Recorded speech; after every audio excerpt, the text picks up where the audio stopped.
Hello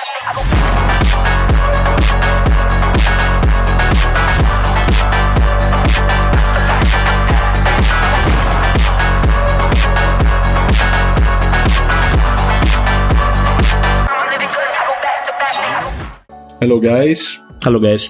Welcome back to our channel. Today we're gonna play Dark Souls 3, one of our favorite games, and we're gonna follow a special strategy. Yeah, we're gonna do all bosses, similar to our Dark Souls 1 video, but we're gonna do a bit of an unorthodox path. We're gonna take the Dark Hand and kill the Dancer boss early. So we're gonna go to Lothric Castle early and get a lot of materials, so we can make our weapon +9 very early, and then we can throw a lot of the bosses. Yeah. Alright, let's begin the game. Let's do it.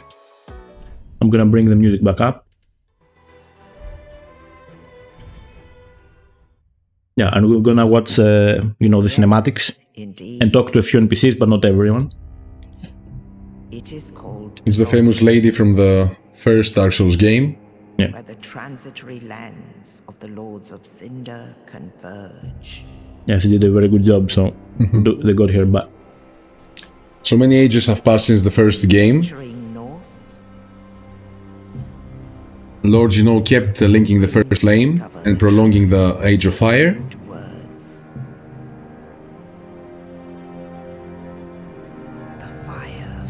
At this point, the current, supposed Lord of Cinder decided not to link the first flame, so the bell starts to ring,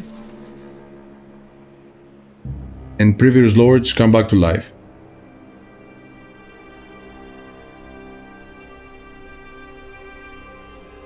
Yeah, so similar to Dark Souls 1, there is a cycle happening. When the link of fire is threatened, the bell tolls, unearthing the old Lords of Cinder from their graves.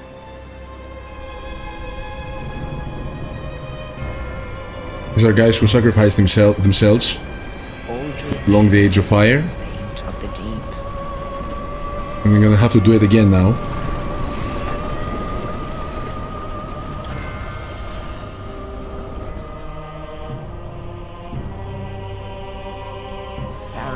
Undead Legion, the Abyss Watchers.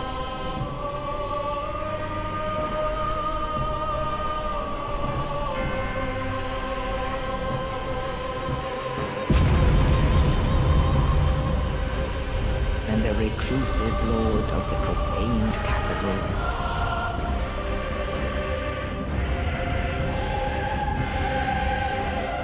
Yhorm the Giant.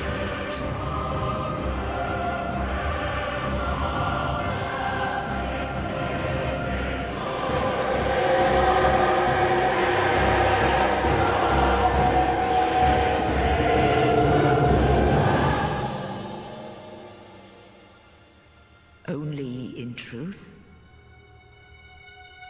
the lords will abandon their throne. So they actually decided not to do it again, for their own reasons.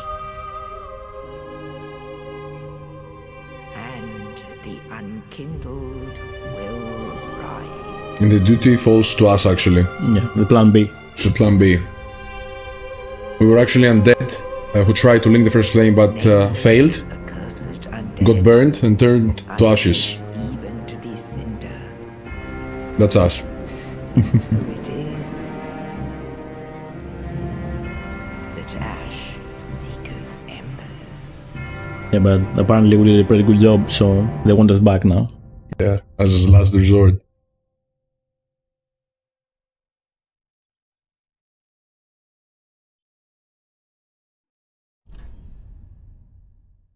Okay, so we're gonna be named Jolly. I'm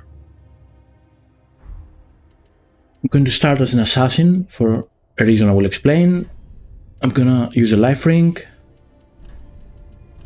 That's gonna load the preset I have. And that's about it. Yeah, so I'm beginning as an assassin because it starts with a spell called Spook, which is very useful because it can negate fall damage. Yeah. Which means we can actually bypass a few areas in the game, which were not meant to bypass by fall damage. So yeah, it will help us out in the long run. Make this quicker. Yeah. I'm not a fan of the starting weapon though. It's an S-stock. but we're gonna replace it after the first boss, so it doesn't really matter.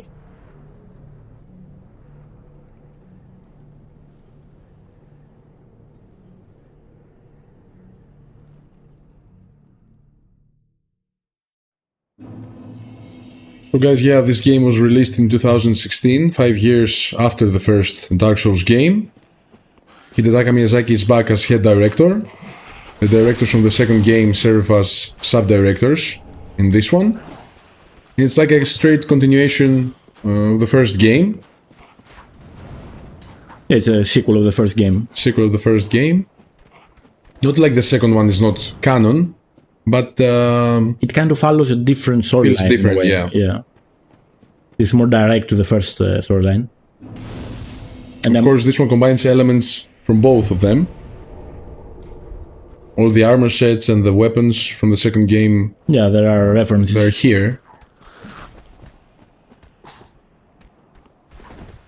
Yeah, but a lot of people, are not a huge fan of Dark Souls 2, Yeah. so they like to pretend it doesn't exist. Yeah, the second one, divides the fans. Yeah. Some people like it, others don't. So this is our first boss. Yeah. This is Gundyr. You remove the sword and fight him. Yeah. For anybody that doesn't know, you can actually attack him instantly before he even gets up. Yeah. Just a few free hits.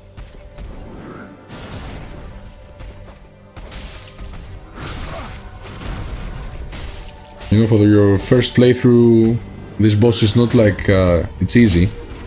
Yeah. Many people get stuck here. I did. Yeah, it's in usual Dark Souls fashion. Yeah, of course it can be parried and, be beaten pretty easily. But for those who know.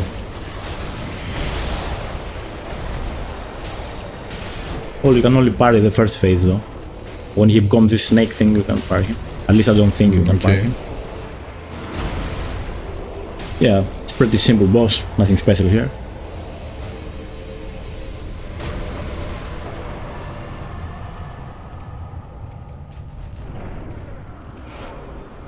Yeah, so he was guarding Fireling Shrine. We didn't get a soul from him. We're gonna find out later why this happened, because after beating a boss, you get this soul. Yeah. In this case, we didn't get anything. We just got access to the hub area. So Iudex means judge.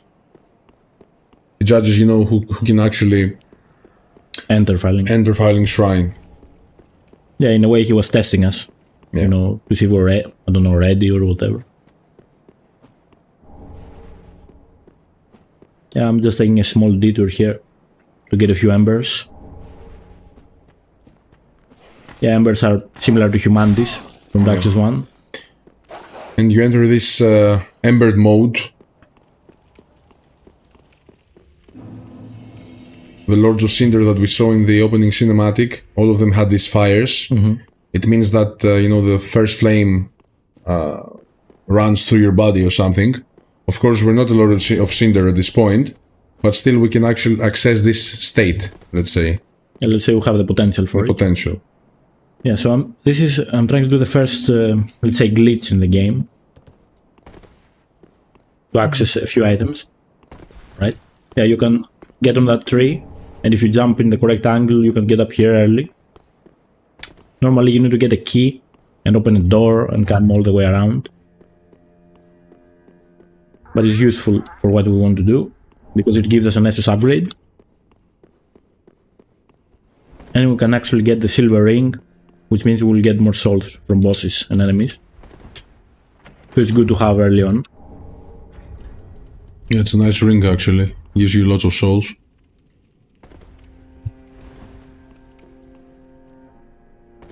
So yeah guys, this game was produced alongside Bloodborne at the same period. That's why the graphics are pretty similar. And it was the last project before Hidetaka Miyazaki was named president of From Software. It was his last project.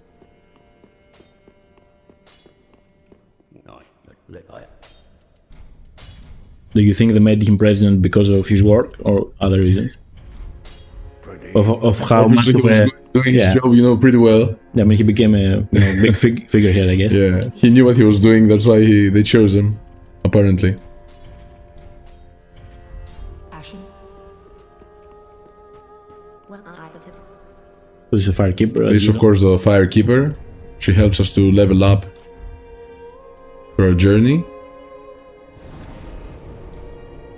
I think I'm done with filing. Now we can go to the next area. Yeah, so I bought the short sword, which is only used for the next 2 bosses. Or 1 boss, I think.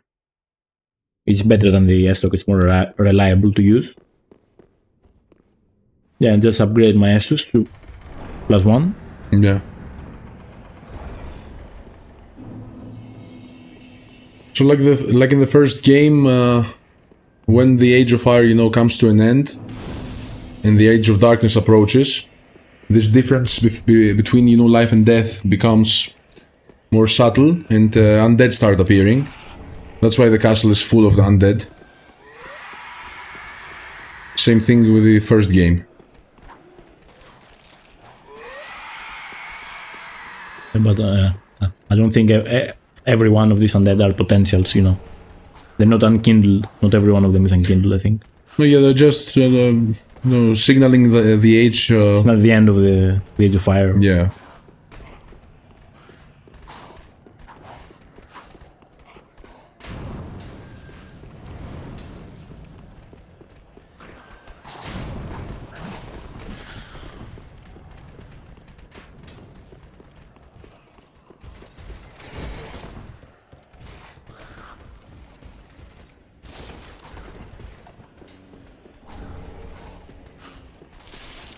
Yeah, so I'm just running straight ahead of the boss, and I'm actually gonna do a small skip here. This is the spell spook I was talking about. You can actually fall down here and survive with this spell.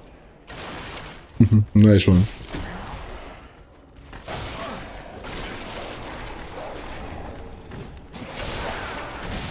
Okay, we're alive. Yeah, so like I skipped a big chunk of it by doing that.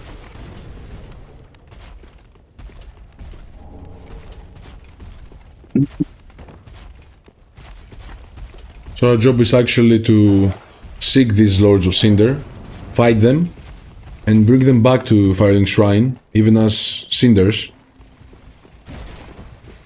Yeah, we need So that if they're power not willing to go there by themselves, it's our job to to convince them. yeah, to bring them back. The wait has been long, unkindled one. I am Emma, High Priestess of Lothric Castle. She's happy to see us. Allow me to speak frankly. She is, but not for long. She won't be for long. They have left, gone, to their journey homes converging at the base of this castle. Head to the bottom of the high wall, forge on through the great gate, and raise this banner to proceed. Yeah, so just like the first game, the lands of the Lords converge, and the hub area is usually at the center of them, so we can access these lands.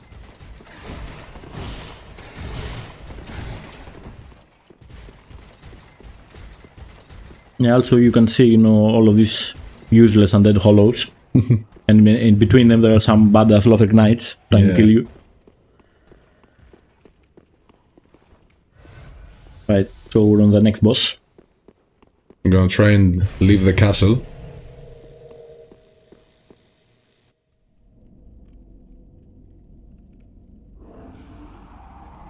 Of course, that won't be that easy. In usual fashion. Yeah. But yeah, this guy appears. We don't know yet why it's here, obviously to stop us. We're gonna find out later much more stuff about them.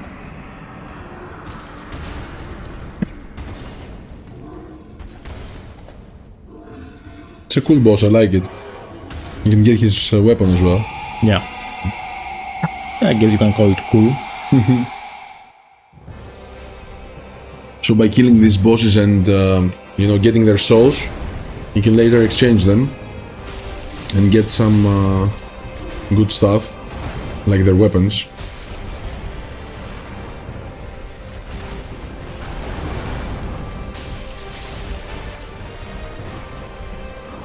Yeah, the idea of this boss is pretty simple. If you stay below him, basically you're kind of safe. Yeah, so he has this charging attack he's gonna do. You can actually interrupt this attack, but I'm gonna let him finish it, because at the end he does this frost breath, which allows me to hit him so many times for free. It's more value to do it this way.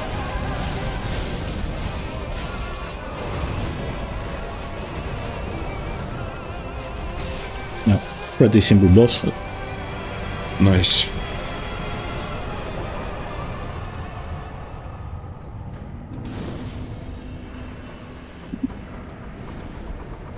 Yeah, so actually sitting at the bonfire instantly opens the door, so you don't have to wait.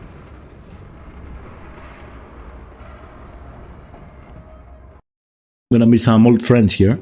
Yeah, of course. Every time we have a trouble, you know, We need to travel somewhere. to travel.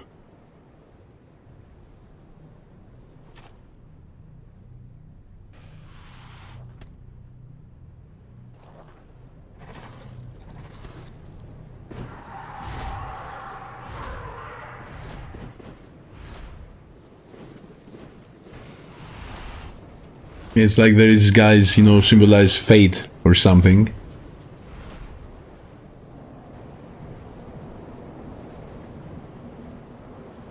And like in the first game, they show us the way. What is it? Fate's, you know, It's pretty messengers. interesting. We don't actually know what they are. I mean, they're just demons, some kind of demon imps based on the first game. I think that's how they're called.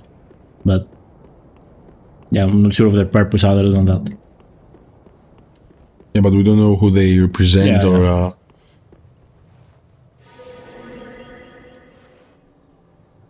I guess they might have some kind of loyalty to Lothric, because I used his banner, Yeah, and they saw it and took me across. I'm not sure. maybe that's the point.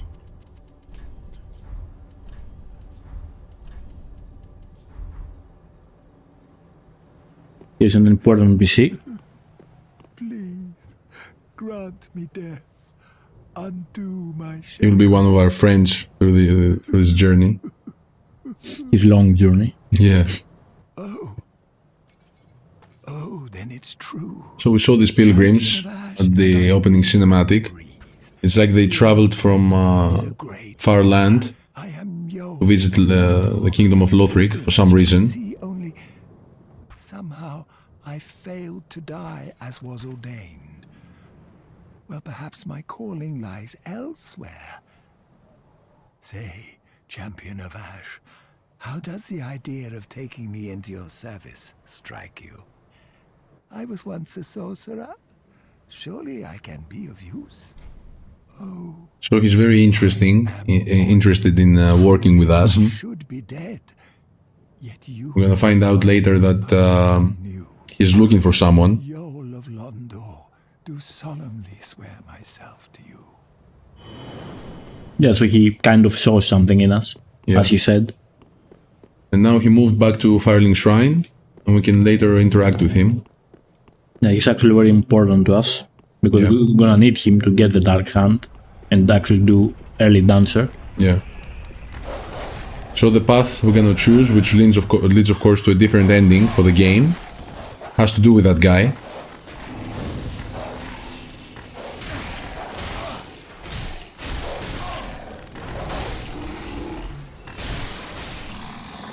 I love dogs. Yeah. Or maybe, you know, they sensed the end of the world when they came here. It's possible. The other option, of course, is that they came to find, you know, Prince Lothric and, I don't know, beg him to change his mind and preserve the world as it is.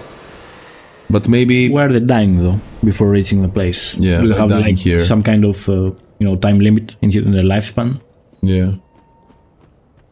I think we're gonna learn later that they can turn into angels or something. It's like a connection. I read that somewhere. I'm not sure. Yeah, I don't know too much about them other than Yol, to be honest. Yeah. Yeah, but the other guy seems different. I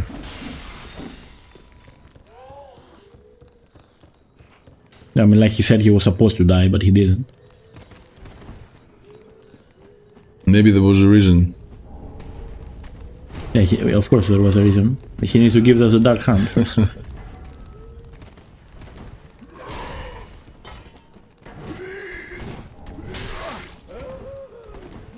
Yeah, this is the classic undead berg area, which is a lot of undead everywhere.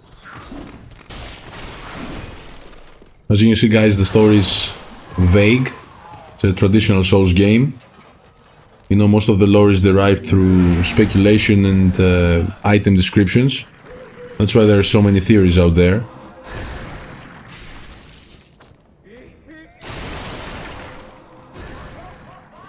Right, so I need to kill this lizard. Very important.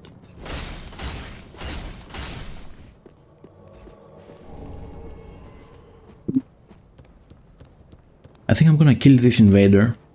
Because that will give me enough souls for what I want to do. Okay.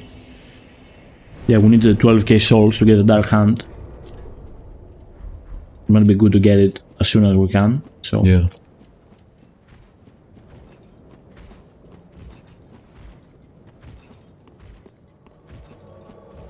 it's just a bit annoying because he also heals, but we'll be fine, I think. And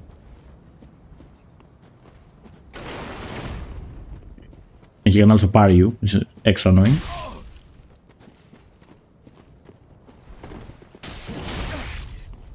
So that's our first invader.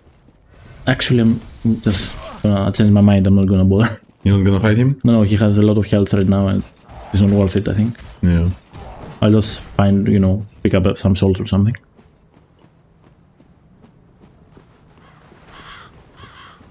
Yeah, I'm gonna deal like 20 damage to him. So.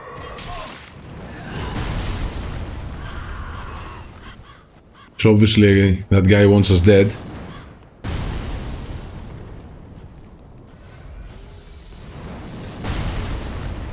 It's a giant on top of a tower somewhere in the area, which throws these spears, guys. Yeah.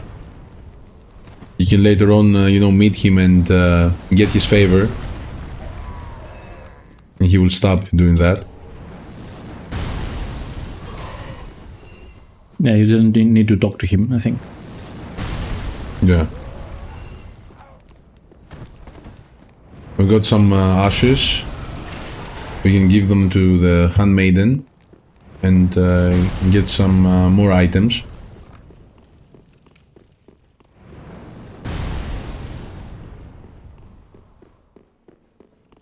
Yeah, we'll try this boss in a bit because I don't have a lot of healings right now.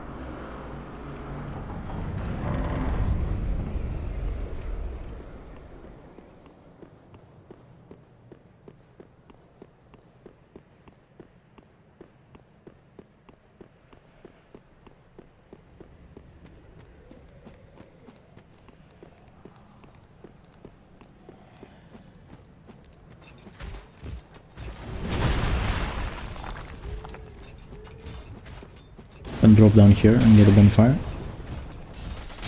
I mean, I could farm some souls, but it's gonna take a bit of time. I don't think it's worth it, so I think it's better to just go to the boss. Yep. And be done with that.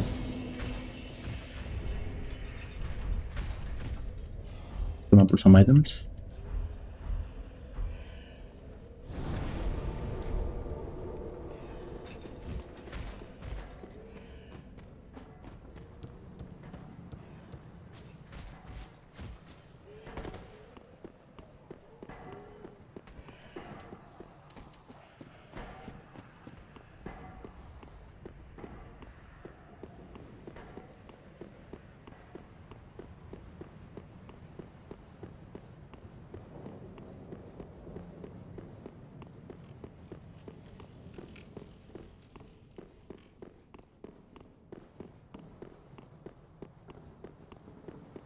Yeah, so this is the second, not the second, the third boss arena.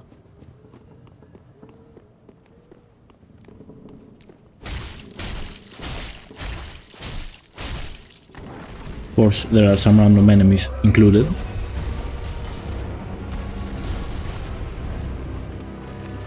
Yeah, so I'm not a fan of this boss. You know, this is another mechanic boss. You can just straight up hit him. Yeah, you have to break his limbs in order to make him fall. And to break these eggs or whatever. Yeah. Very beautiful design as well. Yeah, it's very not gross boss. I wasted my fire.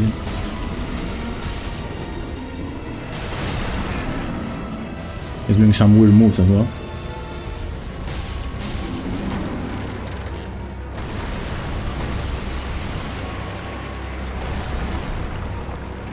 It's like wood and insect, combined. That's an abomination. Yeah. Of course, alongside the boss, you're fighting some undead followers. Holy shit. I didn't know he can go. He just backstab you. Yeah. Just wasted my precious Estus. Yeah. Now we're triggering the phase 2 of the boss, I guess.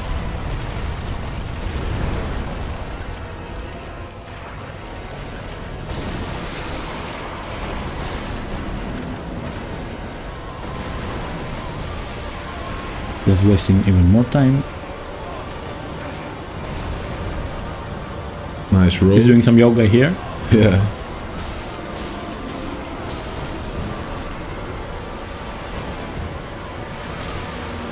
It is just an unknown file, I think. You should try and kick the balls, maybe. You think? Might be more efficient. You'll get some critical damage. Okay, we got him. Nice. That's nice. Yeah, it's not a hard boss, but just waste your time because you can freely hit him, but it worked out. So we got, besides his soul, which we can exchange later, we got an interesting item. I'm gonna go back to Farling now anyways. So Yeah. we can talk about it.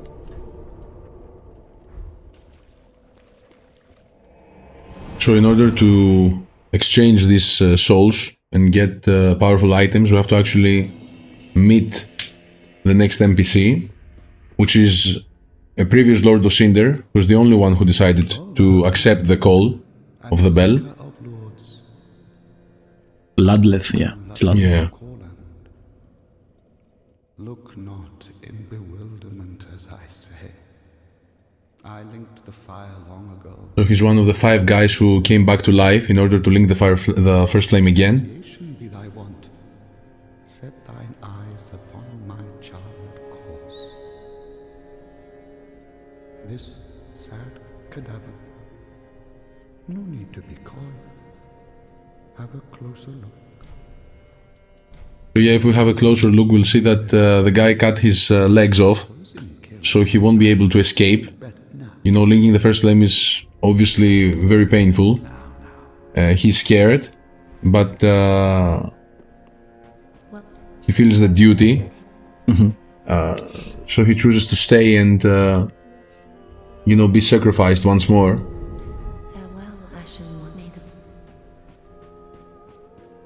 Yeah, you can also give that killing to him, and you can trade the boss souls for weapons and spells and other things. Yeah, we just gave him the item we got from the tree boss, and now we're able to exchange the souls.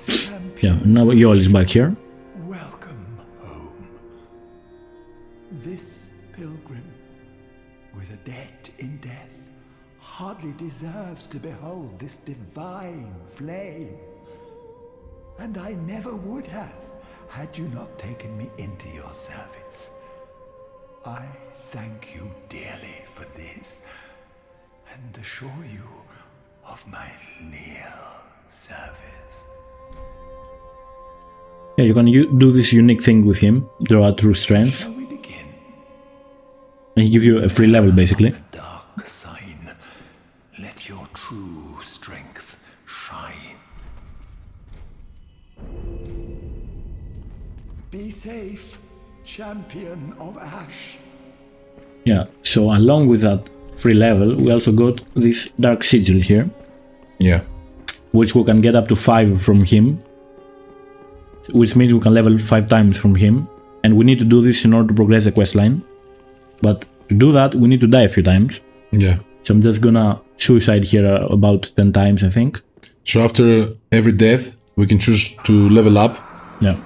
supposedly for free. I think it's every 2 deaths, but yeah. Every 2 deaths, okay. Yeah, so I'm just gonna keep dying for a few times, so we're gonna skip that part and we'll come back to it. Alright, we died a few times. Now we can do the final strength. I would do anything for my... Then shall we begin, bearer of the dark? You have attained... We're gonna get some free levels here. Yeah. All will soon be clear, my good lord. Be safe. Yeah, so now I have 5 sigils, dark sigils, and I need to actually... I think I need to rest on a bonfire, but I'm just gonna quit out. You had to make a sacrifice, of course. You're gonna stay ugly forever. Yeah. It's the price of power, you know. Your player will never look the same again. It's like he entered a hollow state. Yeah, we're hollow now. Yeah. Yeah, so he's dead now. It's like he gave us his last strength. Yeah. He died. And this NPC appears now. Oh, prithee, art thou good Yol's master? I am Uriah of Londor, a close friend of his. Thanks to thee, Yol's soul is redeemed. Allow me to express my gratitude in his stead. Another matter. Thou a lord, art thou not? Bearer of the dark sigil. And So this is the second NPC we need follows. for our quest line. For the time thou remainst our lord, we of Londor shall serve thee. And I, of course, am also thine. Yeah, so now we can get the most important weapon of the run, I think. Yeah, this is the weapon we were looking for. The dark sigil guide thee. It's a pretty strong weapon at this stage of the game. Yeah. And it is what allows us to, let's say, break the game, to kill Dancer early. Pretty early. Yeah. I mean, you can kill her without it, but she's weak to dark, so it's actually very efficient against her. As we're gonna find out later, this woman represents Kath from the first game. That's her master. So all these people don't want the fire to stay. What's the name, George? To be linked. To be linked once more. They want us to actually let the fire fade and let the Age of Darkness Take over, let's say. take over the world. Yeah. Yeah, they're kind of grooming us to be the lord right now. By Correct. giving us these sigils. So not everybody shares, the same opinion about the preservation of the world. Something that this world has to end, and there is no point in linking the fire one more time.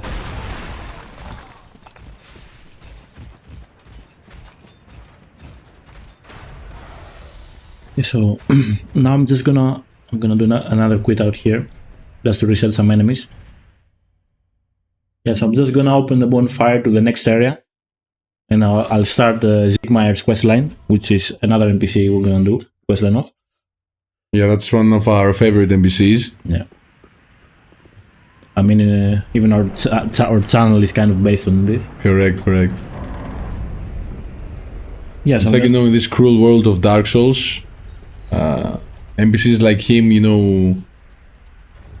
give you a sense of hope or homeliness, let's say. yeah, a bit of humor. Bit of hope, yeah.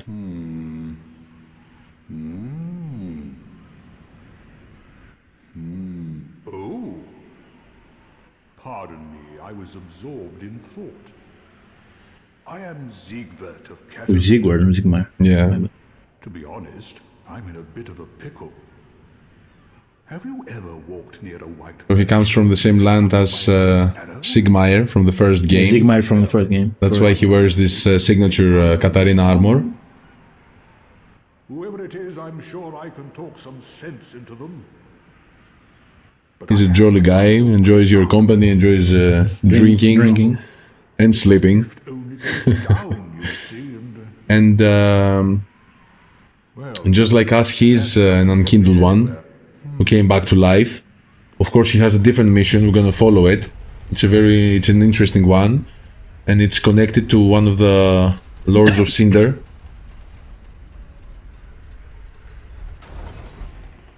So we're gonna follow him through his journey, see where it leads. It's also convenient because it also gives us a Titanite slab. Yeah, if you complete the whole quest line, you're gonna be rewarded with a Titanite slab, which is an A plus 10 upgrade, yeah. it's a maximum so it's weapon upgrade. Yeah, for the final upgrade, you need that. Right, this is where you continue on normally, let's say.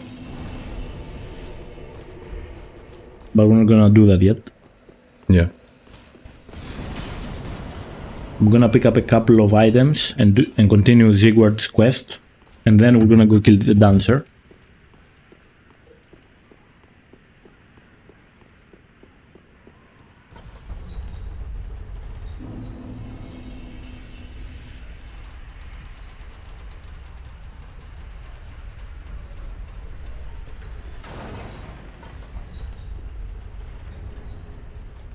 Yeah, I mean, compared to the sword we had, you can say it's like, it says 99, but it's less than that. It's like 250 damage now from the Dark Hand. It's way higher. Yeah, pretty strong weapon. Yeah, and it has no requirements, you can just use it whenever. I mean, even if you don't want to dancer, it's very strong early. oh, don't disappear like that. You had me downright worried. But thanks to you, an epiphany has struck me square in the head. I've unraveled the riddle. He's a deep thinker, that guy. Lift. Yeah, he figured out it's a hard puzzle, you know. Myself, I went up the tower, so I thought, then somehow ended up here. I'm not exactly sure what happened. Anyhow, do you see that? That humongous beast? I'm no coward and I've a steady hand, but that thing makes my skin crawl. How now? Think twice before you go down that road.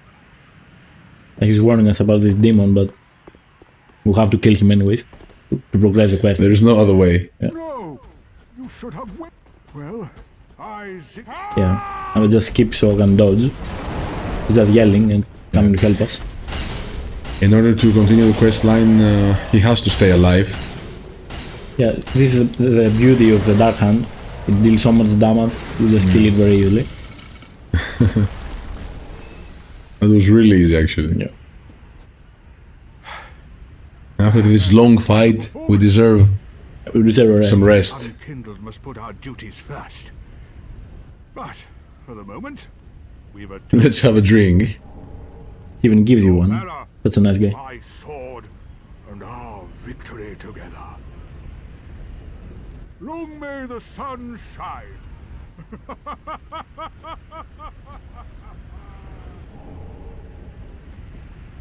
Well, I think he was very tired from that, so he's gonna sleep.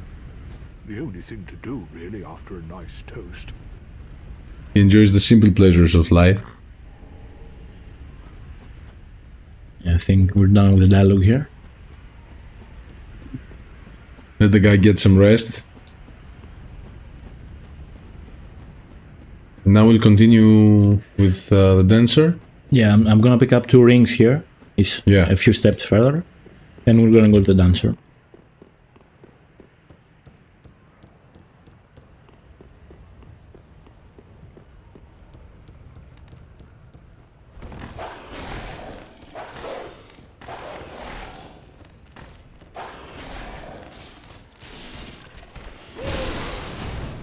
You have to be careful of these enemies because they can actually hit you through the wall.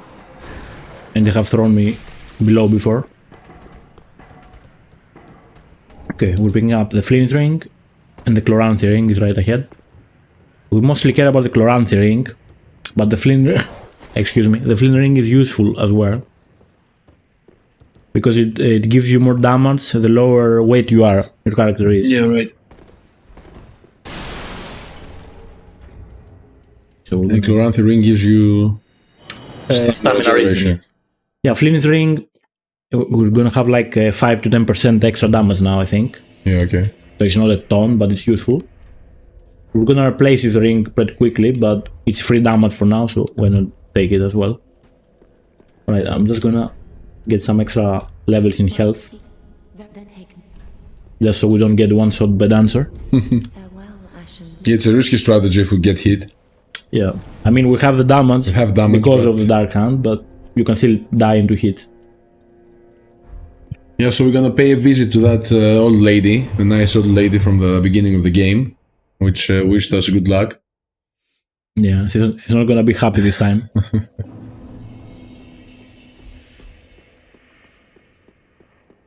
Oh yeah, right, I need to remove my stuff.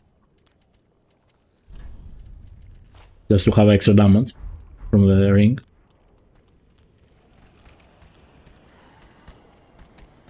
Yeah, so the good thing about the Dark Hand is that it has a very high damage right now. Yeah. But it's a fist weapon. It's basically like attacking with your fist. So it does not have a lot of range. Yeah, we should get really close. So so you might, miss a few hits. Yeah. So in order to do early Dancer, you actually have to kill Emma. My dear Prince Lothric. Yeah, normally you have to kill all Lords of Cinder, and then the game teleports you here, and you progress and the Dancer comes. So you're supposed to come here later on in the game. Yeah. Like if you choose to kill this lady, you trigger this scene actually. Yeah, you can also do it in the first time you meet her. Yeah. I just waited for Dark Hand to do it.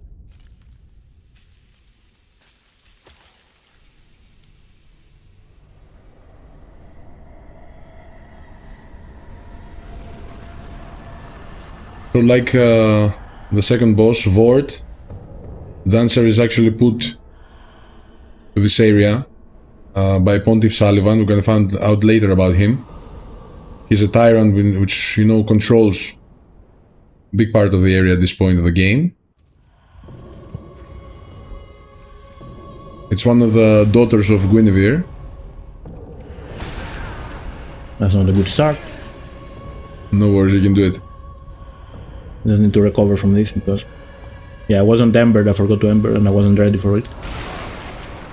Yeah, this is going very badly. Yeah, it's not an easy boss. Sadly, it's very bad.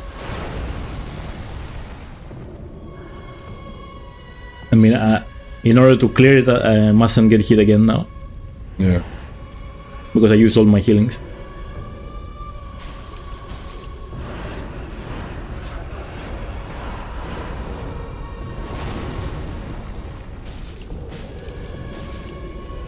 Okay, I expect to die a few times anyway here, so it's normal. Yeah. We shouldn't forget that we're supposed to fight her when we're much stronger. Yeah. I just, made a mistake at the beginning and lost everything, basically.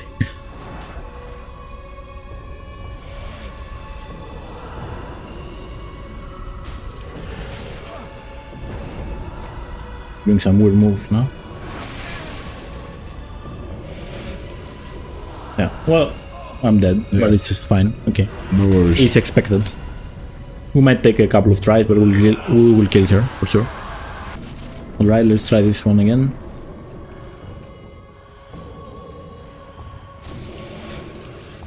Yeah, ideally you want her doing this grab attack.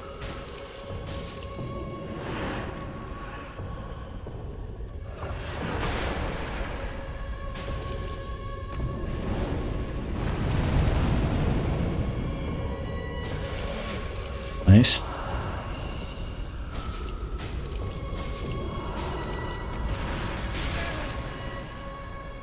I was greedy there, that was my bad.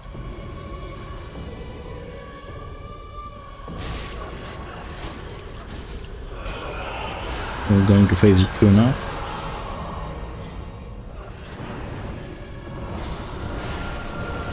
Yeah, as long as you stay behind here, you're fine.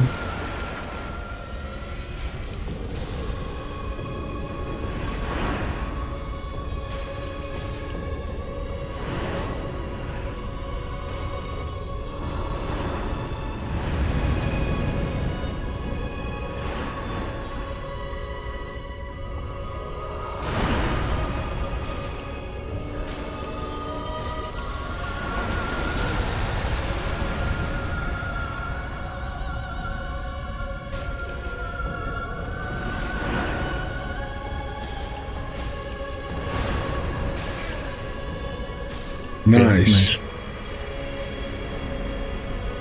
Yeah, I made a mistake at the beginning with the Ember. I tried to Ember mid-fight and she just unlocked me and I wasted all my healings. No worries, yeah. we made it. It wasn't so bad. Yeah. Yeah, also it gave us like 60k souls, which we're not meant to have. Yeah, at this point. Already. So yeah, guys, you're supposed to come here later in the game and, you know, it's not an easy boss for sure. Yeah, it's like a mid to late game boss, supposed to be mid to late game boss. I'm gonna use all these souls before I lose them. Okay, now we're going full damage basically, just to prepare for our weapon. Yeah, so the idea now is that we're going into Lothric Castle to pick up a lot of Titanite chunks. Yeah, and great material. Yeah, 12 to be specific, which will allow us to go to +9 before going to the castle, because you don't find these materials before the castle, I'm pretty sure. Yeah. So after we kill Abyss Watchers, we can actually have a +9 weapon very quickly. Nice. I just need to be careful to die as less as possible here, because the enemies are high level. They can kill me in like 2 hits. I'm gonna try to not die as much, looting. So by putting this base in here, we actually have access to Lothric Castle. We're not gonna meet Prince Lothric at this point, but he resides in the castle. It's one of the final areas of the game. Of course, by killing the dancer, we have a quick access. Yeah, this is actually the before last, area of the game. Right. Not including the DLC, of course. Yeah, but we're here very early, so. But I think it's it's a nice thing to have in the game. It's definitely intentional. Like they allowed the player to do this.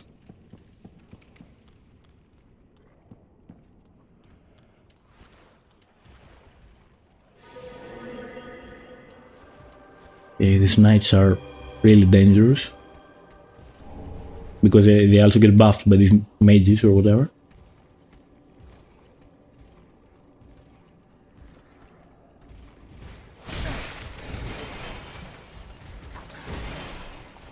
This is another instance of a quit out, just to not die.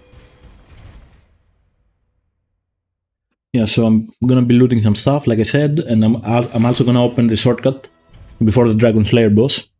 Okay. So when we come back here, we'll just go straight to the boss. Yeah, we'll be ready. So I'm kind of going to loot this area in one go, basically.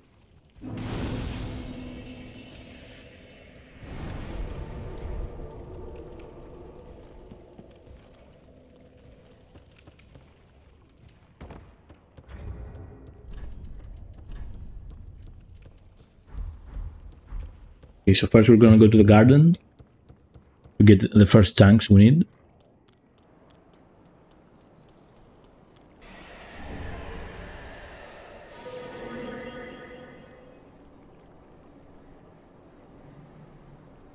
Yeah, also spook makes you not make any sound, so some enemies might not notice you.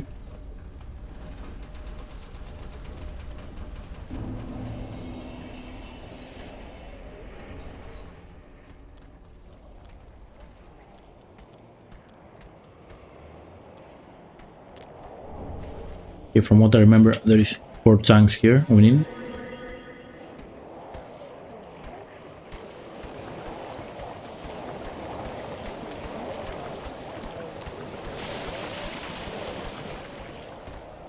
This one.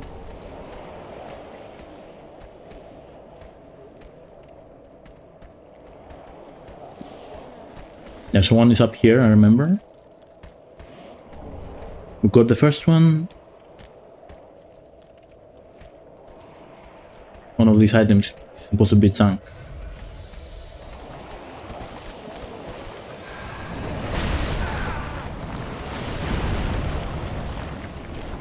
This is the one. Also, this is the Gundyr type enemies with the have the snakes. And the final one is up here, I think.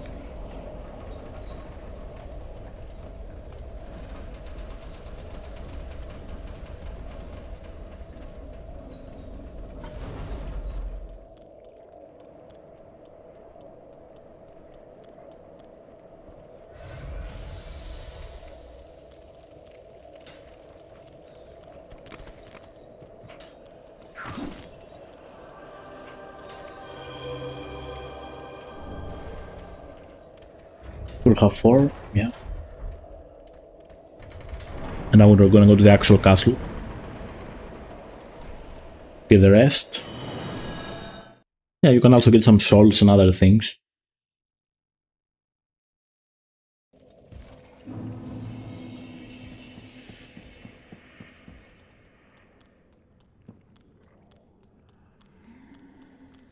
Yeah, intentionally, you know, From Software rewards the good players. If you're good enough to beat Dancer at this point, you'll be rewarded with these endgame items.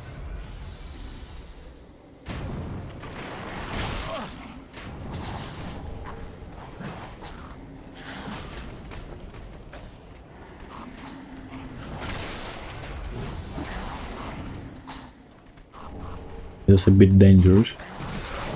Because, you know, you see these hollows and you might think, you know, they're just hollows. Or they're like an endgame area type of hollows. Because they deal way more damage than they should.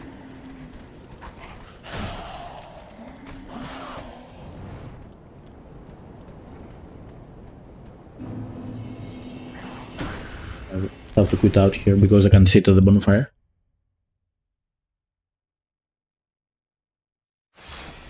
How many do I have now? 9, I think. Technically, I just need the chunks. 12. 12. I mean, technically, I only need the chunks. Nothing else. I have 8. But I remember there are a few souls and things to get as well here. Like, you know, consumable souls that give you like 10k. Which is a lot at this point.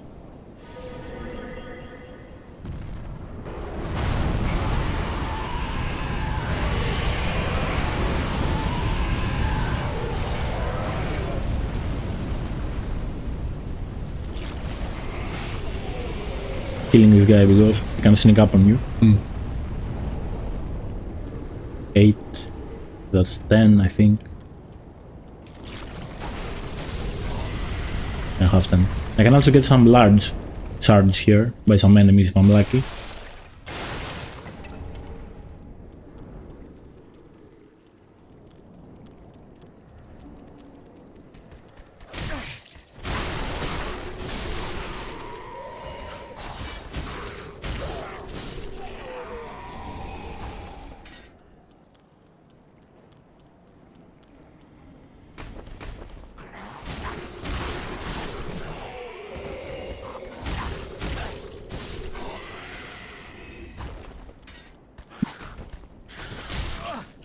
I'm a bit unlucky on the drops here. Last time I tried this, I got like 4 large shards from these guys.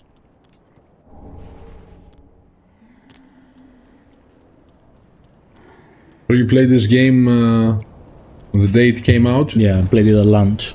Okay. It was great. It was an amazing experience, to be honest. Because, you know, you're left back from Dark Souls 1 and then Dark Souls 2, which was, well, in a way it was, you know, a bit more low budget type of game. So when this game first came out, it was just a great experience. Yeah. And I think alongside Bloodborne, it's maybe, you know, the favorite game of most of the fans. Well, for me, it's my top 2. Okay. I will put Elden Ring first, I think, because you know, the scope of the game is way bigger. But other than that, I will say Dark Souls 3 is it's definitely the one I have the most hours in.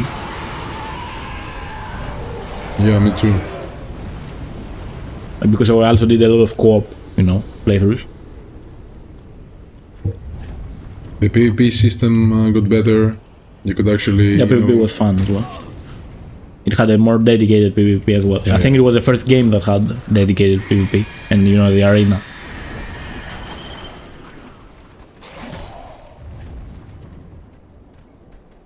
So, yeah, there's just enemies everywhere. It's pretty dangerous. Abuse this mechanic. Yeah, I mean it's generally good to abuse the mechanic to avoid backtracking, but in this area it's kind of important to do.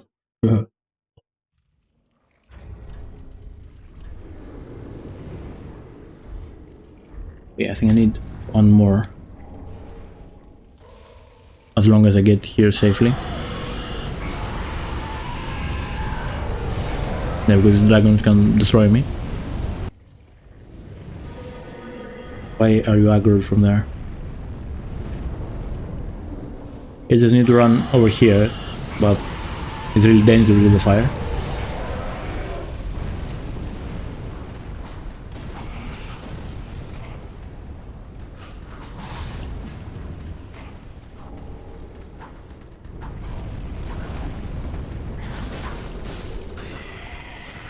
Yeah, also the main reason I'm dealing, you know, with these hollows pretty easily is because I have the Dark Hand.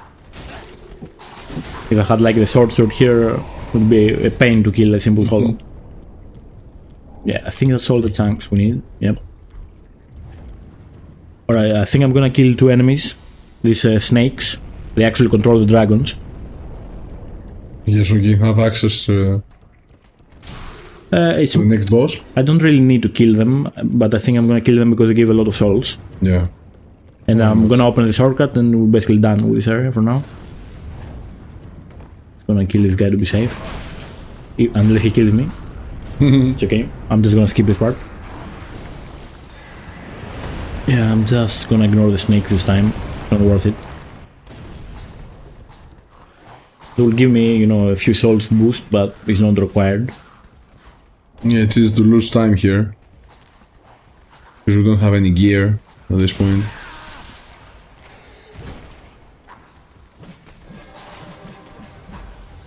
Yeah, I mean, we got what we wanted from this place. Yeah. It was just had some bonus souls. Okay, so I'm gonna open the actual shortcut. And we can leave this place now, I think. Yeah. Nice.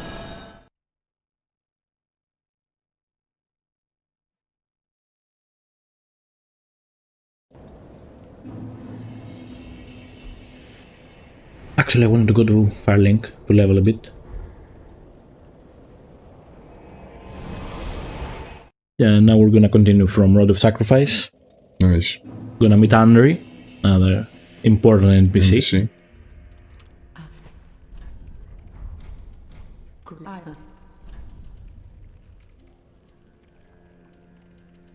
Some bones. Ashen.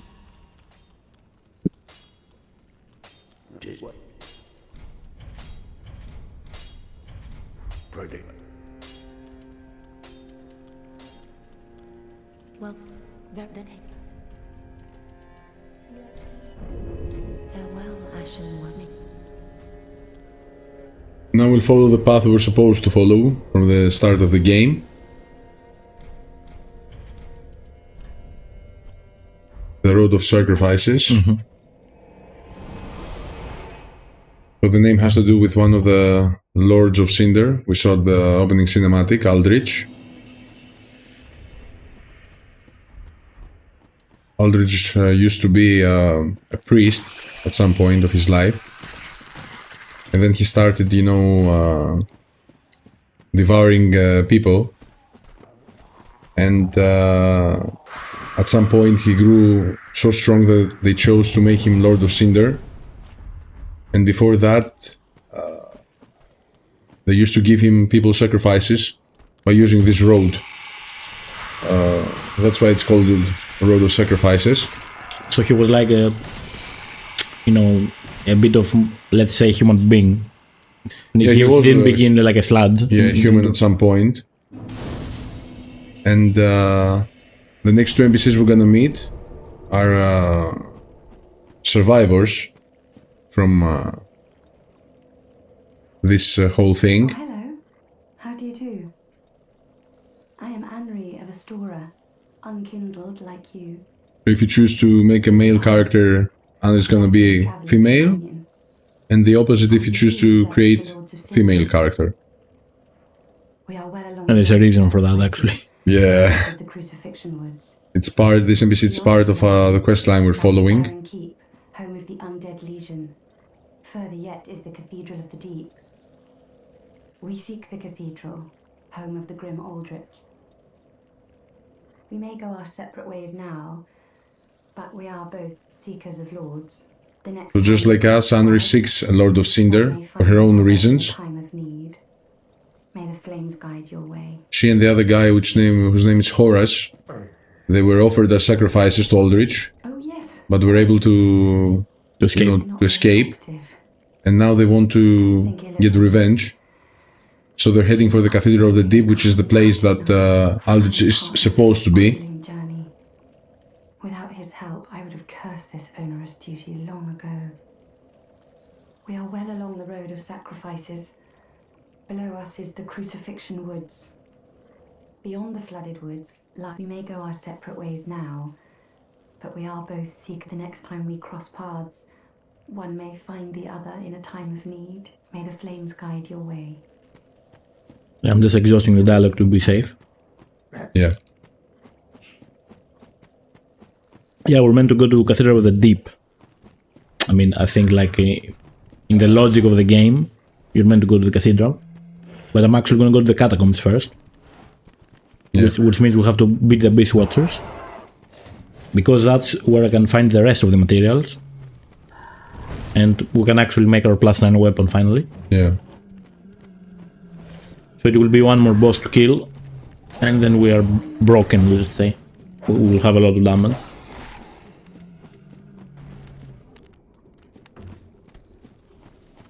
Of course, we have the teleporting dogs. Mm-hmm. And I mean, you know, it's a meme, but it's not really a meme because they actually do teleport behind you. If you don't have the camera on them and you just run, they actually teleport. You can sometimes see them teleporting.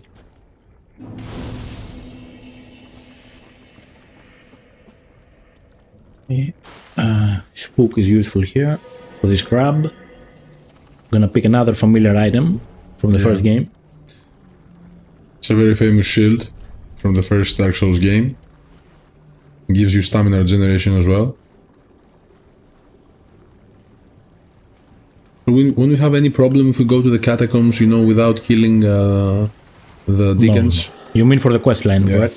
No, I tested it and we'll have no problems. No, it's fine. Yeah. If you kill Wolnir and progress the catacombs, then you have a problem. Then you're gonna have. If you don't, it's fine. That's not what I want. Yeah, so this is the main weapon I'm gonna use. If you've seen speedruns, you know this weapon. It's a very strong weapon. We also need this coal. We're gonna go back now, and we're gonna go towards the Abyss Waters. Yeah.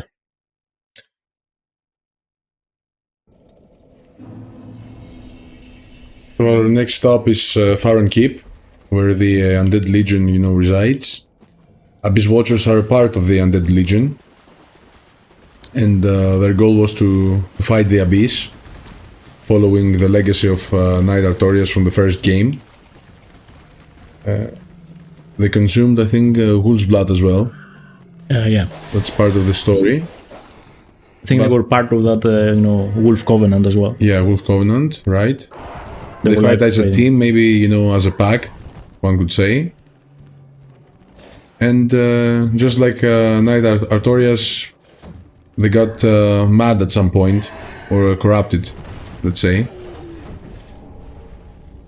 But still at some point they became Lords of Cinder. So they sacrificed their self for the world.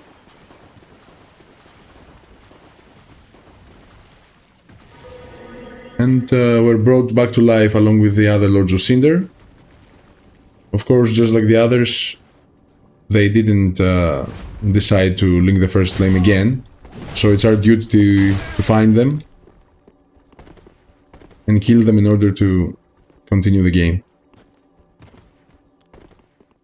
I took a small detour there because I forgot the shard, but I got it. Okay.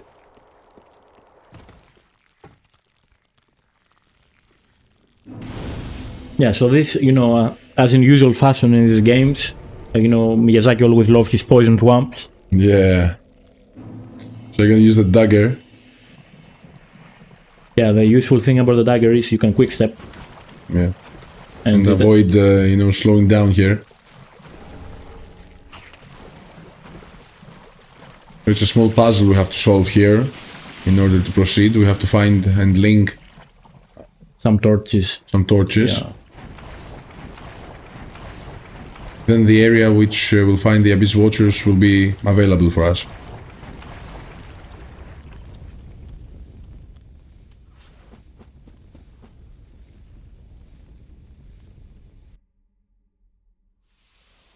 Yeah, there's also a couple of items we're gonna pick up here before the boss.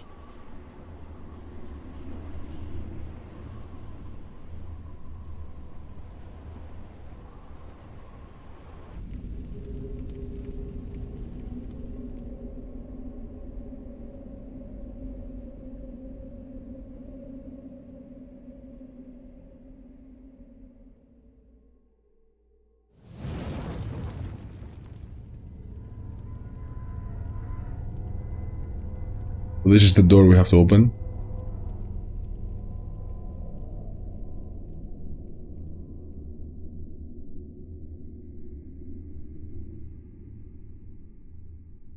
This is the building we'll find Abyss Watchers later.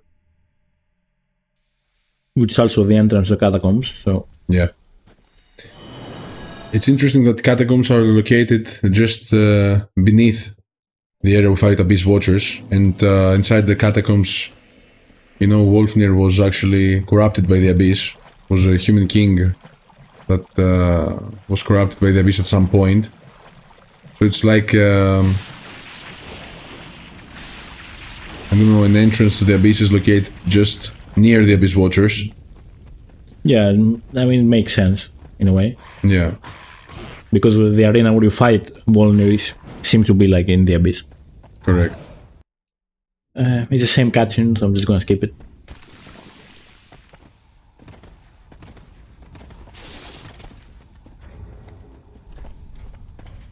But I reset the enemies because I'm gonna try to do a small skip, let's say. I don't want enemies following me. The first time I fought the Abyss Watchers, it took me like 2 or 3 days. Yeah, I remember it was your absolute favorite boss. Yeah, for some reason I couldn't beat them. I was struggling. In these games, unless you decide to learn the moveset of the boss, you can just, keep dying and dying. Yeah, different people have problems with different bosses. Yeah. Like a boss I might win easily, you might have trouble with, or the opposite. Right. Here is a third torch. Okay, so we just lit the third one, and the door should be open.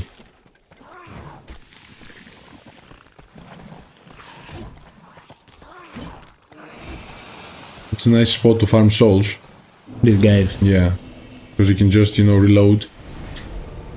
They Maybe. keep spawning just outside this bonfire. I'm not sure how much it gives, though. I guess if you're under level, it's useful.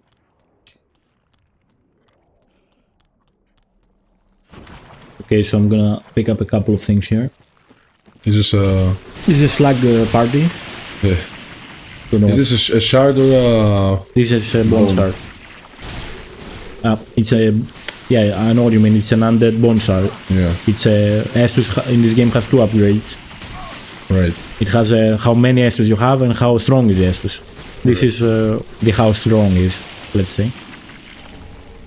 Yeah, the undead bone shards are for the how much HP it heals.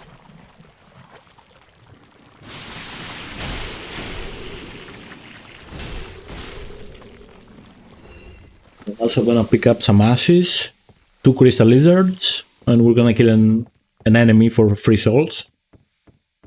And then we're going for the Abyss Watchers. Yeah.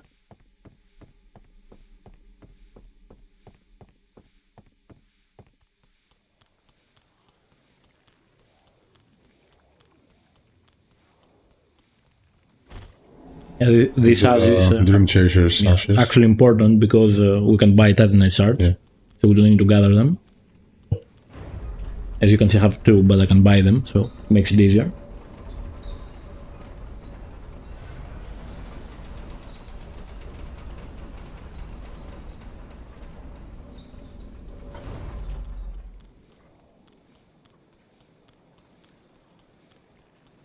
Yeah, by going all the way up, you can fight this guy.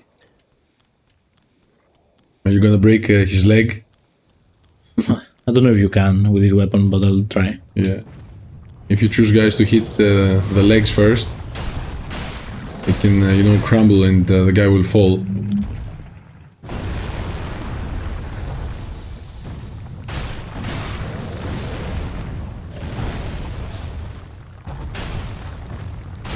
This guy is pretty similar to the first boss of Dark Souls 1. It's like the same enemy. Yeah. They really love this enemy, I don't know why. Yeah, it's just a free kill. I think it gives us like 6k and another 10k from his soul or something.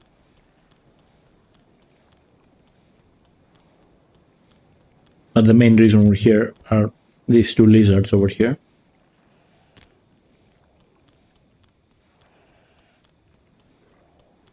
I think I don't have any large. Yeah. So I'm gonna need to pick up everything in the catacombs.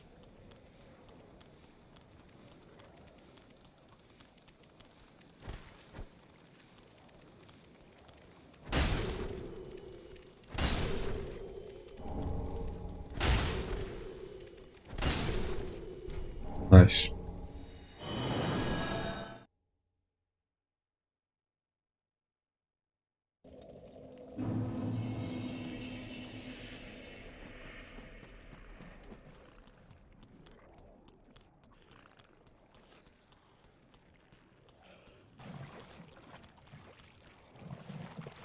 And the time has come to meet our first Lord of Cinder.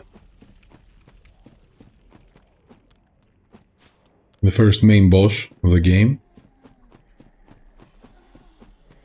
Of course, it's not optional, you have to kill it in order for the game to proceed. There's some dark wraith here.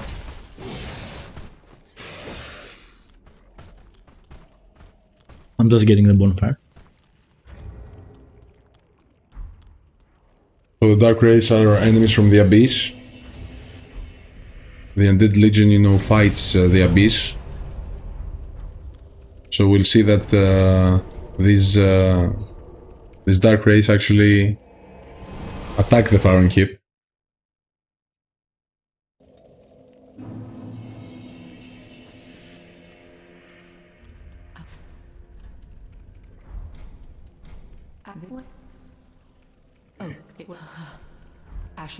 Yes, might as well buy the shards here. I'll use my salt. So guys, as we proceed the game, more NPCs keep visiting the Firelink Shrine.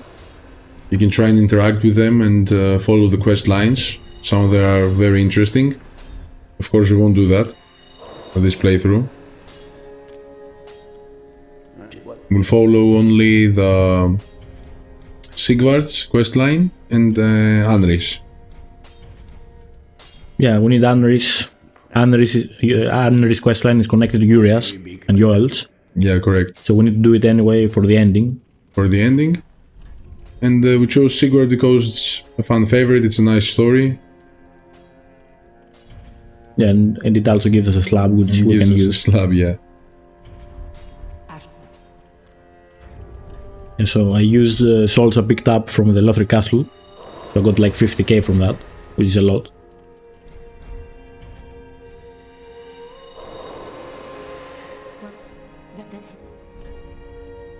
For now, we want full damage, and you'll see later why. Yeah. So after the first Dark Souls game, you know, Firekeeper started to having a more active role.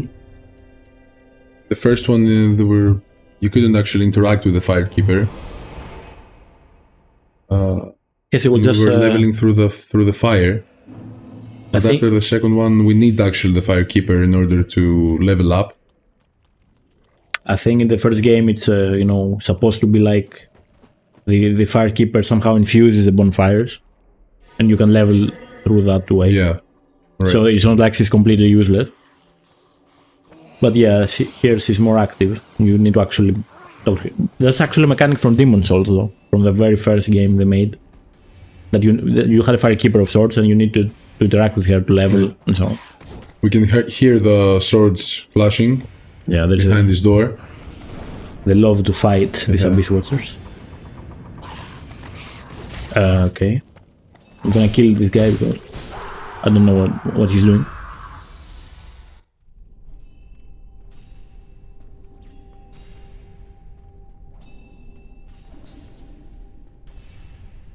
You know, by fighting the Abyss all these years, the guys seem to have lost their sanity, and they fight each other.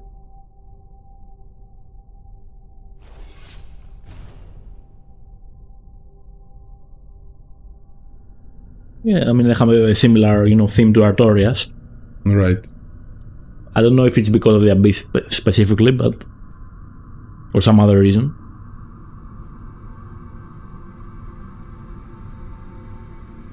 Maybe it's the wolf blood. Perhaps, yeah. They do seem to have, you know, a sense of duty as well. They're not just blindly fighting. Right.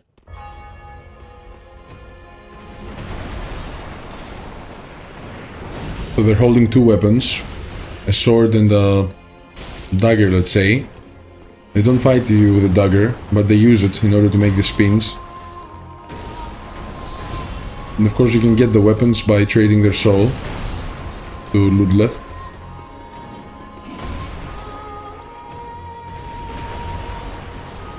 Yeah, so they actually summon other Abyss Watchers in the fight, which is annoying. Of course one of them gets the damage. Yeah, one is like the main boss, let's say. And it's not clear, guys, if all of them linked the flame or it was one of them. Of course they were brought to life all together, so I suppose they lit the fire as a team. But in the second phase it's only one of them. So there are many theories that, you know, claim that it could be one Abyss Watcher that linked the first flame. It's not necessary for all of them. I mean, it makes sense, yeah, but I'm not sure, like, he's taking power from the rest, as you can see here. Yeah. Unless it means, like, they have a united soul or something. Because now he will become embered, basically, and fight it. So when you fight the Lord of Cinder, his second phase is this embered state. It's like he uses power from the first flame and becomes stronger.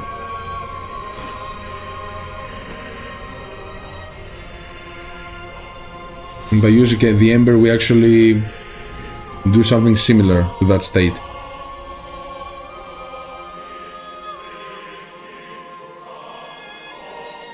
Nice theme. Lots of good themes in this game, guys.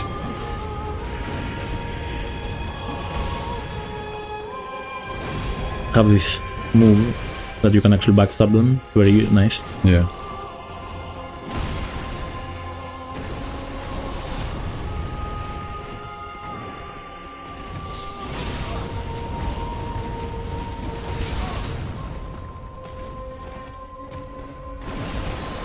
Yeah, as you can see, the Dark Hand is very useful for this boss as well. Okay, this is not chilling right now. The fighting style, you know, reminds me of Artorias.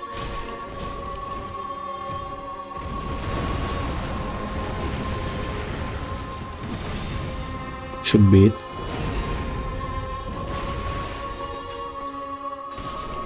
That's the Abyss Watchers. Yeah. Made easy with Dark Hand.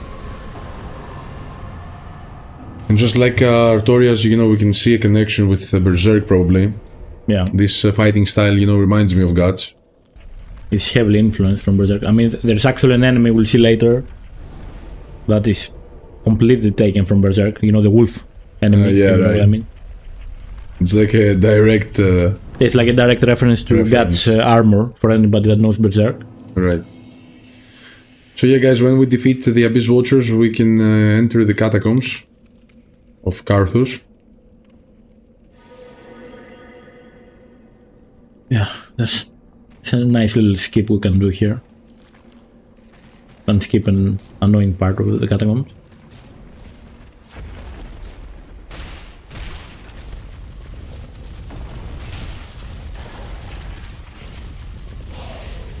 Did he go? Yeah, I need to kill him. Because that ball will break and we'll get a bone shard for free. Shard.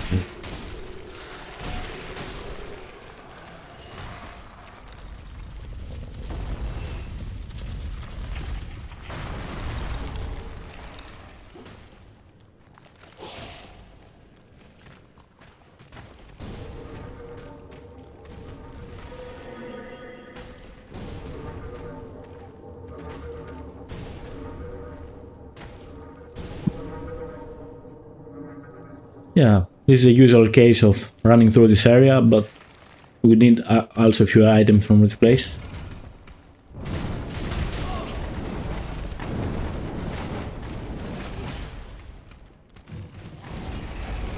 We'll need this bonfire here for later.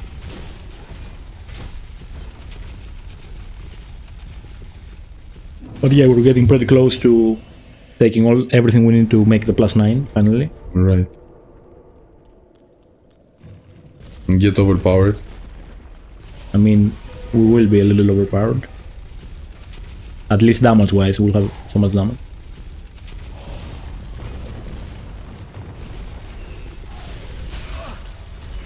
Almost. Yeah.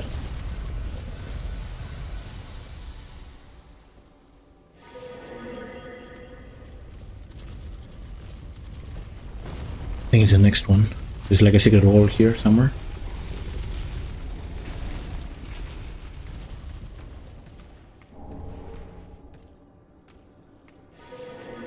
As you can see, Spook is useful because you can also walk behind enemies sometimes.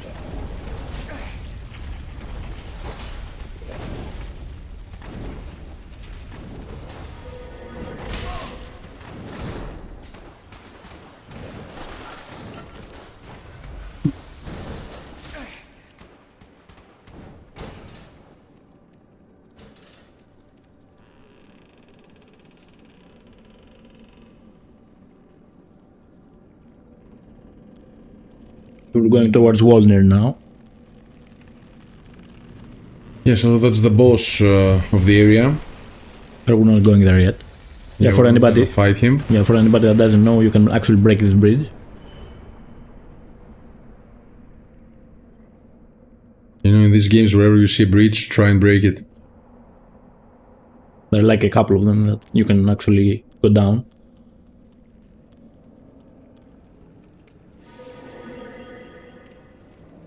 Another friend of ours here.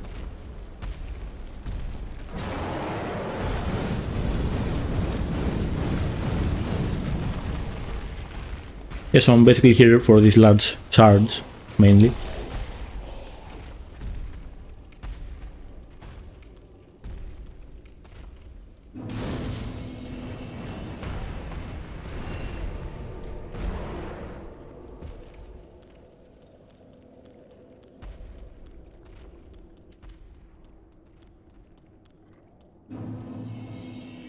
A nice area as well, a smoldering lake.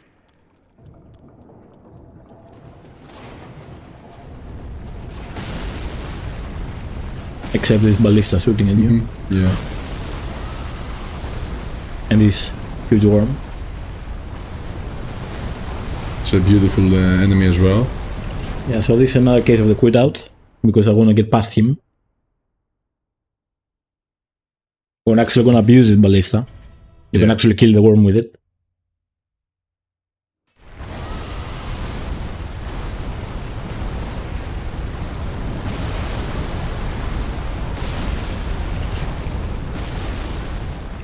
I think there's a spot right here you can see that. So we'll just sit here and let the ballista do the work. Yeah, killing this worm is nice because it gives you souls, but also gives you another bone shard, so we can improve our restos freely. Right. And it gets rid of the worm, so it's not in our way. Because I need to loot the lake. There's like 7 large shards we need. We'll come later for the unrequest line as well. Yeah. Yeah, so having all these teleports open is convenient for us. I think it's like one more hit. I think it gives you the lightning spear as well. Maybe. When you kill it. I think it gives you a spell or something. He's dead. Yeah, lightning stake.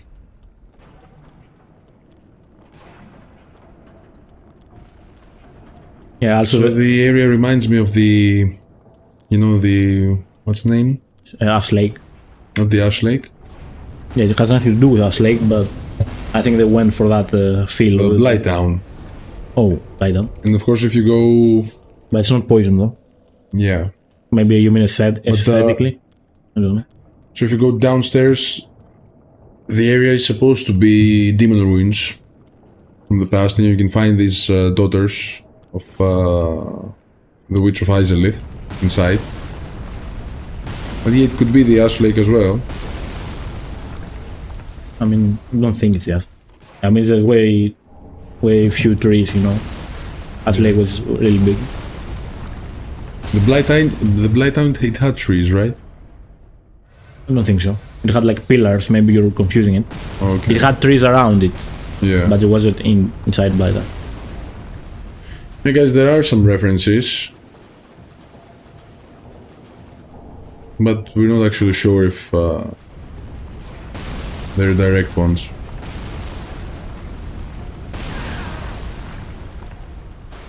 Yeah, so the purpose here is to pick all these items that you can see, because they're all large shards conveniently. Mm-hmm.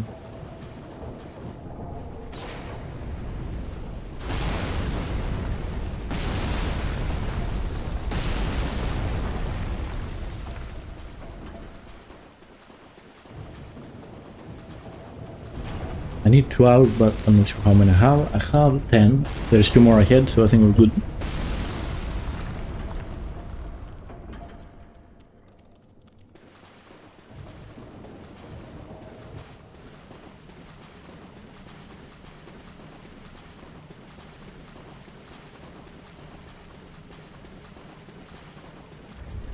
Yeah, I also got the Shield of Want, which is useful, because it's like a silver ring. Right, you can farm more souls. Yeah, you can just equip it, and you get more souls when needed.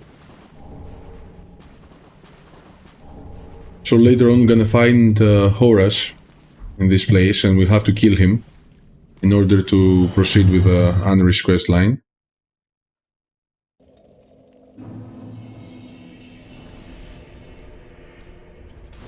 So our next stop will be Cathedral. Yeah, I'm just gonna upgrade now everything. I'm gonna make my weapon as well +9. Nice. I'm gonna actually start going faster and killing bosses. We just started running around. I'm also giving you some assets where, so to unlock these resins, basically. Alright. I want to unlock all these Yeah, resins. pretty useful. It's always just extra damage, so it's always good to have. I'm gonna buy a few of them.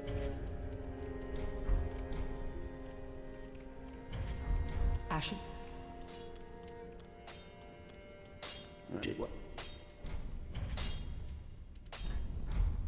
Wait. So, time to upgrade.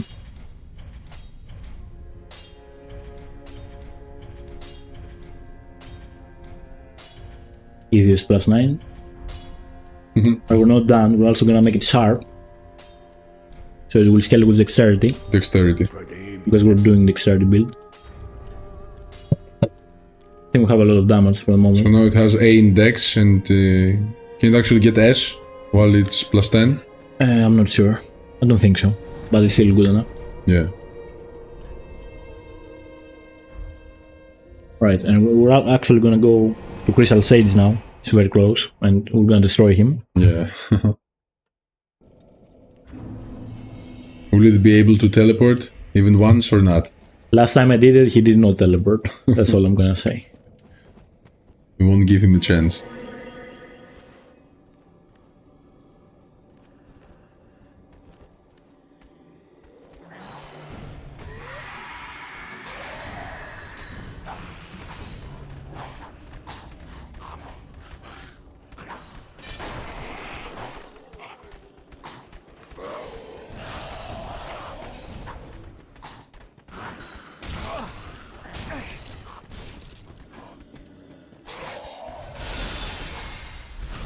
Yeah. So you're gonna fight the Sage here. You're meant to fight him teleporting around, you know, being annoying. But I don't think he will teleport around this time. Oh, he did. Okay. He did it quickly. It's okay.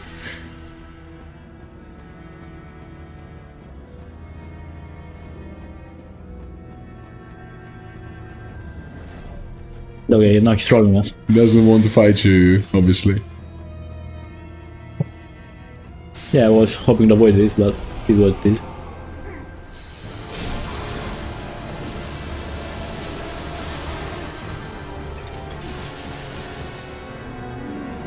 That got a bit unlucky there with the RNG.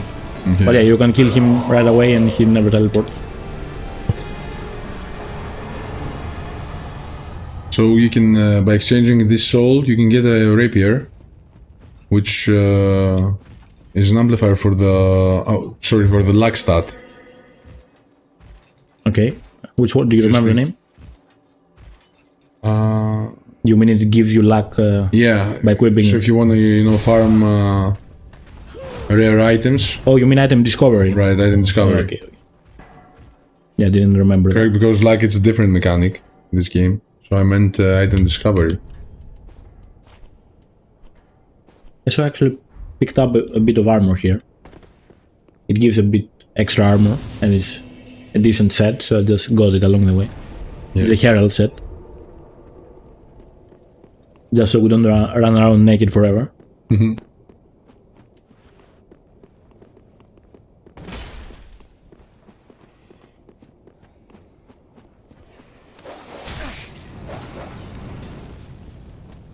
Yeah, but you can see how stronger we are because it was like 4 hits to kill Shades.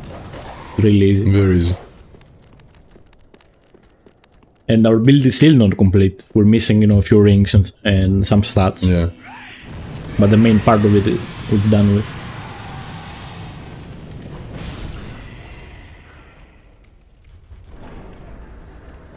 Here we're gonna meet another very interesting NPC.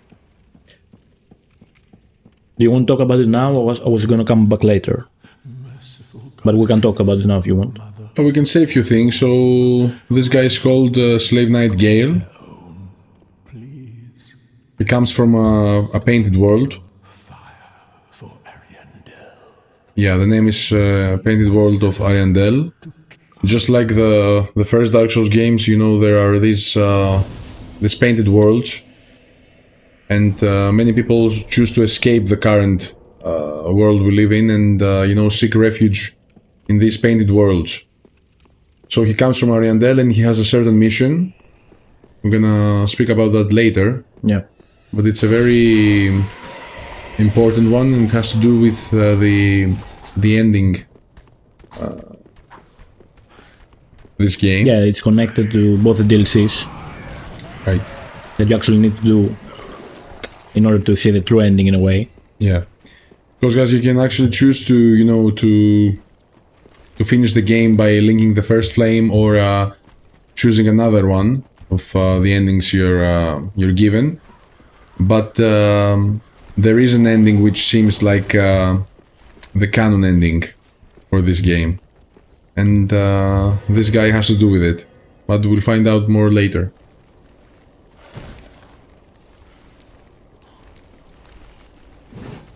I hope he doesn't push me off.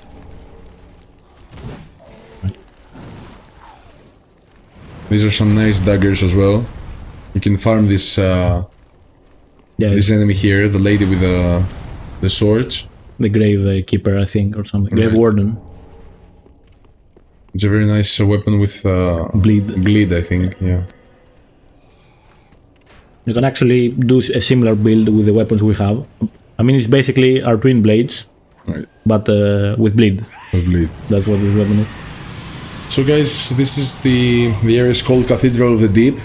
It's directly connected to one of the lords of Cinder. We talked about him. His name is Aldrich, Saint of the Deep. He's the man devouring priest who became a Lord of Cinder later.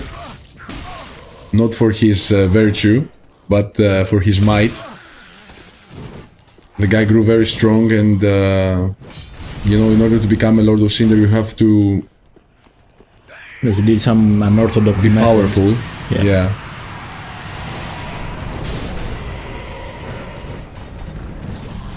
And we came here, you know, to find our second Lord of Cinder. He was supposed to be here. Let's see if we'll finally meet him. Maybe we'll, you know, meet some stronger enemy in his place.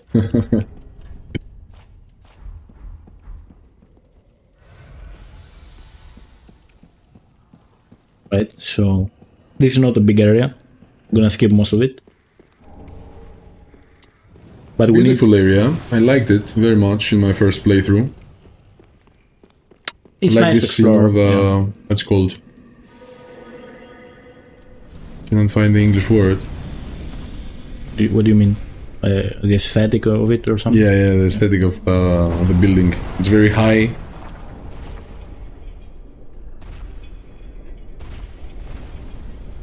Yeah. I'm just falling down with Spook. And I'm just quick stepping again to get away from this guy. So the deep is like a religion, which this guy Aldrich found. It is connected to the whole, you know, darkness or abyss theme.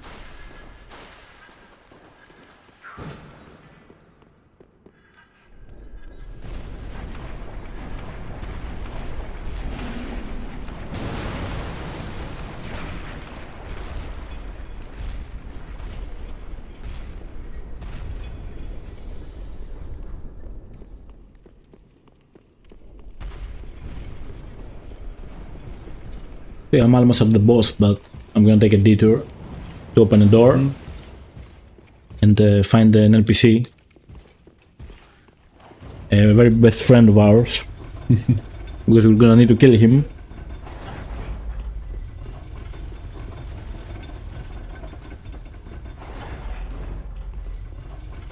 You can progress Zigward's quest here. Alright, so apparently Sigurd was trapped in a pit outside the cathedral, and someone stole his whole armor set, and now we have to find it and give it back to him so he can get out of the pit and proceed his quest line. Yes. Yeah, the trigger is to open that door, and I think you need to change the location, so I'm just quitting out for that. Yeah. And we're gonna find... Well, I'm not even gonna talk to him, I'm just gonna kill him. Yeah, so these patches, once again. Now it's my turn. Unbreakable patches. So this is not Sigurd, it's Patches, our favorite friend. Why me? Yeah. But yeah, this... you can talk to him, he traps you again. But we didn't get his armor set. We did. Oh, we did, okay. Yeah, he drops yeah, it. yeah. That's why I killed him. If you don't kill him, you can buy it later from the Firling Shrine. Yeah, he becomes a merchant. Yeah, he becomes a merchant. Yeah, but that's a waste of time, so we'll just kill him. Yeah, right. We're not falling for it this time.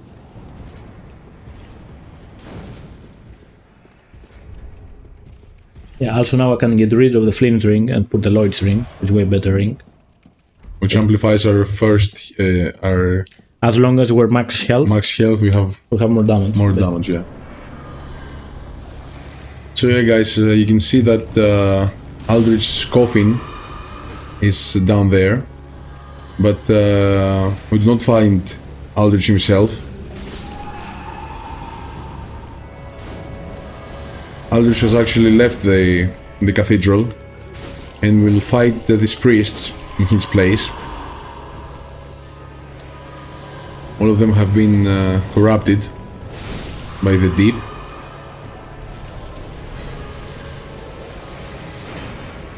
I think deep is similar to the abyss.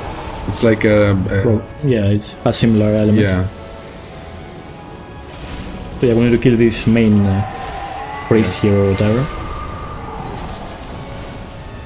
Nice. Yeah, it's just a pointless boss. It's a basic enemy boss.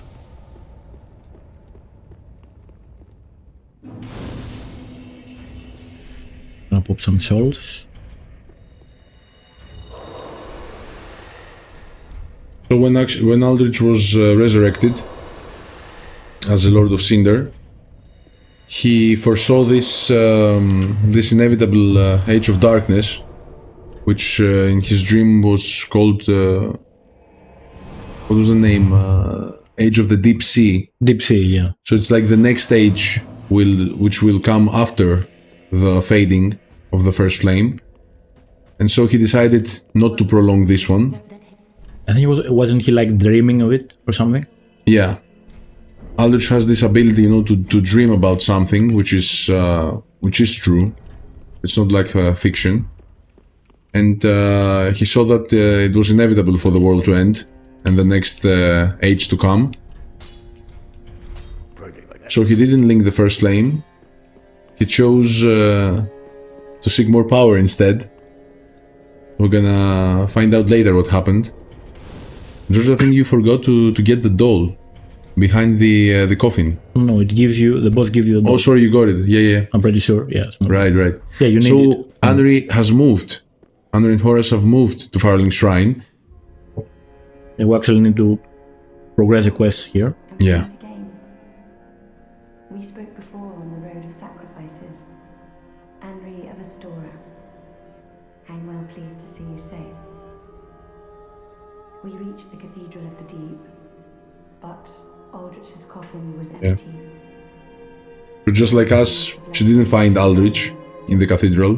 The little doll in the empty coffin told me. Aldrich is said to hail from Irithyll in the Boreal Valley, an ancient fabled city. A pilgrim told me that the city lies beyond Farron Keep, and so becomes our destination. Aldrich's honest home is Irithyll in the Boreal Valley, an ancient fabled city. So in Anri's world, she reaches Cathedral of the Deep. She kills the Deacons herself, and just like us, she gets the doll, which points to Irithyll of the Boreal Valley, which is the area we'll go later to continue our journey. Yeah, I mean, and hopefully find the Aldrich at some point. It's actually after the catacombs, it's not that far. Yeah. So yeah, we're gonna go straight to the boss here, but I actually need... where is the Abyss Waters? Yeah. I need to talk to Anri 2 times and kill Horace to actually move the quest along. Yeah, so after visiting Cathedral of the Deep, coming back to Firelink Shrine, the next place we'll find her, it's the catacombs. So we'll look for her in this area and proceed her quest line. If you miss one of these steps, guys, the quest line will be interrupted. Yeah. And you're gonna have to do another playthrough. You can also die from Horace if you don't kill him. Right. And she finds where he is. So Horace goes hollow at some point. She starts looking for him, and if we don't intervene and kill him, Anri will die.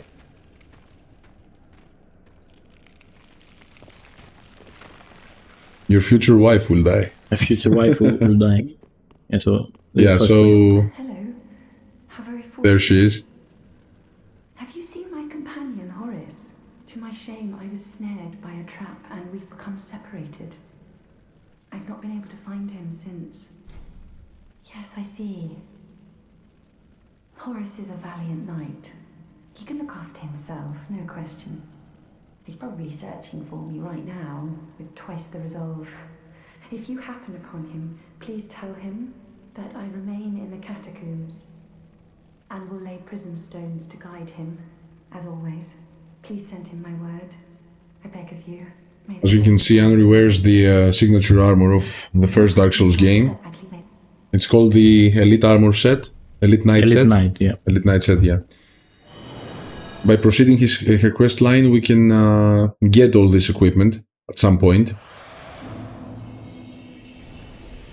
I'm actually gonna go to the cathedral because I forgot about this Zigward to get his armor. Oh yeah, we forgot our friend. I hope that doesn't mess up anything with Hunter. It shouldn't.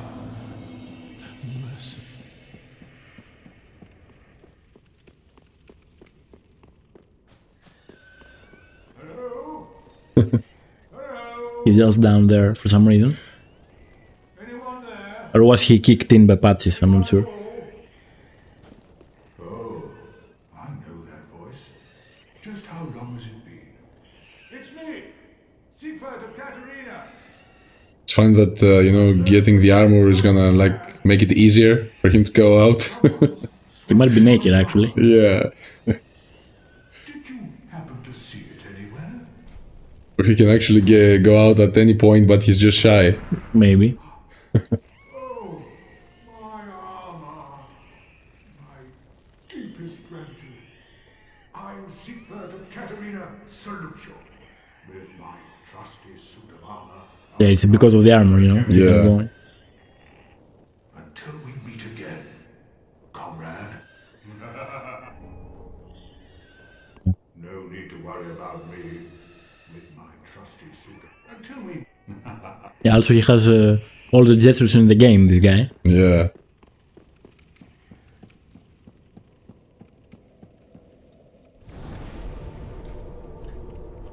The next step is to kill Horus. But I'm gonna do something else before I kill Horus. Okay. It's in our way anyway. Gonna fight a friend. Which one? Oh, the old Demon King? Yeah. Okay.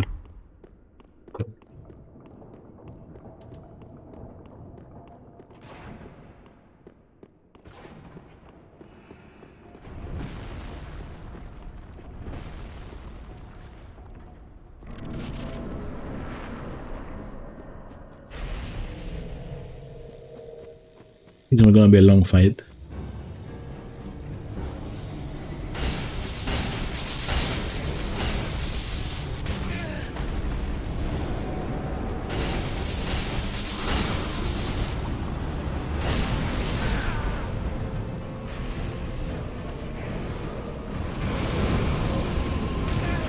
Release his move.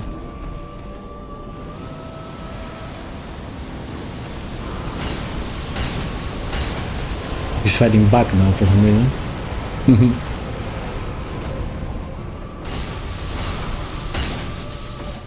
Easy. Yeah, he's just wasting my time again. Classic.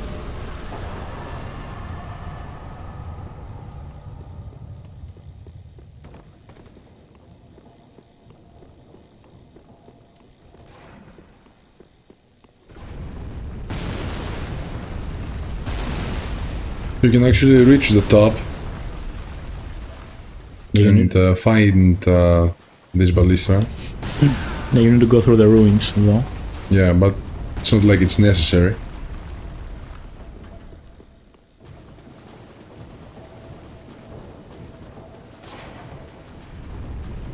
Yeah, we're going back to that small cave area.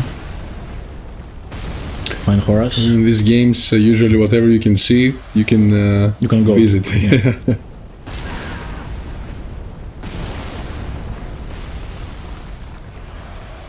Yeah, so apparently these two guys were separated at some point, and one of them went hollow. It's our job now to put him out of his misery.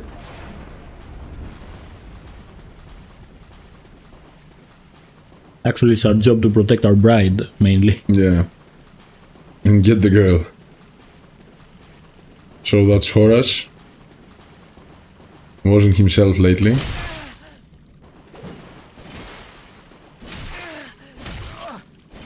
The spammer as well. But one combo will fix him right up.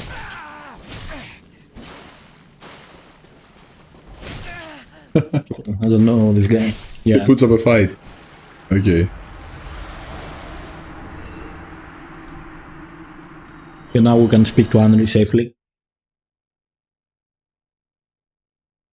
I think now she's on top of the bridge, right? Yeah, she's close to the boss.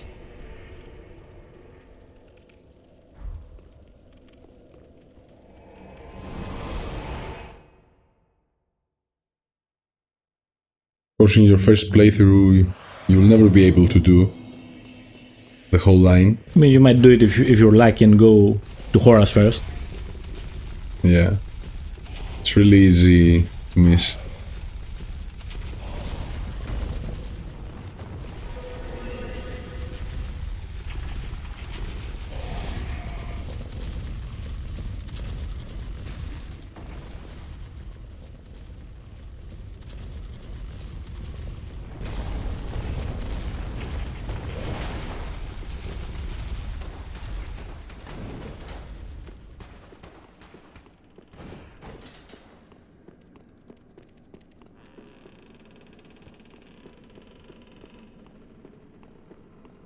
There's like this small side path here.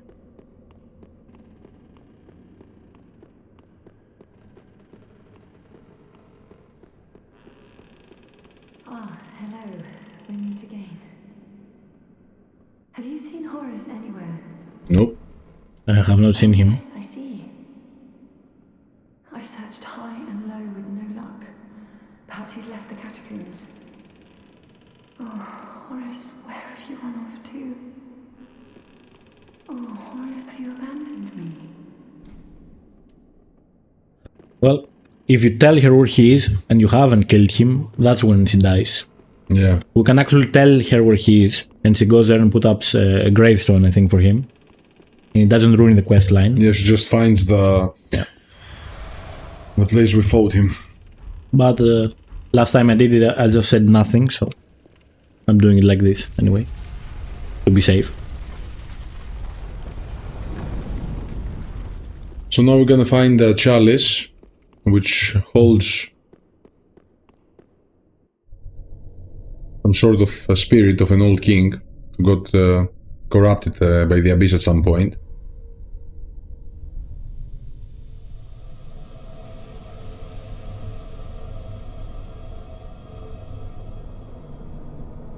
Maybe the hardest boss fight in the game.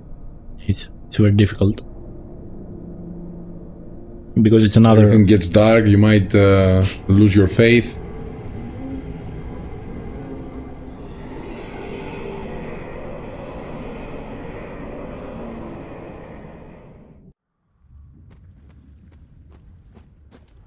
It's another one of these gimmick fights. Mm-hmm. You should try and steal his jewel. The game will reward you. Actually, if you go over very close to him, where that mist is, if you can see, you actually instantly die. So yeah. That's the only dangerous part of this fight.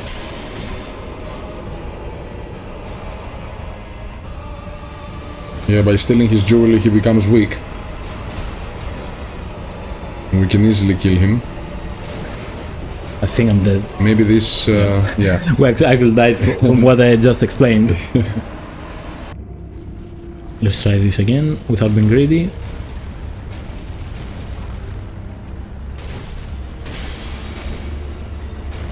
Yeah, so by breaking his bracelets, he becomes weak. Maybe these bracelets symbolize his greed, which eventually, you know, corrupted him.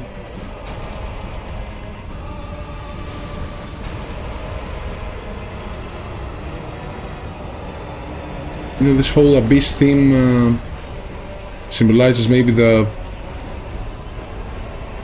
I don't know, the potential of the dark soul which is connected to the abyss. It's very easy to lose your way and be corrupted.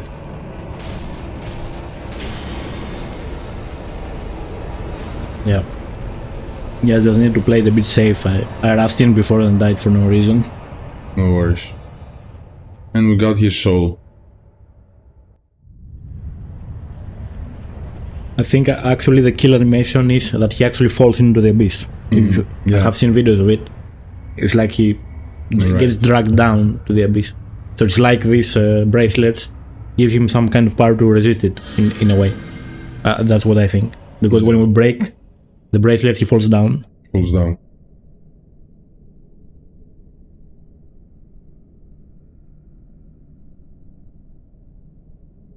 Will you drink from this chalice? Yeah, I think it's suitable for...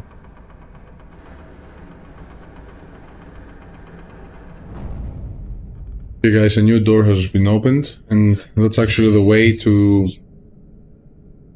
Irithyll.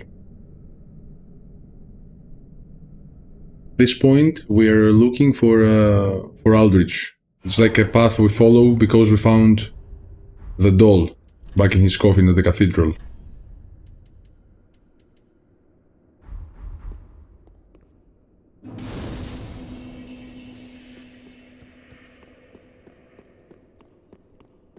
Yeah, this might be arguably the prettiest area of the game.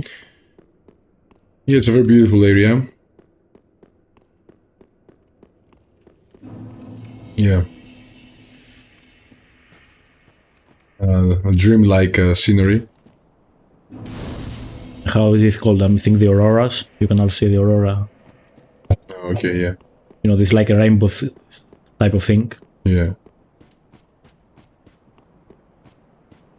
Yeah, you actually need the doll from the Deacons to get past this bridge. Yeah, otherwise you won't be able to pass it. So that guy is obviously been inspired from the Berserk manga. By killing we get the Pontiff Eye. Yeah. So Pontiff Sulyvahn is another important NPC of this game. He's like he was a sorcerer who was born and grew up at what's the name in the painted world of Ariandel, and at some point he escaped the painted world to seek more experiences, and he ended up here in Irithyll. And at some point became that strong that could actually... He took it over, basically. Yeah. He took it over, named himself Pontiff, and started actually ruling as a tyrant. Of course, later we learned that he met Gwyndolin as well.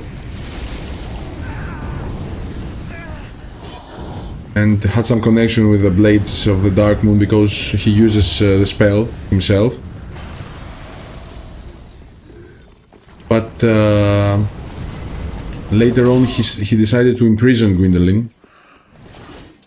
We're gonna find that out later where he is at this point.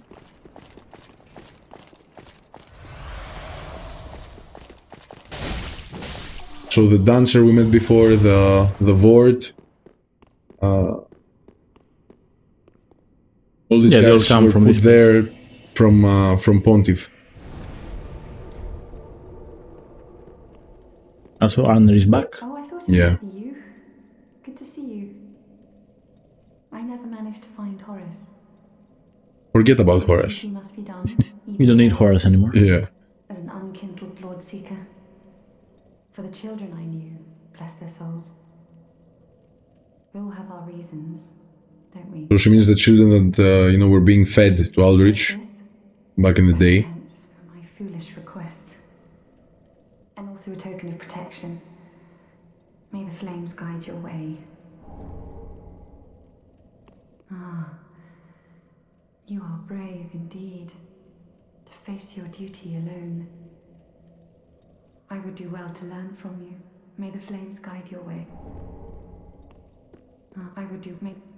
Yeah, so actually, one of the statues over there, I'm pretty sure, is like an assassin. Yeah. That is, is hiding. Won't you kill him now? You shouldn't kill him. In order for the quest to be complete, you need to let the assassin kill Andri. Oh, correct. Yeah, if you kill the assassin, she will fight Aldrich with you, but she won't die. Mm-hmm. Right.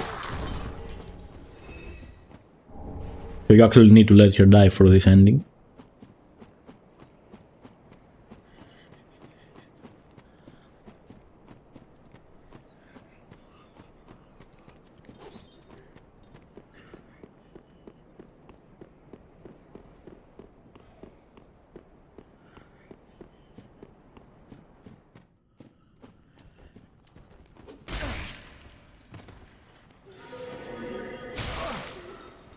Yeah, now it's just more running towards the next boss, basically. Yep.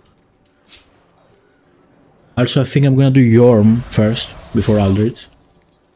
Okay. I'm gonna do Pontiff. I'll go, you know, to the Aldrich bonfire. Okay. But I'm not gonna kill Aldrich yet. Because if I do Aldrich and then Yhorm, the game is gonna teleport me to Dancer. Right. So I'm not gonna have time to talk to Sigurd. Yeah, I see. So just to have the, you know, the questline finish of Sigurd, I'm gonna go to Yhorm first.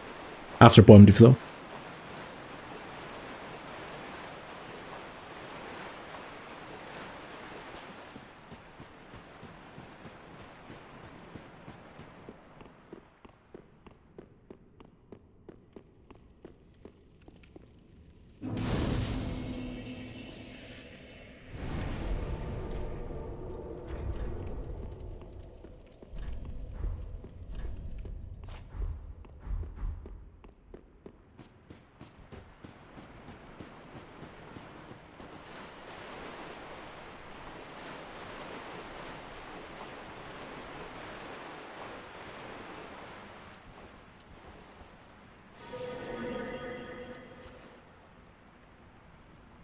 And not being able to run in this water is annoying.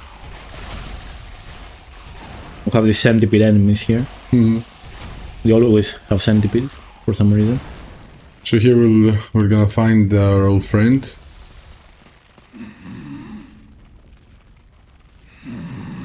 It's nice and cozy here. Excuse me, I must have dozed off. It's rather warm in here. Well, hasn't it been all too long? It's good to see you. Oh, I seem to have missed my chance, so... You know, despite the world ending, he's always in good spirits. Deepest gratitude. The jolly character. The jolly character never loses his faith. It's all yours. I know. Won't you join me for dinner? I make a fine Esther soup. I've got some stewing right now. Even we undead deserve a little normalcy from time to time. And finally, upon this rendezvous, let us make a toast. Never misses a chance to make a toast. To your valor, naturally. What do you think this has to soup is, even? sworn duties. An undead It's favorite? like, Long may the sun shine. Yeah. Have you heard? Somewhere, hidden right here in Irithyll, is a deep dungeon. And even below that, the profaned capital, home of Yhorm, the reclusive giant lord. That reminds me, I've a grave promise to keep. Okay, it's the first time that we learn about his purpose in the game. He obviously is looking for another Lord of Cinder. It's the giant we saw at the opening cinematic. His name is Yhorm. And it seems to be a connection between them. He has some kind of promise to keep. That's a beautiful room as well. You might guys remember this this painting from Anor Londo in the first Dark Souls game. It depicts Guinevere, the daughter of Lord Gwyn, which I think we should say that if we look at the descriptions of some of the items in the game, it's implied that she was the queen of Lothric. So You mean about marrying Oceiros? yeah, and obviously Prince Lothric, Prince Lorien, and the baby Oceiros holds in his hands are probably It might be her babies, children. Yeah. Yeah.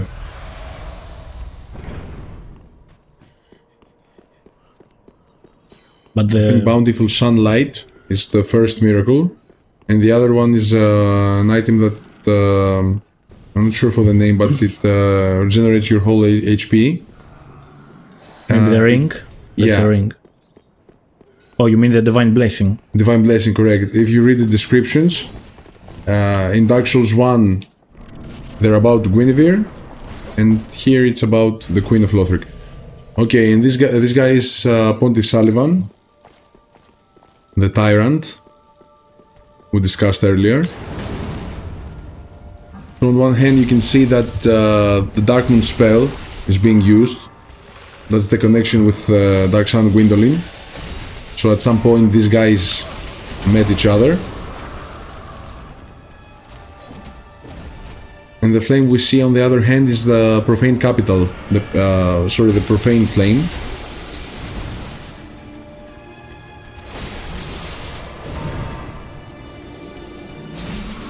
Yeah, nice. Sadly, we don't see much of him. Yeah. So at some point, Sulyvahn found the Profane Flame as well and used it to gain strength.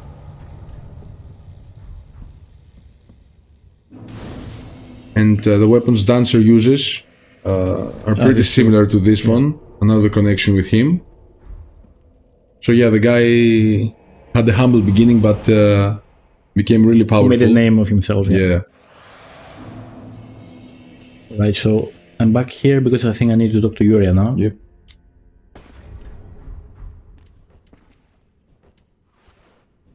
Speak thy desire, honorable Lord of Hollows, our lord and liege. Knowest thou of a maid named Anri? She is hollow, and will join thee in wedlock. A fellow of mine guides her at this moment. When the time is ripe, thou mayst make thy salutations. Gives us some instructions about our future wife. Ah, great, good tidings. Yeah. Thy spouse is ready. We don't have a choice, we need to marry now. Yeah. The time is ripe to greet her. In order to progress in life, we need a spouse. Dark Moon Chamber. Even the Dark Lord needs a spouse. Of course he does. So thou mayst a true monarch become. Ah, good. Okay. Yeah, so we're almost done with this questline as well. Yeah. Actually, I have plenty of souls. Yeah, plenty of souls. Might get some members just to have them. So we're gonna fight Yhorm next. I'm gonna go close to Aldrich, just to be, you know, have the bonfire for Aldrich. Yeah. But I'm gonna go to Yhorm first. Yeah.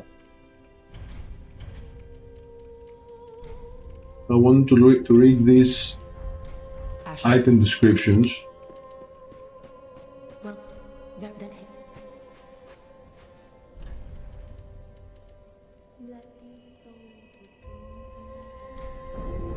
Farewell, Ashen One.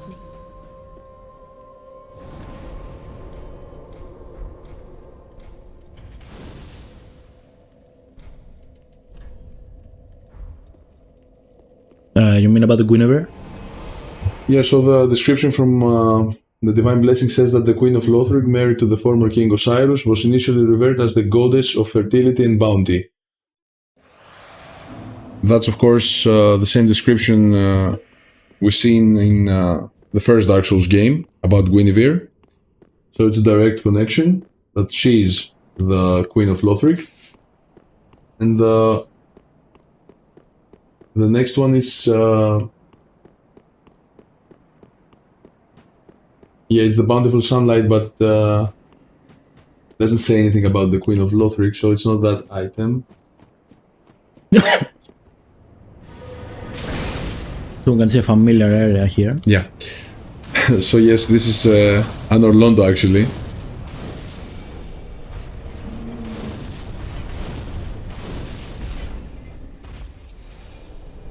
I'm just a little unsure about how Irilith is connected to Anor Londo. Was it just a part of Anor Londo we didn't see in the first game, you think? No, I think Irilith is, you know, an area from another era. But how is Anor Londo here? Or is it just a replica? It's like, I think there are, how it's called, they were converted. Oh, you mean they were joined? Because the Pontiff Sulyvahn for sure came to Irithyll, and then he met Gwendolyn. So the areas should be close. Yeah, it makes sense, okay. I don't think that Irithyll is a part of Anor Londo. Okay, so I try hard quit out here because I fell down. And I still fall down. That's great.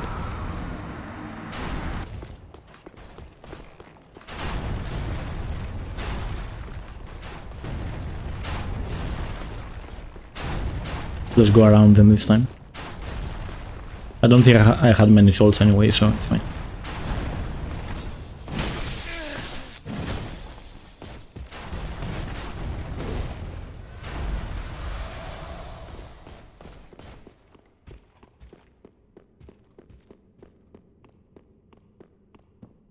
Welcome, our gracious lord. Your spouse awaits you. We'll meet another pilgrim. Very near. Please, take the sword of avowal. May you be the truest lord of Londor yet. So we're gonna take part in some kind of ritual here.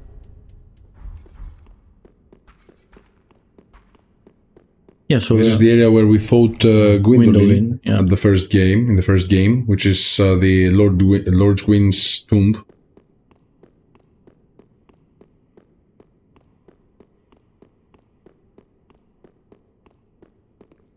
So yeah, when you know, the Dark Soul NPCs mean a wedding, they don't mean the traditional wedding, they mean something different. So we're not gonna be getting a waifu after all. We have been scammed. Is it a wedding or a funeral? Yeah. They turned us hollow, and we don't even get a waifu. It feels like a scam to me.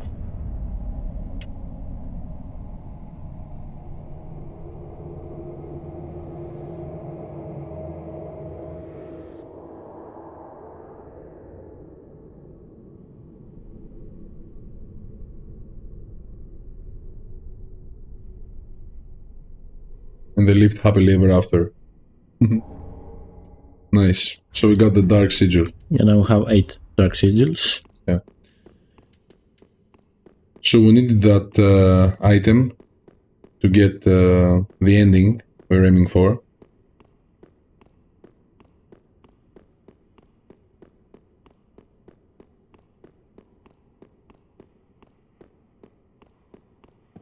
Also, the pilgrim is dead. Yep. Just like they completed their purpose and now they're dying.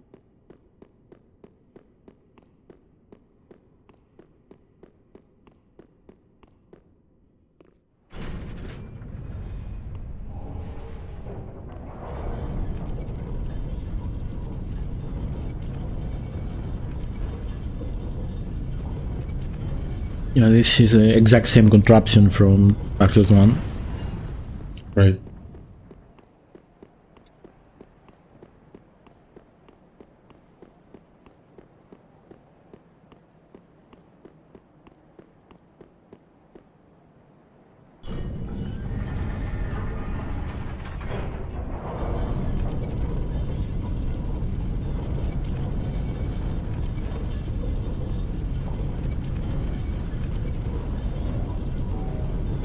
So if we look carefully, you know, around Anor Londo, we'll find some of the Archdeacons that served Aldrich. So he left Cathedral alongside with his Archdeacons and came to Anor Londo in order to find more, you know, strong enemies to devour, obviously. I mean, his goal is to become, I don't know, an ultimate being or something. Yeah. He keeps growing.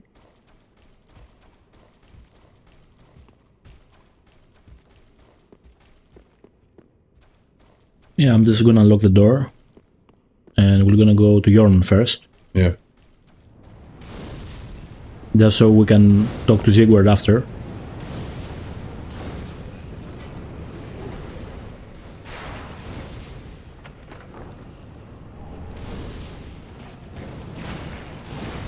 So there is this creepy enemy here.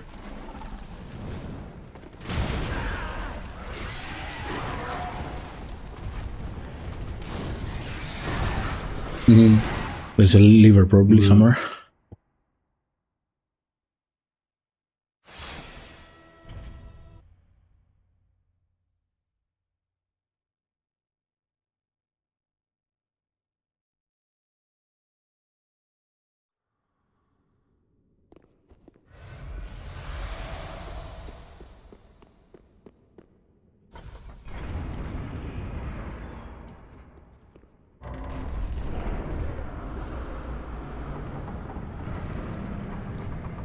Right, so I'm gonna go back because we need to talk to Urea a final time to end the quest line.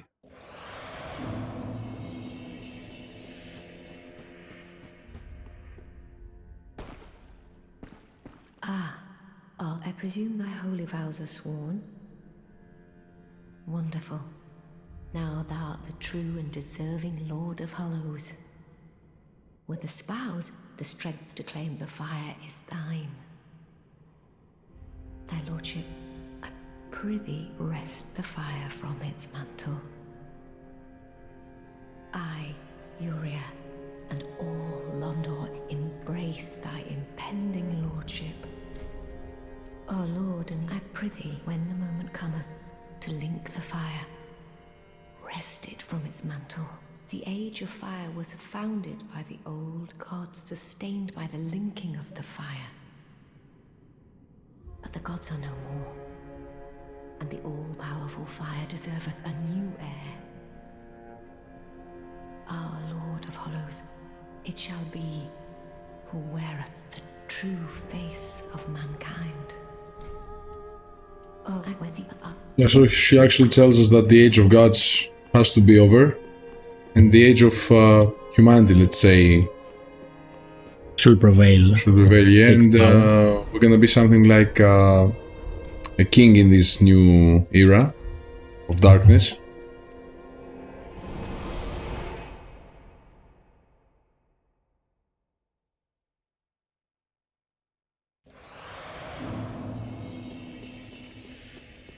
Yeah, now we're taking the, I don't know, the side path, let's say, from Irelith.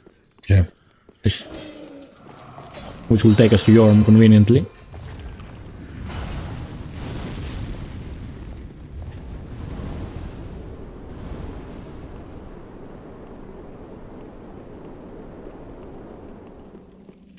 So Yhorm is the second Lord of Cinder we're gonna fight? Yes. In this run, the second Lord of Cinder. He's the Lord of the Profaned Capital, which is a place we'll visit next. At some point, the Profane Flame appeared in the capital, and I'm not sure it corrupted the inhabitants or.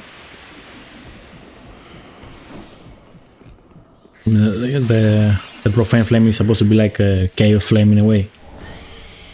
Yeah, I'm not sure if it's, but it's something similar.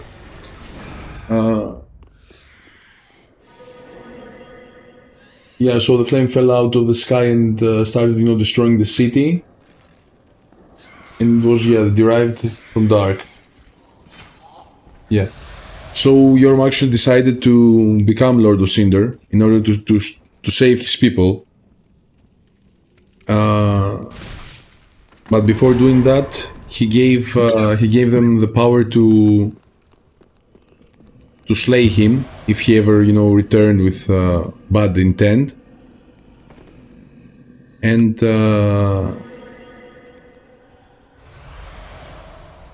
he then gave the same power to one of his friends, which happens to be Sigvard, and asked him to stab him if he ever came back and try to harm people. That's why Sigvard seeks Yhorm at this point, in order to keep his promise to him. Yeah, he was talking about it earlier. Right. About his mission and the promise to keep.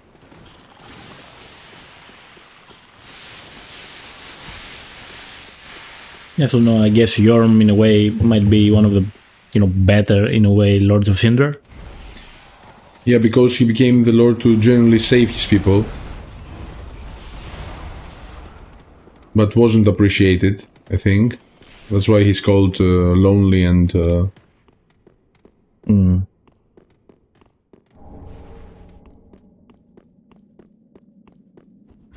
Right, I'm opening a shortcut here. Yeah.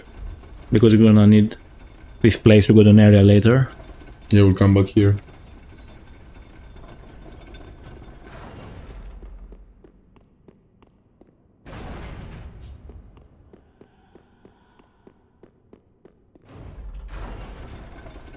Also, these jailer enemies are the worst enemies, I think. They just drain your health completely. Oh, this nice moveset. Yeah, they just stamp you down with a hot poker over there.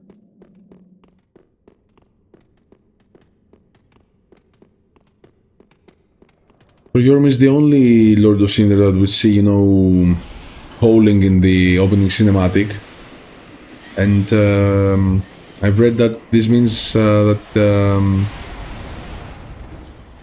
he's not happy with him coming back to life, and maybe he knew something about that, because he gave these storm rulers to his people and to Siegward, in case because he knew that he was gonna die after sacrificing himself to the fire. So what was the point of giving, you know, these two swords to them?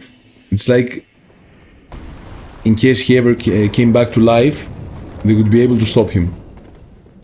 I think it's more. It seems like he almost knew he wouldn't link the fire again. Because, like you said, he would die anyway if he linked it. Yeah. So the only alternative to kill him, if he didn't link the fire, was the Storm Rulers. Yeah, but if he didn't link the fire, he would die. He would die if he... So if you're not able to link the fire, you're gonna turn to ash. That's what I don't understand. I'm not sure either, to be honest. Maybe he did it in the logic, you know, of if losing he his mind abused his power, or something. So people wouldn't be afraid to turn against him. Or maybe he just, you know, didn't trust his own self. Yeah. Right, I got the key, I think. Yeah, I'm going to free Siegward and do the final part of his quest. Right. So Siegward actually reached the profane capital, but got himself locked in a jail. So we have to set him free in order for him, you know, to join us and be able to fight Yhorm and keep his promise. Yeah, he's a bit clumsy, always gets trapped somehow.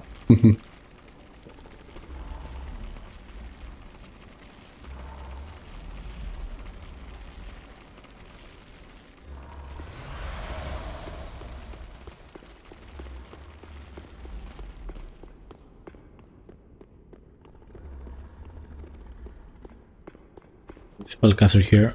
Hope doesn't annoy me.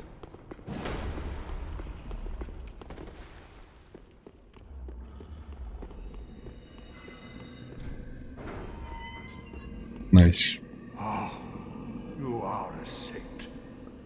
Once again, you are my valiant savior. I, Siegward of Katarina, express my deepest gratitude. Take this, a token of my thanks. Go on. It's all yours. So we got the Titanite slab. Go on ahead. I've my own road to take, and a duty to fulfill. Very soon. No. Okay, we're done here. Nice.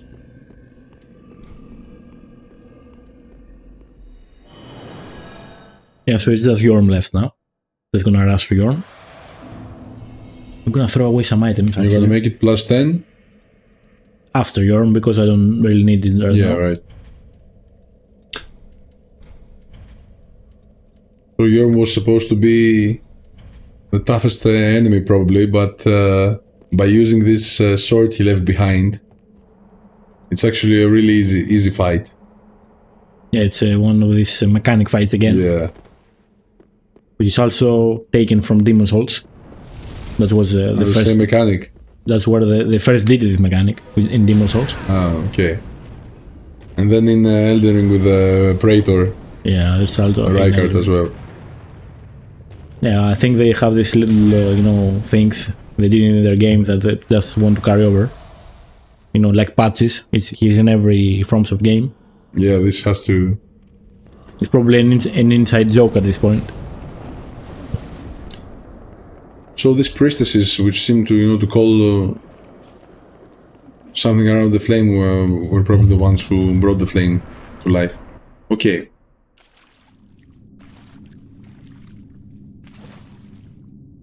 And now Sigward is with us because of the questline we're doing. Yeah. Also, I think his own Stormroller is broken. Yeah? Yhorm, old friend. Unless he broke it into two pieces. Secret of the Knights of Catarina have come to uphold my promise.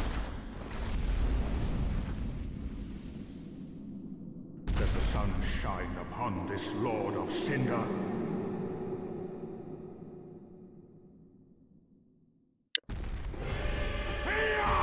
Yeah, so we're gonna fight together with Sigward.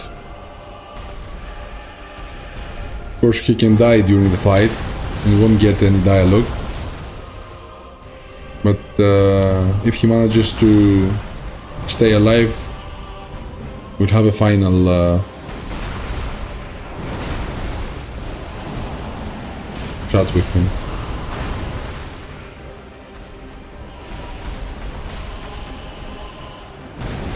So it's not like Yhorm is evil or something, it's just that he refuses to sacrifice himself again for the first flame. And it's actually our decision to kill him in order to get the cinders. So he doesn't have any other option than to fight us.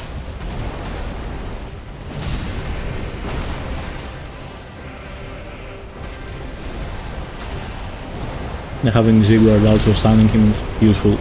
Yeah. But yeah, this is the only thing you do in the fight basically. Just charge your weapon and throw it in his face.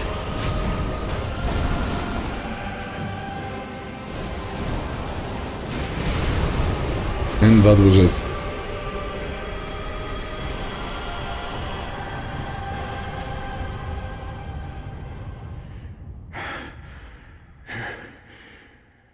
It seems I am in your debt once again. My thanks. I could have not kept my promise without you. Now, for a final toast. To your valor, and my old friend Yhorm.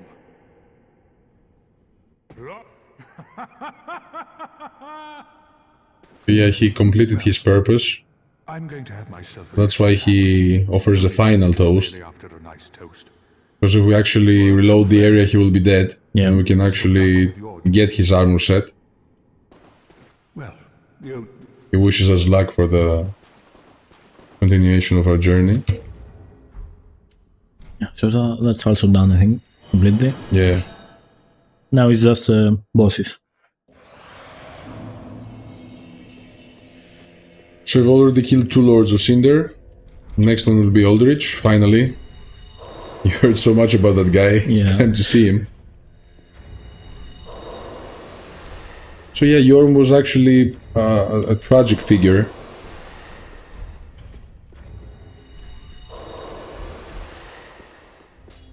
Many of the lords weren't actually heroes or something. They were just strong individuals who were able to lead the flame. But Yhorm, we could say, was a tragic figure.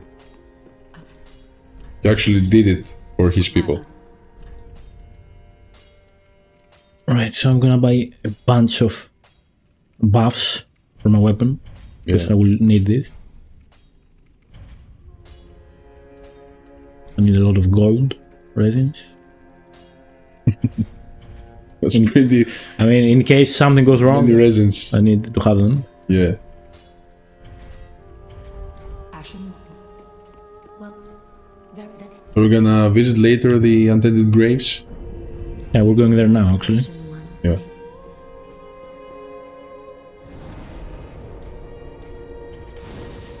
So this is another very interesting area. Actually, it's Aldrich first, my bad. It's, yeah, okay, let's do Aldrich.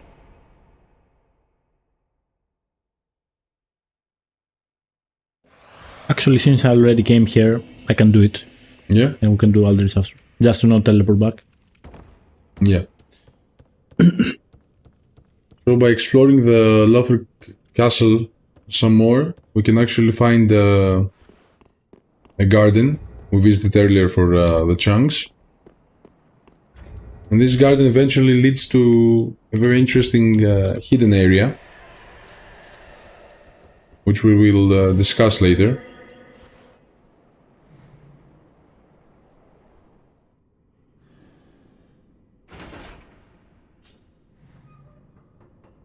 Actually, I went the wrong way. Yeah? I opened the shortcut before, so I can just go from the shortcut. Oh, right.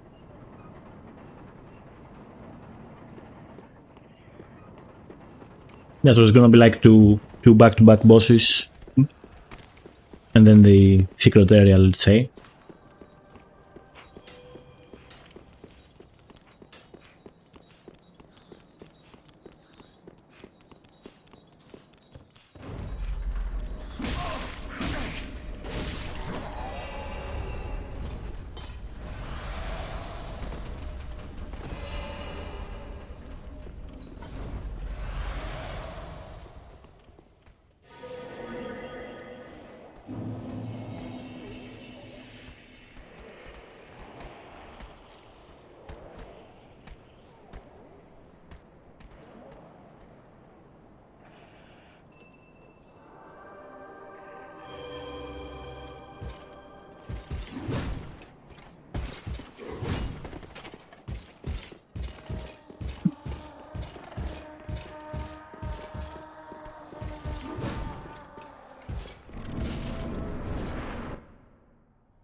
So this is the supposed king of this kingdom, the Lothric kingdom. Father of Prince Lothric and husband to Princess Guinevere. For some reason he's turned some kind of dragon. Reminds us of these experiments, you know, Sith did. Sith did. Yeah, also he's supposed to be holding a baby. Yeah. That's actually invisible and reminds me of Priscilla from Dark Souls 1. Right. Because she was supposed to be a dragon breed child. Yeah. That will turn invisible. I think it's confirmed that he's holding a baby. It's not like it's a fantasy or something or a theory. You can actually hear the baby crying. Yeah. So yeah, for some reason the king got consumed by experimenting with magic.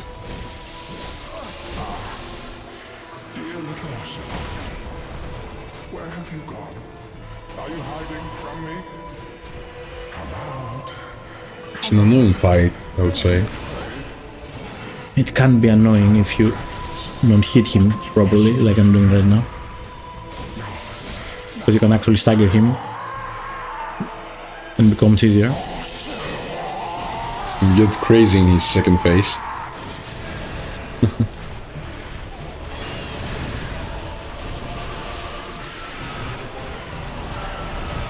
Yeah, he's like more feral, I guess.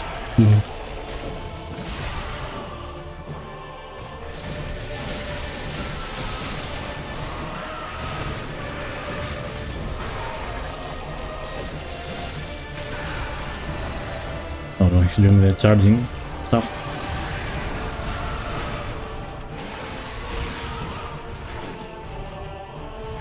Okay. Nice. Yeah, if I missed a few hits on his head, or he will die faster, but it's fine.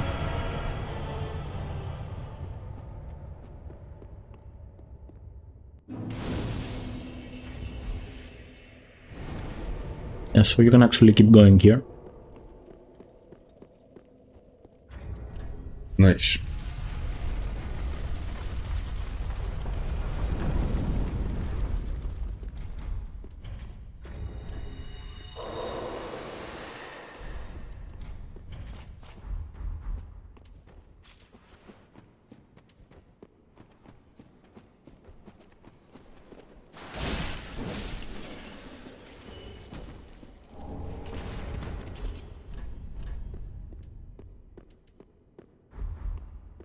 Yes, we actually need this gesture to get to a secret area. Right. Okay, so we just reached the Untainted Graves. Very interesting area for speculation and theories. Because many things hint that we're in the past at the moment. Because we enter an alternative, let's say, Fireling Shrine or a Cemetery of Ash area. And other hints point that this area happens in the future. So if you lose your souls here, you can come to the original Cemetery of Ash and find them. Oh, really? So it's like the souls stay here, and you can come back later in the future and get them. Then we're gonna fight... Yeah, but doesn't that mean that it is the past because you died in the past? Yeah. These are the hints that we're in the past. Okay. Then we're gonna fight Gundyr in his prime form. That's why his name won't be Iudex, but Champion. His armor set says that he came late to the festivities, and the bell wasn't ringing. And so actually I got confused. That points out that we're in the future. So by killing Gundyr, we'll get his soul at this point. So when we fight him at the beginning of the game, it's like we have already beaten him in the past and got his soul. So like we're the reason that he became a monster in a way. Became a monster, yeah, and stayed here judging, protecting the gate. Then, by entering the Fireling Shrine, we'll find the Handmaiden. If we talk to her before visiting her at the beginning of the game, she will remember us. Another hint that we're in the past. Okay, and then we have the hints that it's not the past, it's the future. There's a question. Yeah. If we're in the past... Right. Actually, I lost my train of thought. You can carry on. So, by entering the Fireling Shrine, we'll find the thrones. We'll find Andres' hammer. So it's like all this, the events of this game have already happened, and we're visiting a different version of the shrine in the future. That's why everything is the same but empty. It wouldn't make sense for Andrew to leave his hammer here before coming here. It's it doesn't make sense. And of course, the fact that she remembers us, it points to the past. Yeah. But this was what I wanted to say. Yeah. That we just basically went through a wall and came here. So doesn't this mean that it might be connected to the abyss? We're in some form of the abyss right now. Yeah. Because how did we travel into the past? Just casually. So the most interesting thing I read about was that because we're gonna find the eyes of the Firekeeper. Yeah, and also, excuse me. Yeah. A little. I think a big hint is that it has the Artorias set. It has the Artorias set here, so Abyss is connected to this area for sure. Then we're gonna find the eyes of the Firekeeper inside here, which is like when we give them later to Firekeeper or talk about that to Ludleth, they both say something about a vision of darkness. So it's like the Untainted Graves is actually some kind of dimension, which is an alternative dimension. Into an age of darkness or something. It's like we're getting a glimpse of what can happen. It's not real. So I think it's not in the past and it's not in the future. It's something. It's like it's an out of state. Different. Yeah. Different state. So future and past, you know, coexist at the same time. I think it's like a merging situation. Yeah. Like a world, past and present are both merged. I know, it's one of the more interesting areas for sure. Very interesting, yeah. And the fact that the description we give, the Gundyr set gives us, it's very interesting. Because it says that he was a warrior who wanted to save the world, but came late to the festivities. And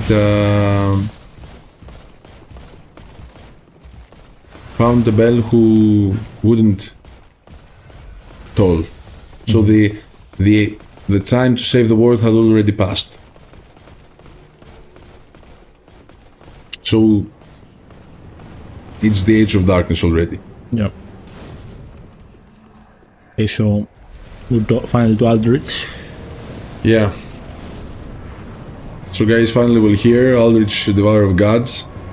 It might seem familiar a bit. Yeah, yeah. So yeah, we know that through item descriptions that for some reason Gwendolyn was trapped here in the cathedral, probably by Pontiff. And when Aldrich came here, he was able to devour the old god and get his powers. We can see that from his form.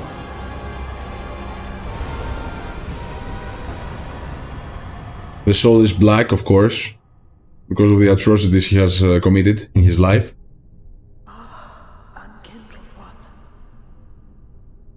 You know, the game is gonna teleport us to where we fought Dancer early. Yeah. Because now you're supposed to go to the castle. Right. So we don't have the time to check above us, which is like a Guinevere's chamber. Lothric is in your hands.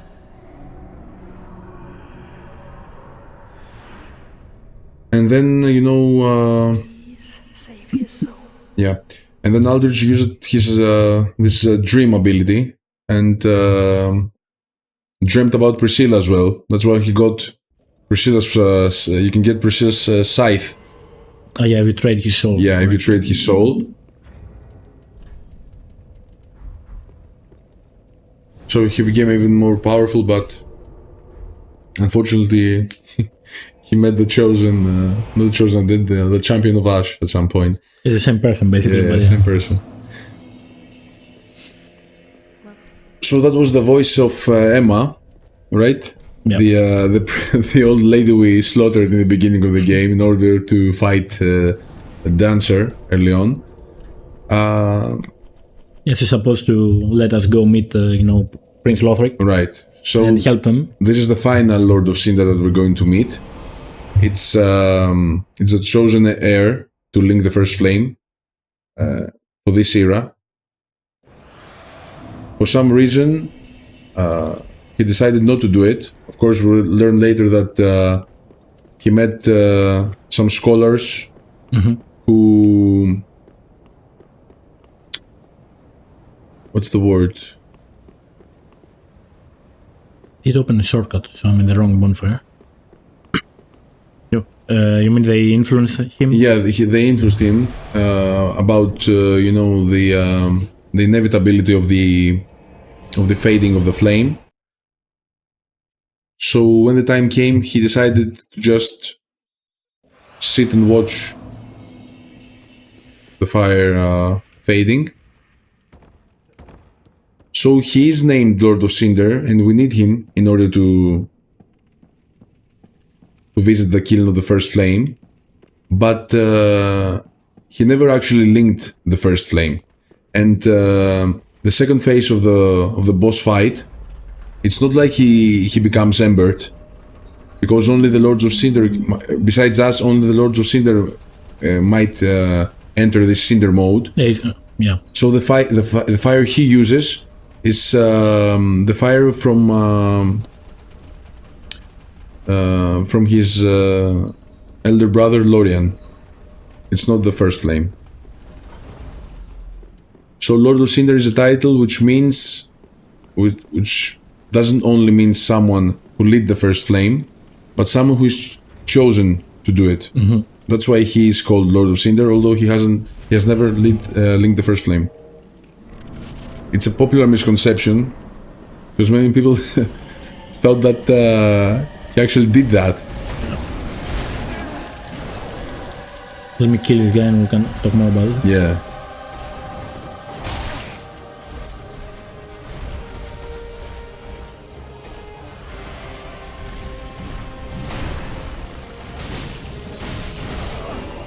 Annoying enemy.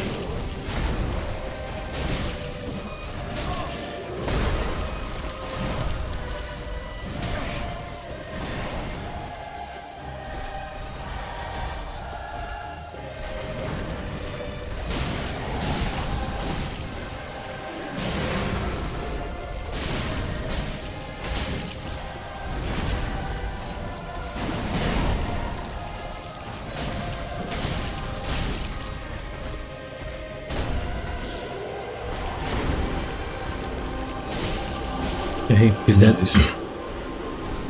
Yeah, if you don't kill him quickly, this flying thing over here starts shooting at you. Also, he was wearing Ornstein's armor. Interesting. Or more like This one? Yeah, it's a Dragonslayer armor. It's similar. Okay, yeah. And he's just lightning as well, which is like a... Yeah, I'm not sure if it's just an armor or there's somebody inside it. Yeah. But it's an interesting boss. Nice one. And we're gonna meet him as well in the Ring City.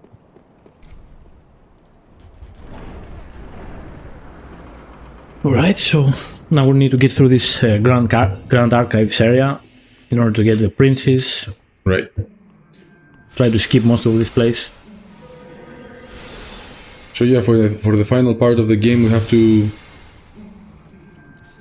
find Lothric and bring his cinders back to Firelink Shrine.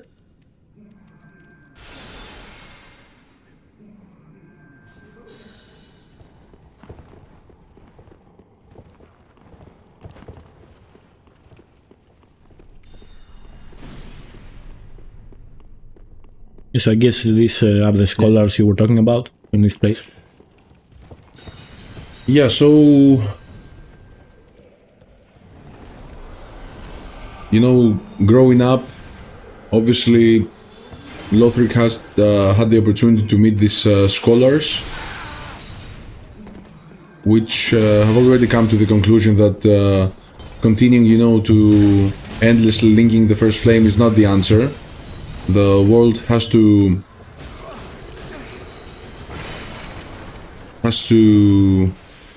continue, you know, its natural circle. And we're actually committing a sin by relinking the first flame over and over again. So when the time came, he refused to be the next Lord of Cinder.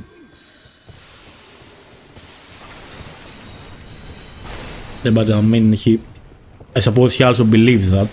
It's not like he was brainwashed by the scholars. No, it's like he's doing it from his free will, yeah.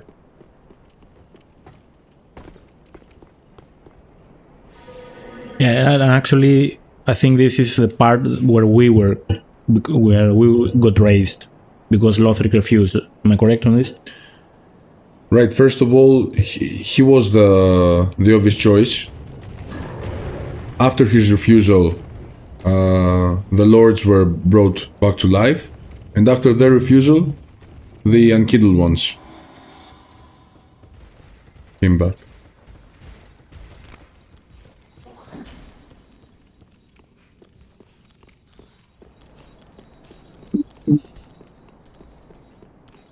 And we learned that,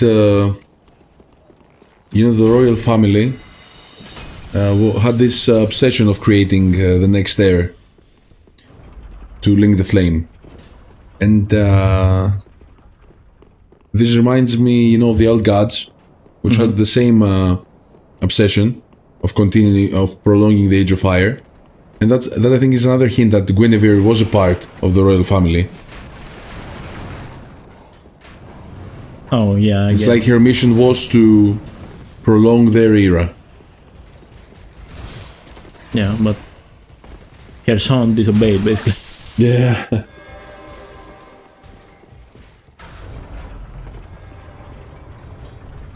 I opened the shortcut, so we actually at the princes now.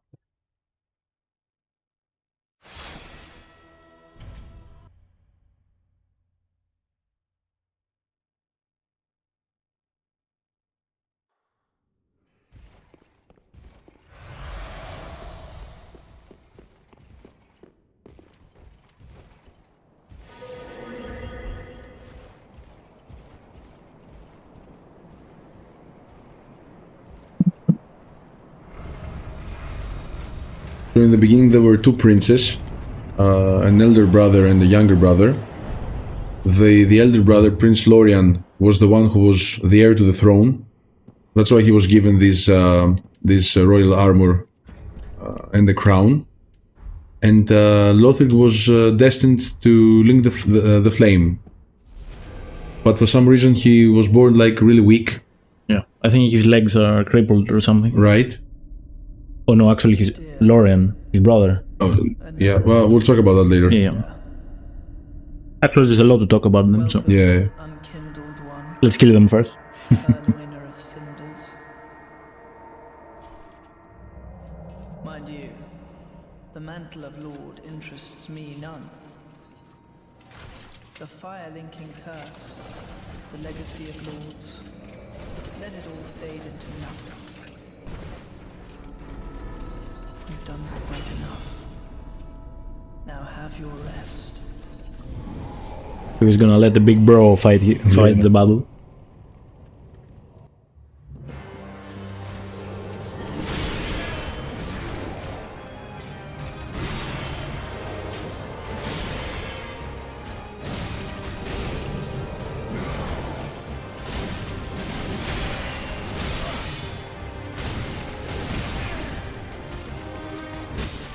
Okay, that hurt.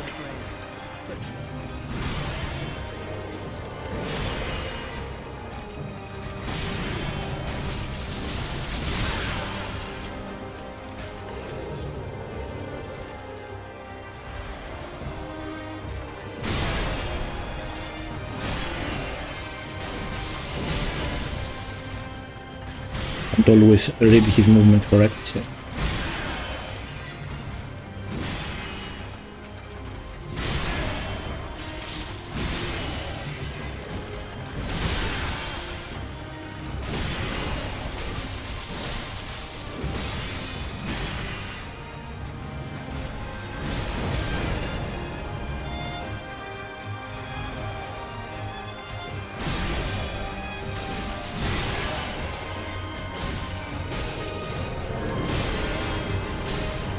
Right, I'm gonna try to do something here, if a kind of a glitch, if it works.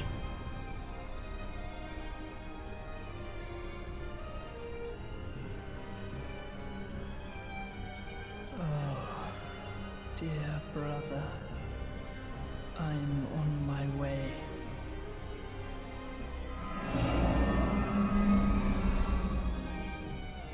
So Lothric is a healer, I guess.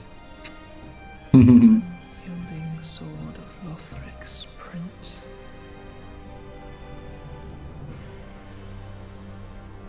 Rise if you would. For that is our curse.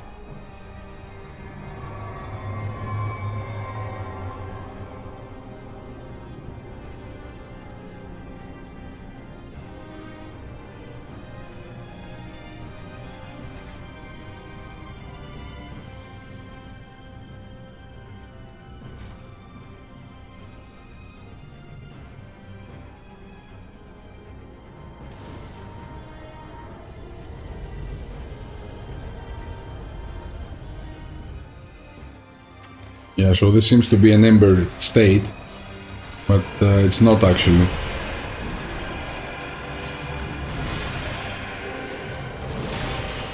Okay, what I want to do didn't work.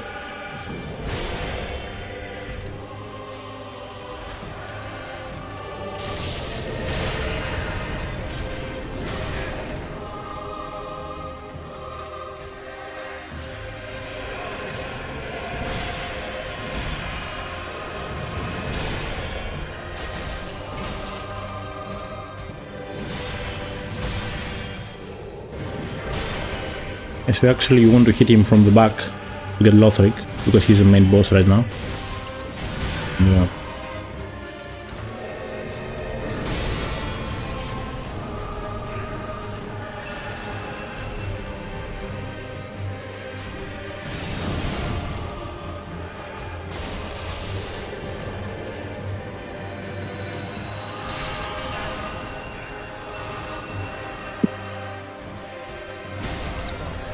It's okay.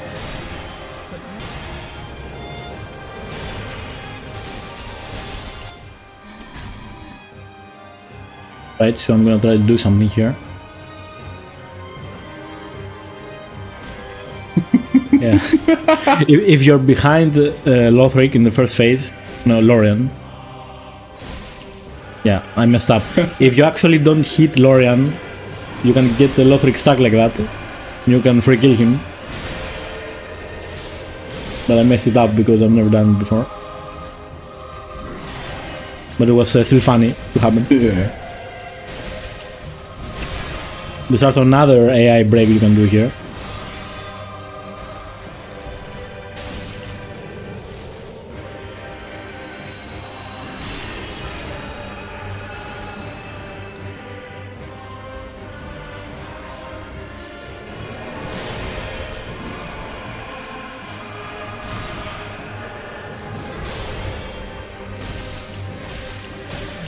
Okay, this is a fight.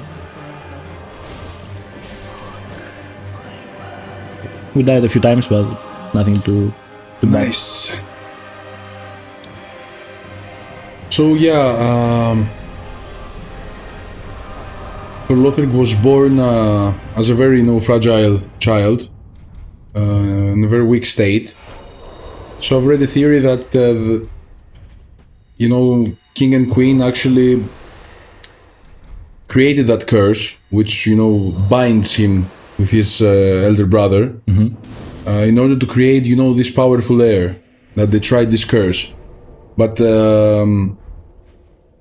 when they did that, Lorian wasn't able to move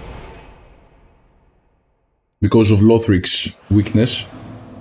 So I'm not sure if this is the right theory, or Lorian got himself unable to move because from his previous fights with Chaos Princess. You mean how his legs got messed up?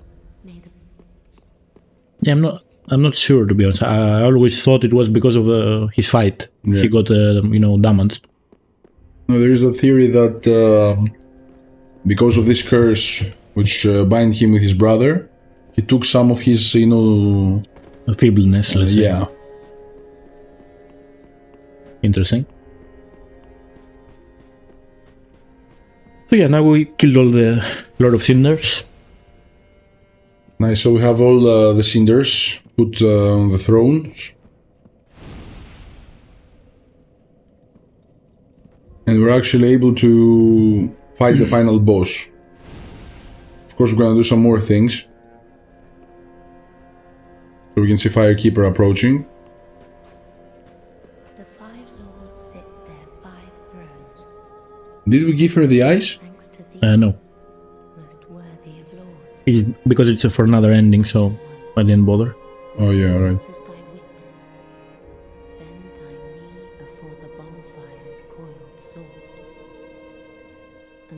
Yeah, so when we visited the untainted graves, we found the eyes of the Firekeeper. And if we bring these eyes to our Firekeeper, we're actually able to unlock another ending for the Age of Darkness. I think she also needs the Firekeeper soul, along with the eyes of the Firekeeper.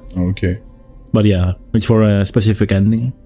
Noble lords of Cinder, the fire fades.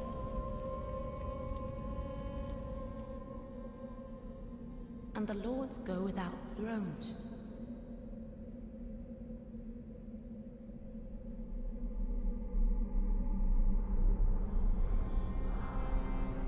Surrender your fires to the true heir. Imagine how much power we need in order to be able to be the next Lord of Cinder.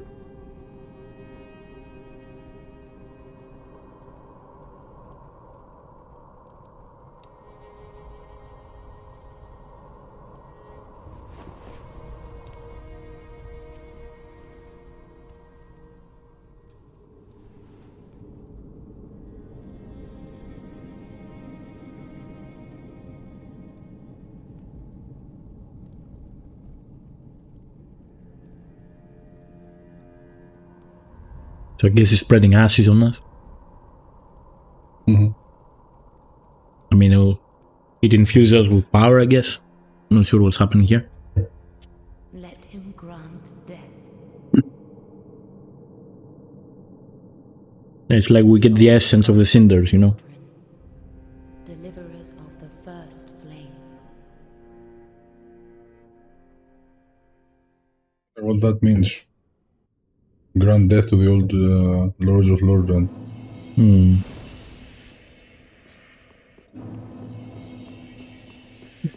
Okay, so now we have been transported to the Kiln of the First Flame. It's a similar area to the one, to the last area of the first game. And this is the entrance to the Ringed City, of course. Hey, spoilers. The second DLC of the game.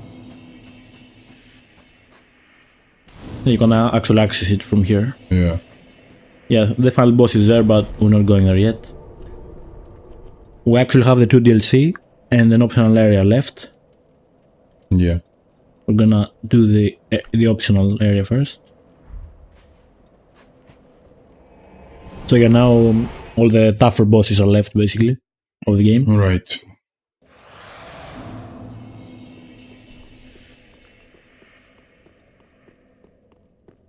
Okay, so if you guys remember from the first game, Gwyn, besides his daughters, had a son, which was named the God of War.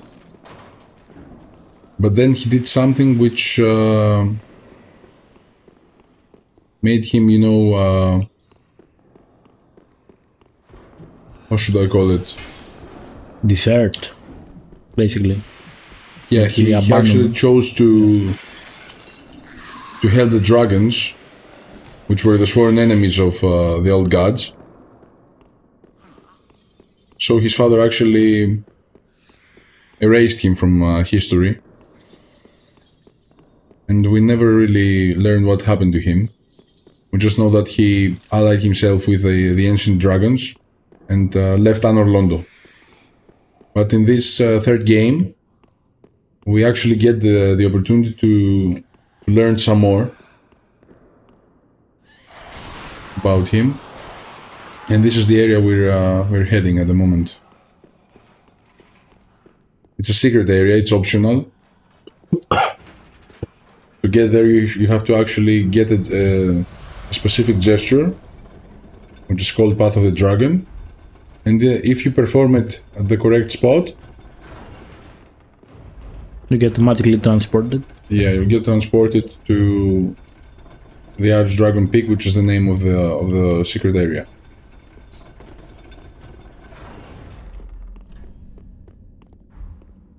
Yeah, I was running around a bit there because I got lost, but it's okay. Mm-hmm.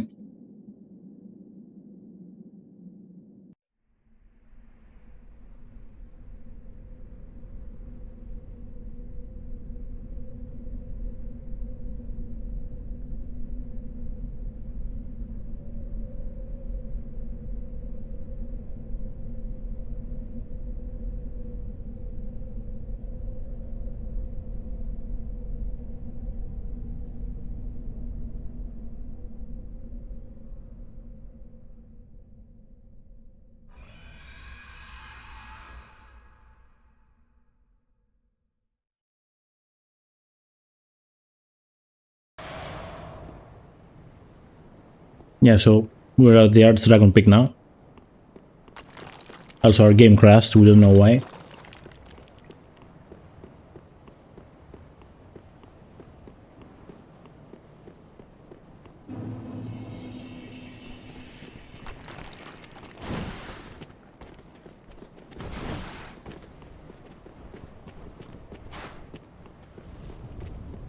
So like this, you know, lizard dragon type enemies here.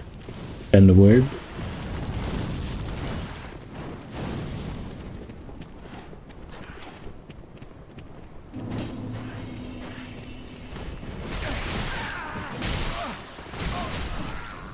I'm glad I got that bonfire. Yeah.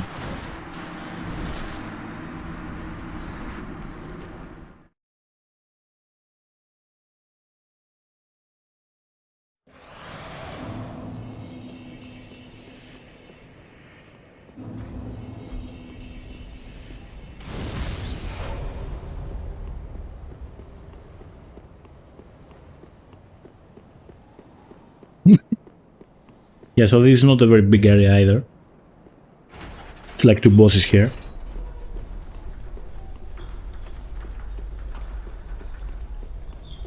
This is the first, which I'm not a fan of at all.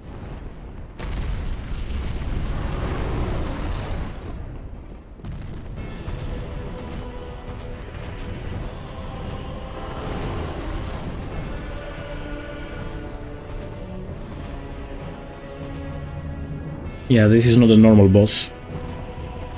You have to do a mechanic as well to kill him. I'm gonna quit out here. Because I ran around for no reason. Mm-hmm. I need to get a ring. And we're not coming back here, so... It's gonna put me outside now.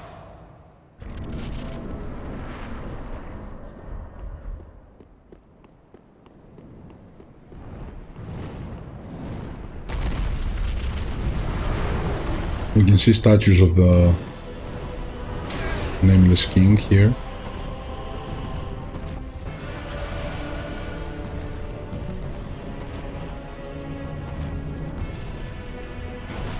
Yeah, so the idea here is that we have to run all around this area with a bunch of enemies. In order to a certain point. Yeah. Because we need to plunge attack the enemy to kill it in one hit.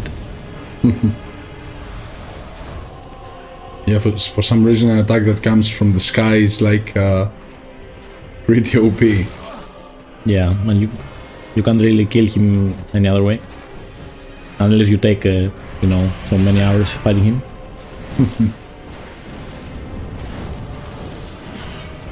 Also, this enemy here is very annoying with a scythe, a sickle or whatever it's called.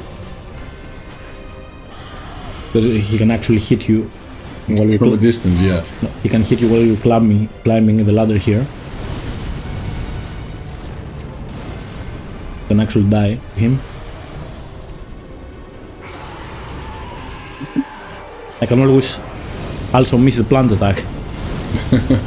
And then we cry. But we're fine. Yeah, I'm not a fan of this boss because it's not really a boss.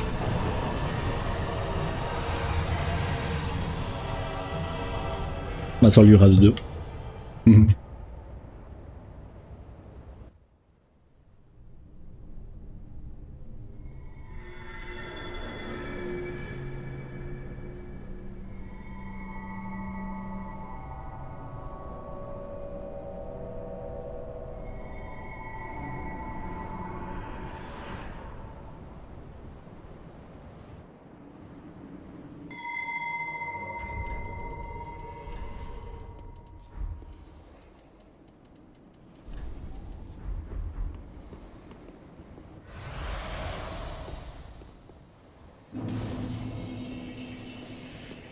Yeah, now so we just get teleported to another area. Another part of this area, I should say.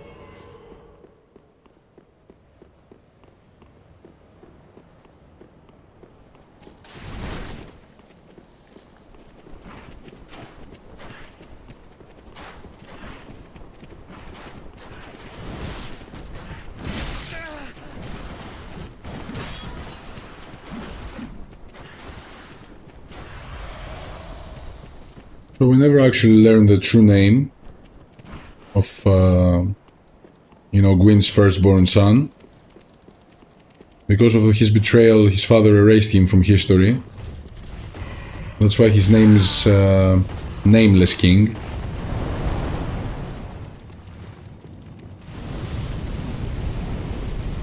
I think that's more of a game thing though, isn't it? It's not like he's mentioned somewhere as a Nameless King. I don't think so, at least. Yeah. But it's like nobody knows his name. So I guess it's, you know, kind of true.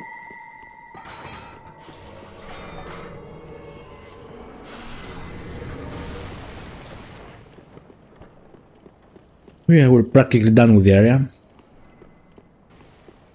The other boss is here.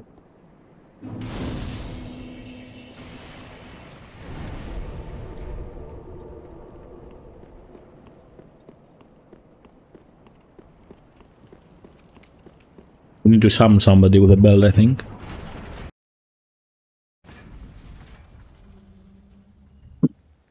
In this game, whenever we ring a bell, something interesting happens.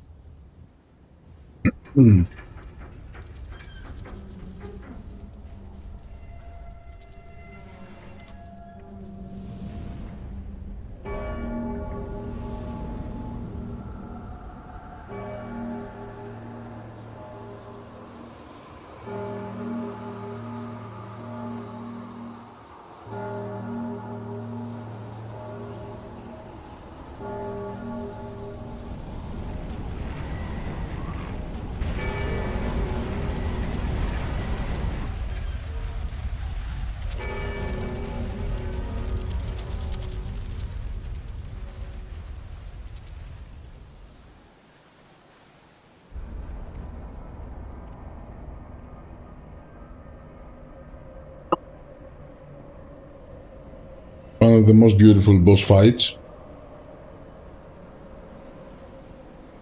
It's like cinematic in a way.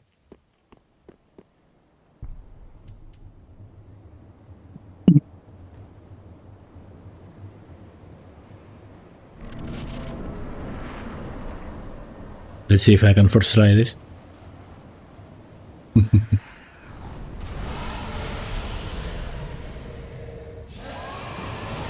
Right, so it's a two-phase boss fight.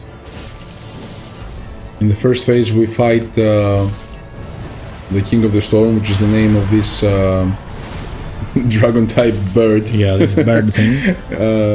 Which the Nameless King has befriended. They fight together. Of course, he tries to stab you or throw some lightning bolts at you.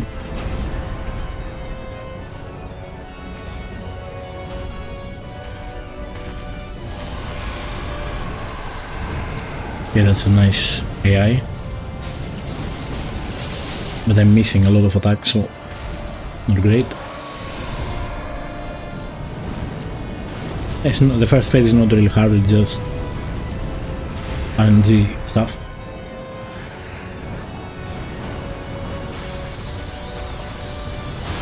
And lightning spears.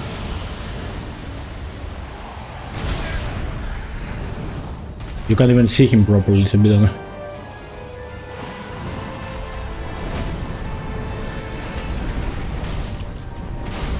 Legs move around a lot.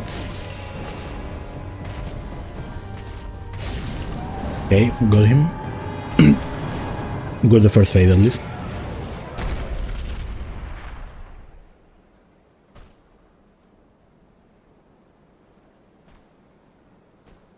His armor looks like Gwyn's armor.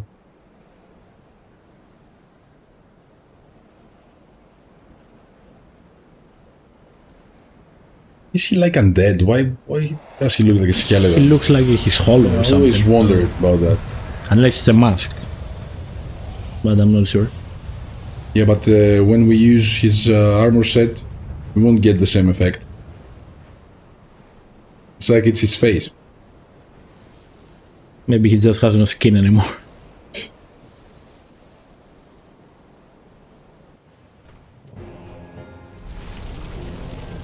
Okay, now this is the actual fight. Yeah. So yeah, we cannot see his name here, we don't know it. Nobody does.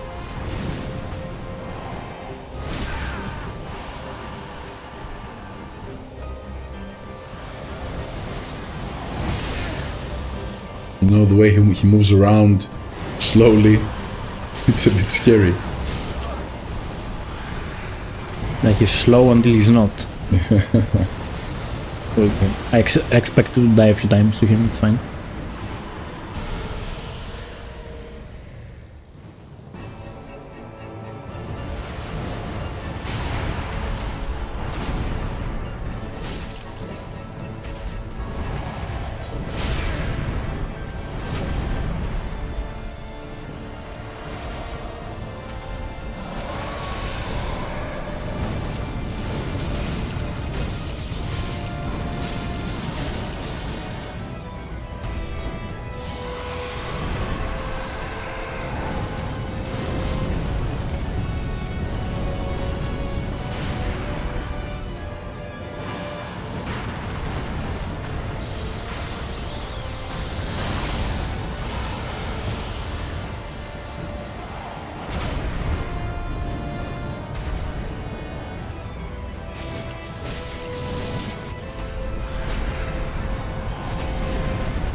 Let's take this guy down now.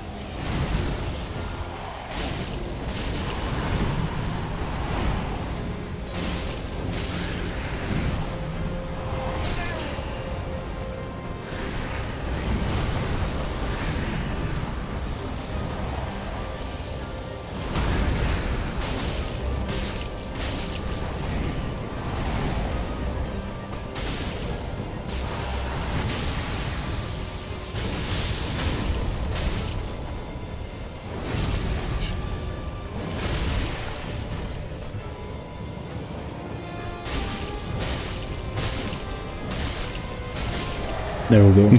That was it. Good job. Yeah, I mean, I guess he's one of the harder bosses. Yeah, definitely.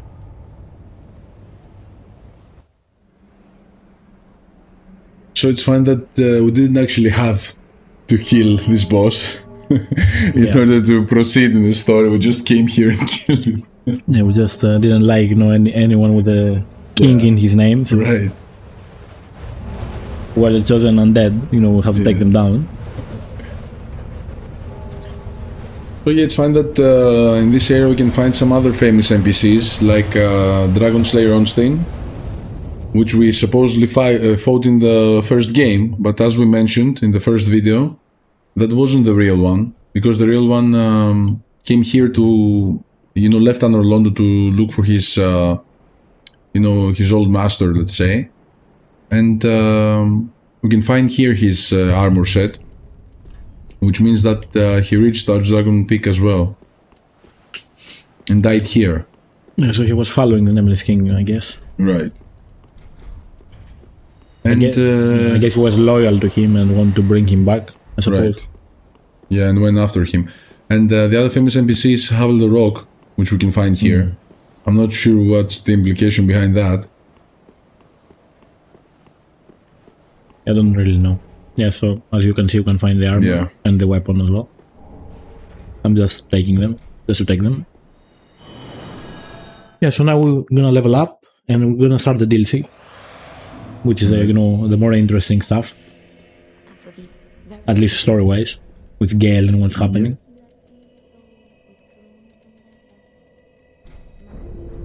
Ashen One.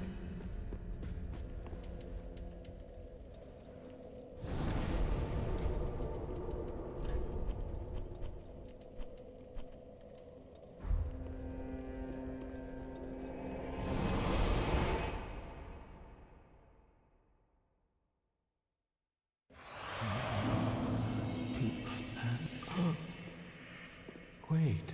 And so here's Gael. You've the same scent as that woman. Then you must be an Action One. You must be. Oh. You don't know how long I've searched.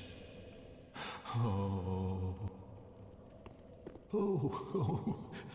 Don't mind me, didn't mean to fall apart. Now, Ashen One, I have a kindness to ask of you. My lady lives in the cold land of Ariandel. I need you to show her flame. If you truly Let's keep are one. ash, then it must be fire that you seek.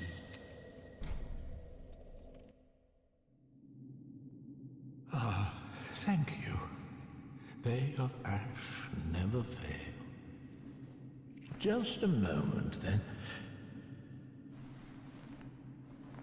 The painting of Ariandel. Well, rotted scrap of it, that is. Go on. Take it. Touch it.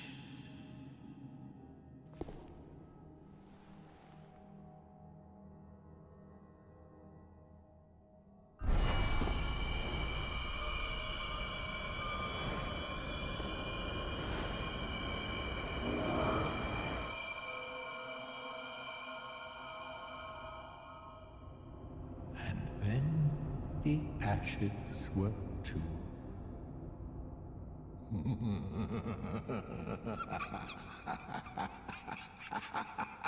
Yeah, so at some point, right? So at some point, we learned that another Russian one entered the painted world. We're gonna find later who that is. For some reason, they were looking for a second one.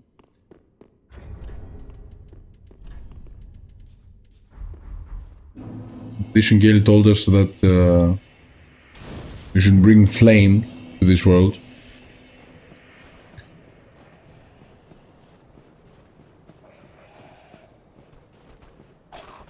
So by flame, I guess he means, you know, a ember. Yeah, or a destruction, you know, a natural end.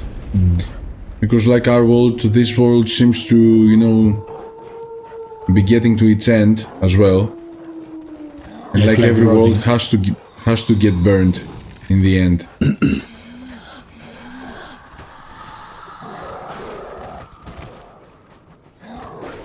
Yeah, because it's now rotting. Yeah, it's rotting. And infesting the actual world inside the painting. Correct.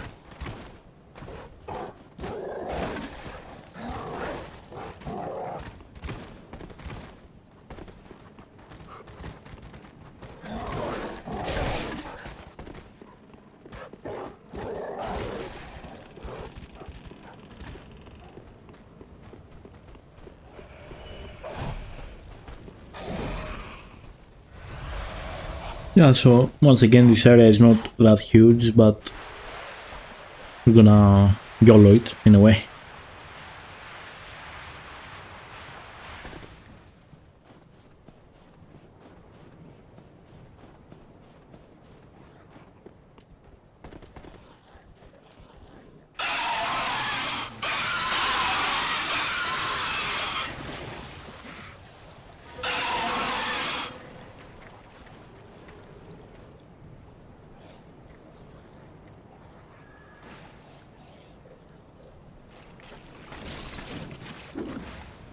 So yeah, this world started, you know,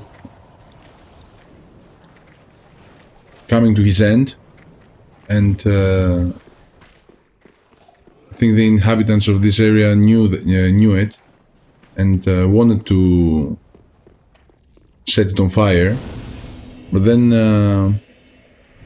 the other Russian one, which is called Friede, arrived here, and didn't wish for that to happen. She preferred to let it rot.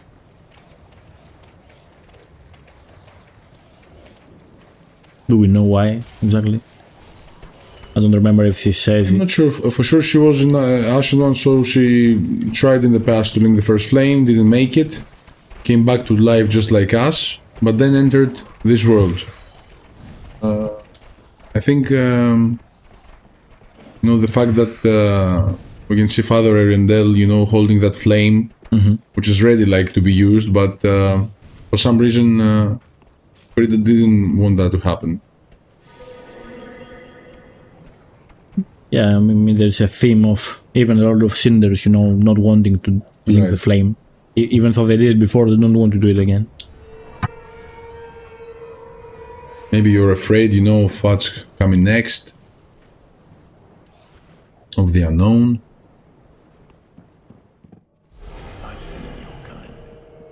It is actually our duty to do that. Every secret must be unearthed. Such is the conceit of the self-proclaimed. Is he holding the Dark Hand as well? He is, yeah. And he uses this dark flames. They should have some connection. Forgive me, my lady. I swore an oath. Yeah, so we're meant to go to that big chapel first. And you can find Friede there along with Wilhelm. And they give you a bit of dialogue, but ultimately we're gonna come here anyway, so we have to kill him. Yeah. Like he's like a servant of Friede, he's protecting her. But he's also guarding something else here. Someone else, I should say. I believe I feel the scent of ash upon thee. Thou art the one of whom Uncle Gael spoke. The one to show me flame. 'Tis good. When this is done, may I return. The door is open thanks to thee. 'Tis good, I promise. Yeah, we'll find her later. That's a very interesting NPC. It's called the Painter. We don't learn any other name. And she's going to have an interesting role later on. So that was the lady Gael was referring to. Not Friede.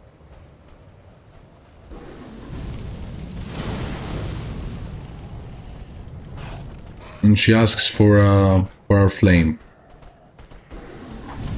which means that they actually want us to burn this place, so it can proceed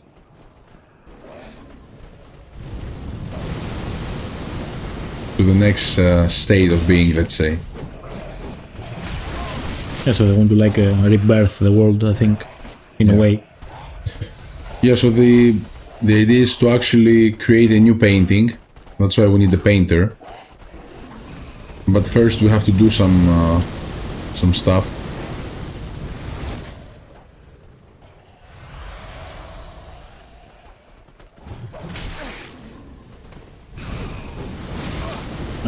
Don't know what I'm stuck on an invisible wall there.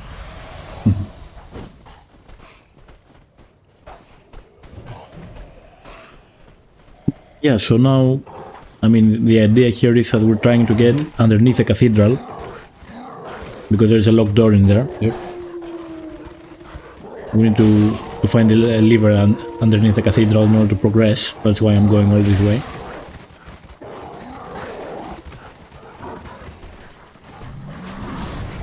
Of course, the game decides to put a billion enemies here. Some Vikings and many wolves. Many wolves, Vikings. Yeah, I'm gonna quit out for safety because they chase you for so long.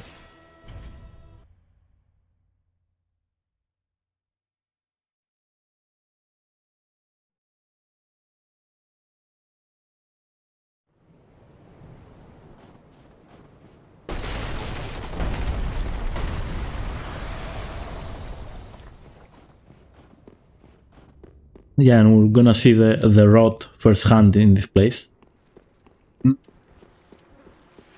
It's infested with, I don't know, abominations and flies and other things.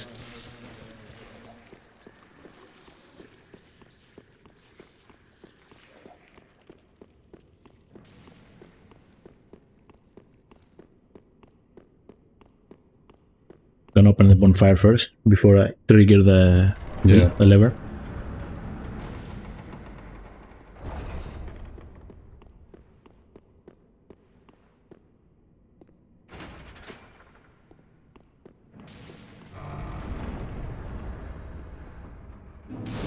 So yeah, I guess we can talk to Friede now.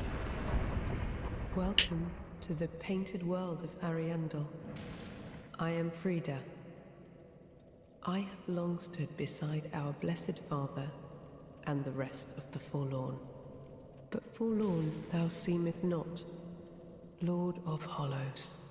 I know not the missteps which led thee to this painted world, but thy duty is all, and thy duty lieth elsewhere. Return from whence thou camest. I presume it visible to thee? The bonfire here in this room. A meek and faded thing, but 'twill guide thee nonetheless. Ah yes, there is a thing thou shouldst by rights possess. A remembrance of this cold world for the great Lord of Londor. May it help thee bear thy duty. Now, She refers to us as Lord of Hollows. that alone is cause to rejoice. I think he mentions Yuri as well. Yeah. Eager Ash, I think it's her sister, actually. I read something about that. would Ariandel remain our home? Yeah, for some reason she doesn't want us here. Thou art the Lord of Londor, and have thine own subjects to guide. Yeah. Yeah, so actually, I'm not sure if this dialogue is only present because of the ending we're doing. Yeah, I think it wouldn't be here. I didn't remember it. But she basically tells you the same thing to go back to your world. Yeah.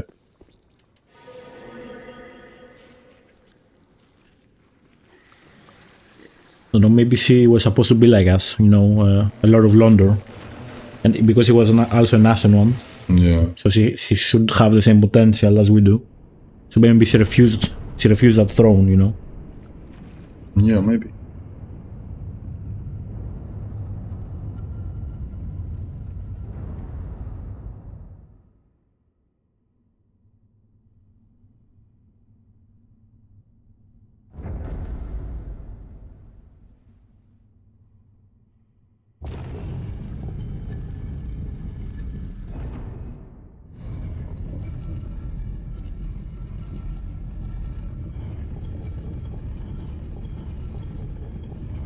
I wonder who builds these, weird contraptions that turn statues and reveal secret rooms. Yeah, for some reason that contraption was really important.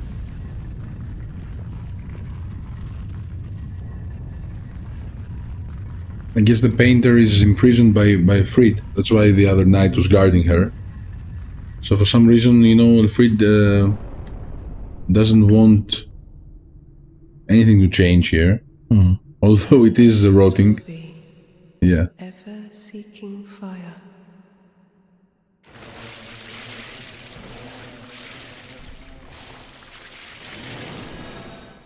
Yeah, but she also doesn't want to link the fire either. But she wants the world to rot. She doesn't want a new world or something. Yeah, it's not clear what exactly is her plan. Leave us be thou art. Okay, same dialogue. Right, so there are two bosses here. The main boss is over there, but I'm gonna kill the other boss first.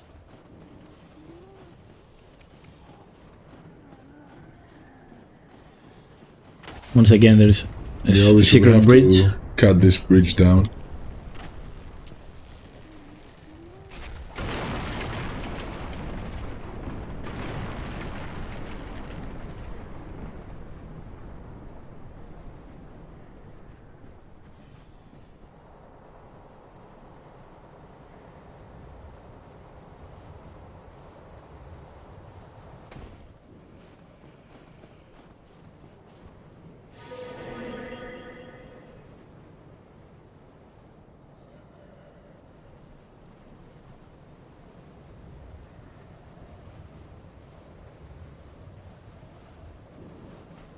I need to do some parkour here without dying.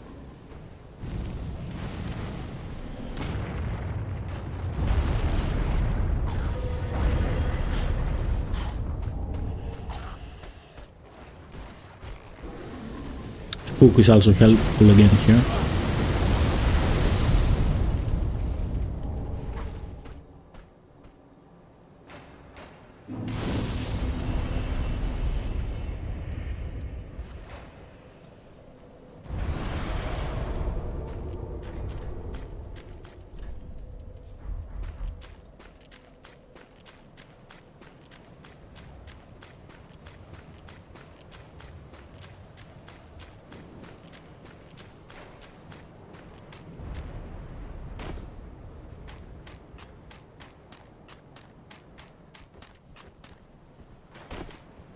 I'll try to see if I can kill some of the wolves.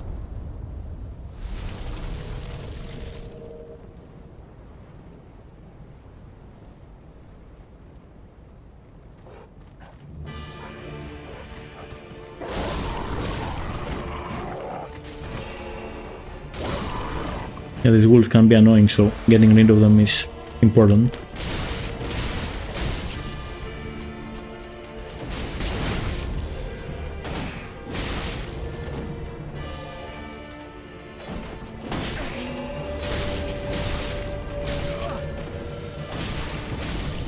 Quite nice.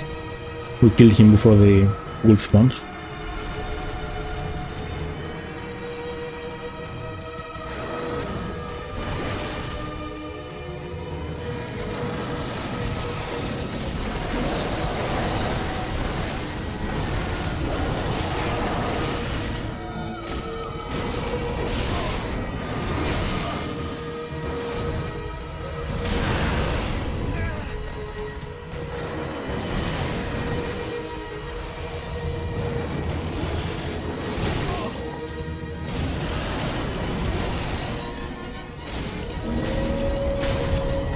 Nice. Yeah, so this is, you know, kind of a Sith influenced fight. Okay. They're also guarding a grave here.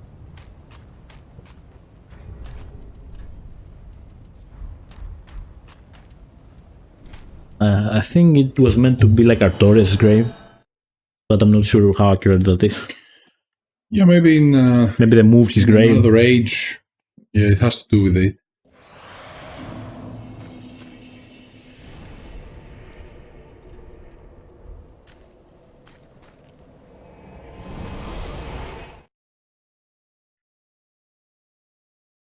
Yeah, that boss also gives you the champion bones that actually allows you to do PvP in the game. Yeah. Proper PvP in an arena.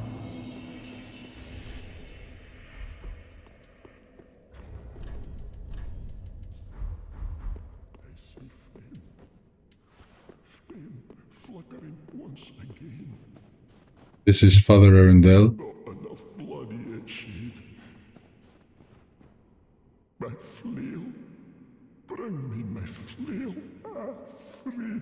So obviously he was ready to burn down the whole world, but so it's like Friede trapped him, yeah. And controls him by some means.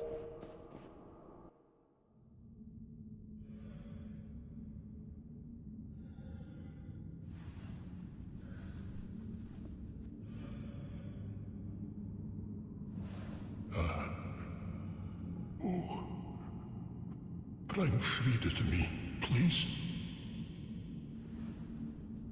Canst thou not see the flame flickering once again?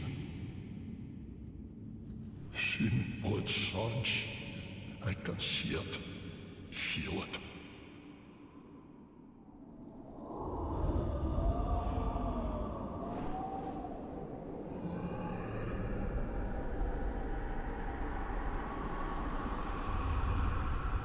Fret not, Father. We have no need of thy flail.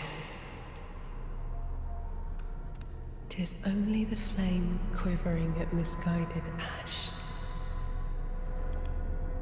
Please avert thine eyes.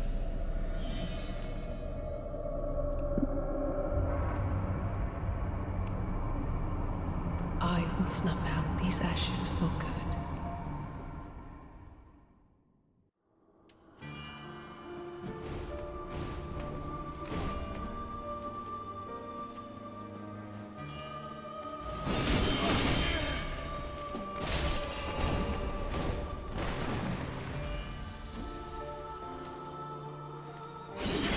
Not really familiar with her, so I'll try to play it a bit safe.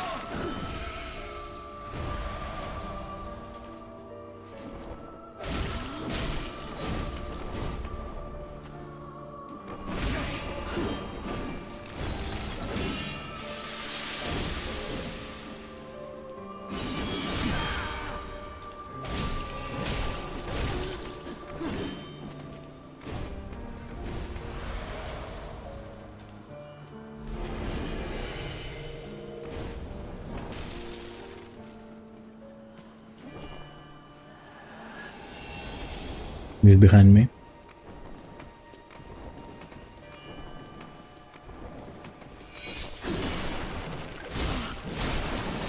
Right. Second phase.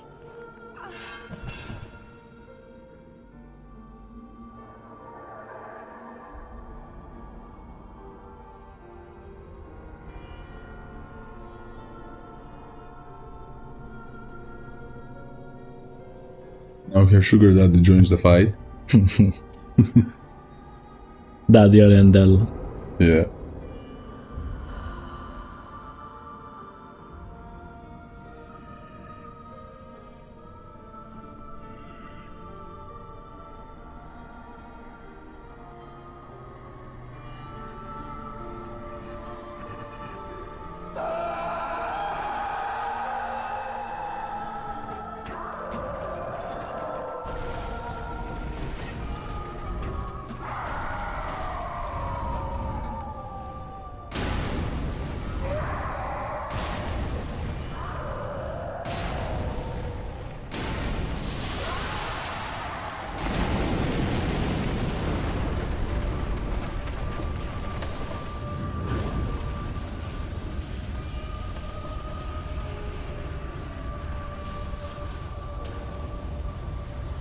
And of course, Friede is an Ashen one, so she actually gets infused by the flames. Yeah, right.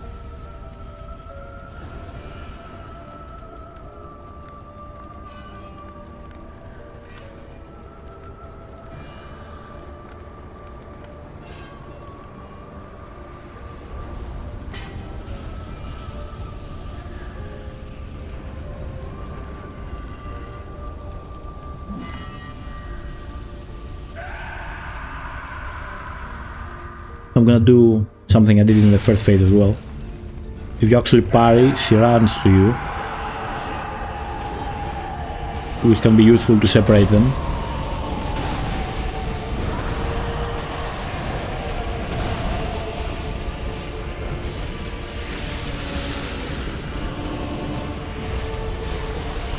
No, this is not a good spot.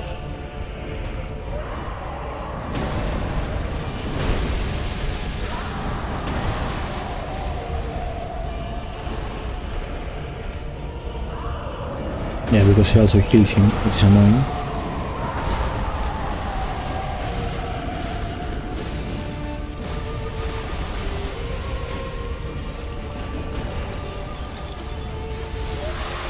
He's kind of messed up right now. It's expected, it's fine. Right, let's take her down.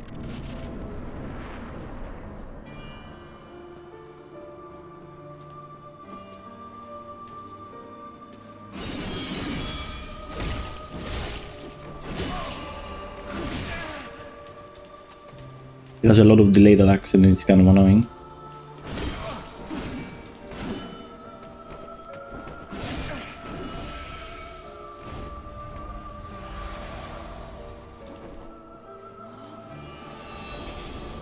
Two horses.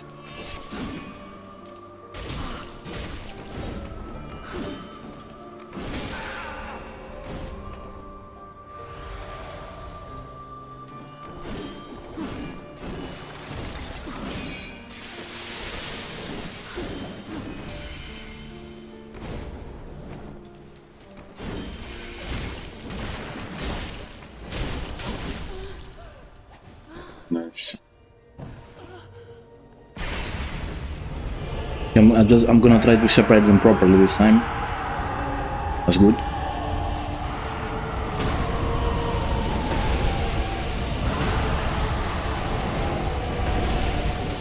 Yeah, the further away she is from him, the easier this will be.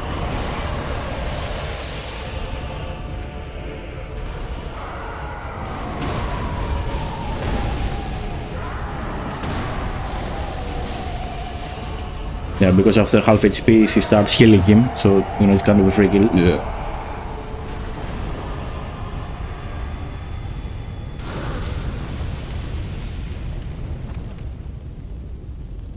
Yeah, so the final phase. Yeah, third phase is similar to the first, but has some extra black flame moves.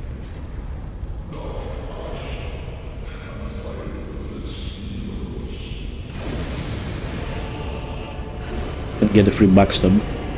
Like this.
Just gonna play it safe.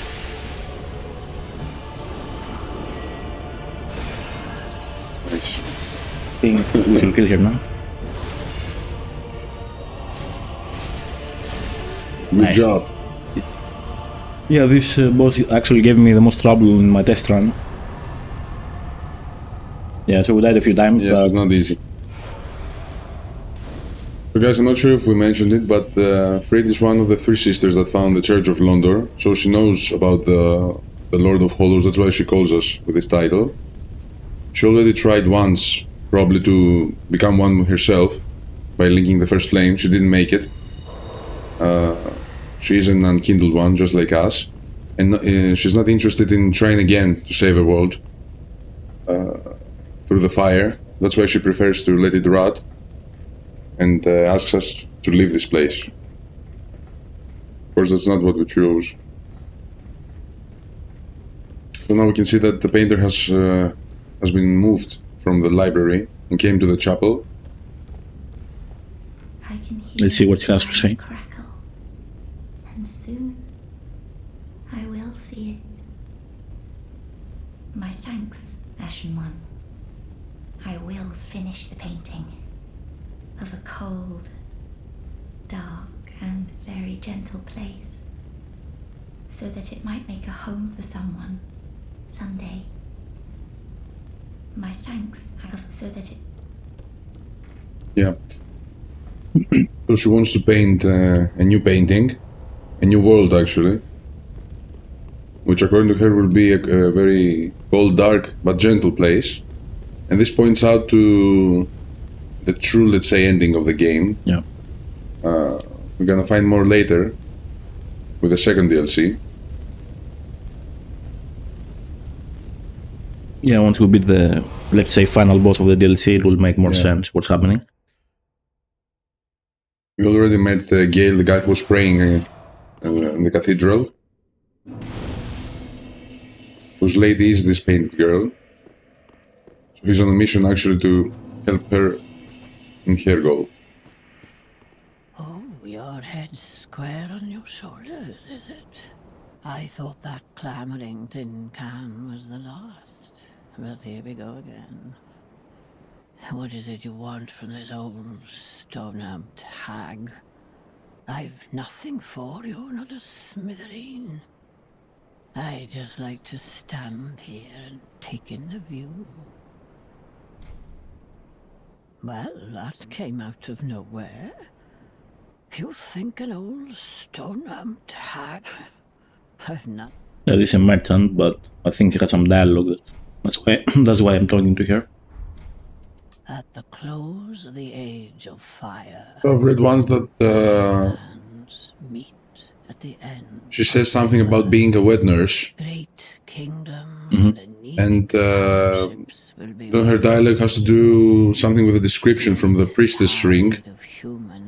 And some people say that she was Lothric's Emma, I think. Or read a theory about her being the handmaiden. You mean this pilgrim? Yeah. Yeah, I have no idea, to be honest. Yeah, it doesn't make much sense. Yeah, also now we're at the Drag Heap, which is actually the area we can see from the killing of the first flame. where everything is destroyed and crumbled together like this.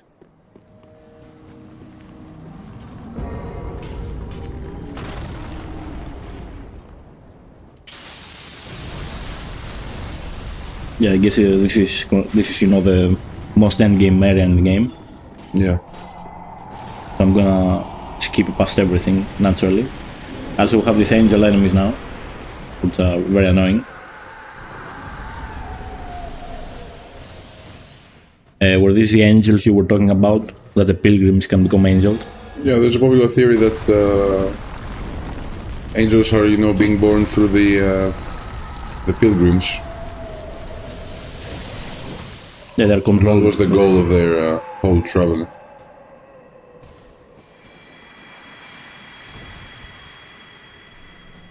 Yeah, when you kill that parasite guy, the angel dies. Yeah. So I guess the pilgrims might be that, the true form is that parasite. Right. Dude.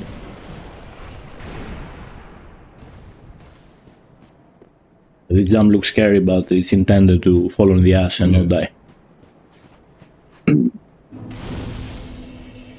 So yeah, normally you're meant to go around a swamp and avoid like a bunch of angels while trying to progress, but I'm gonna try to do a bit of a skip. So we can skip this part and go straight to the first boss.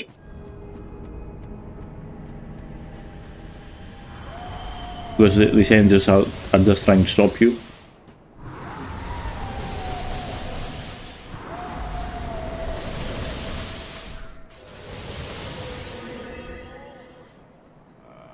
Yeah, so there's like a secret jump here.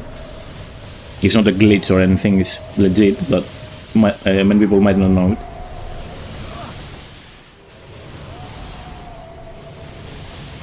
You can actually fall here and bypass the whole area. Nice.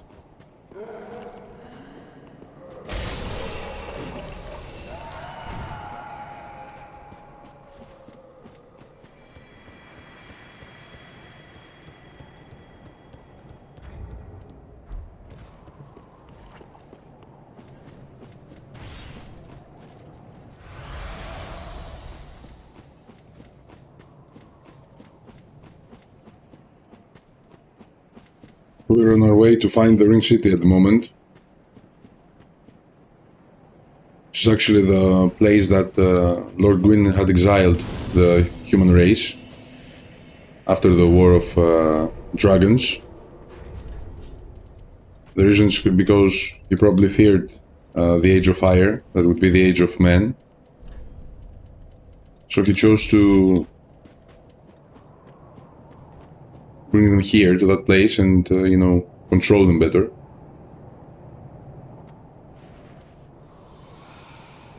So now we're gonna drop down this huge hole and find the boss I think we talked about very briefly. Yeah, we mentioned this boss during the fight with Lorien and Lothric. These are the Demon Princes. So Lorien actually fought with them in the past. That's why his sword is,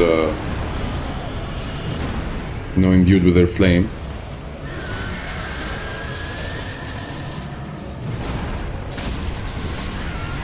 So there are actually two, you have to kill both of them.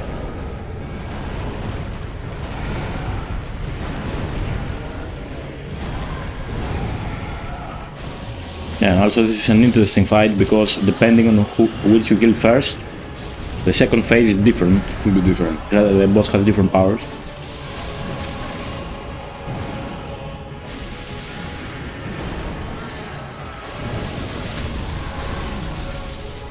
Let's do this for good measure.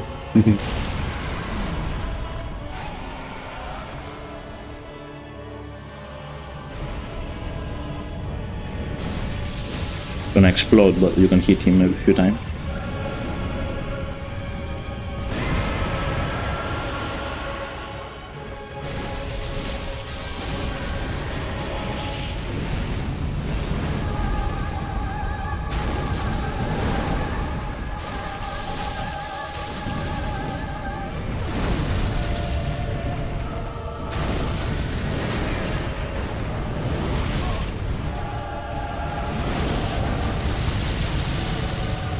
It's close.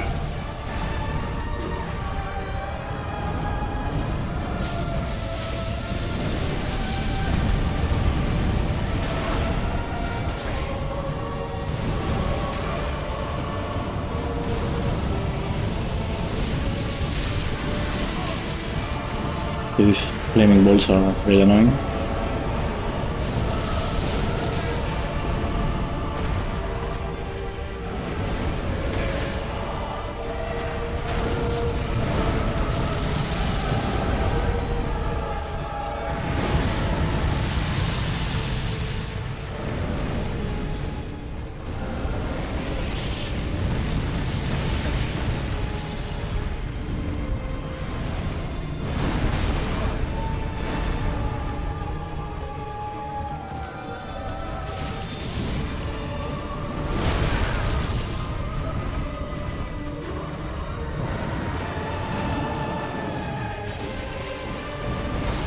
It's okay, it was a good first attempt.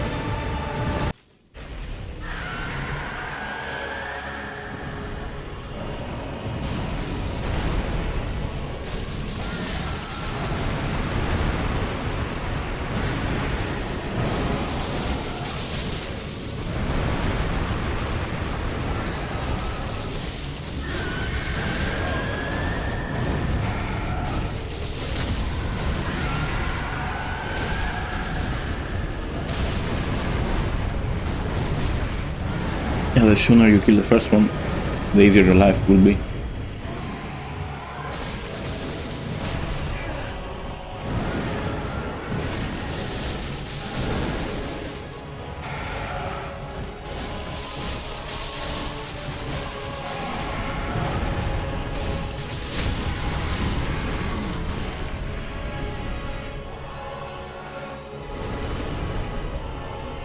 Yeah, I think I used the wrong resin before. I think you can actually stack bleed on him while he's transforming.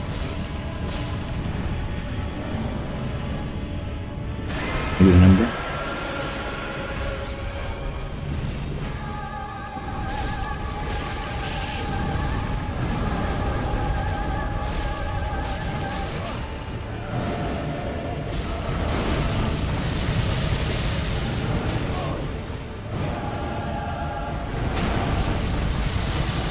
I mean, ideally you wanna hit his head, but yeah, now I staggered him way easier. Yeah. Before he was flying around, it was kind of annoying.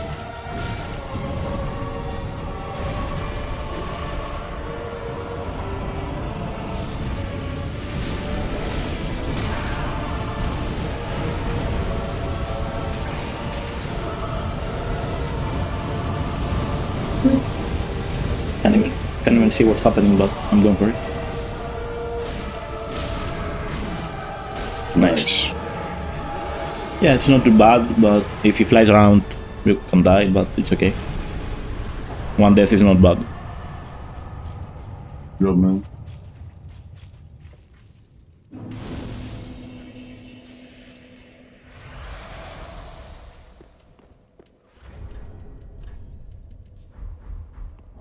Yeah, so we'll find another banner, our favorite item in the game, because we know what that means.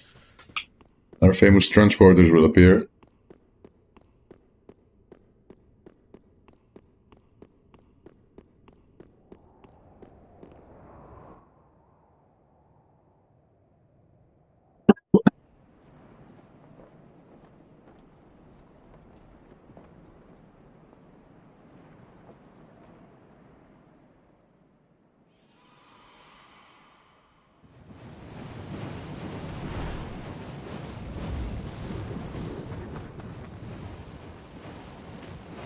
I guess you can say these imps are the most powerful being in the game. They can be everywhere whenever they want. They were able to, you know, survive all these ages.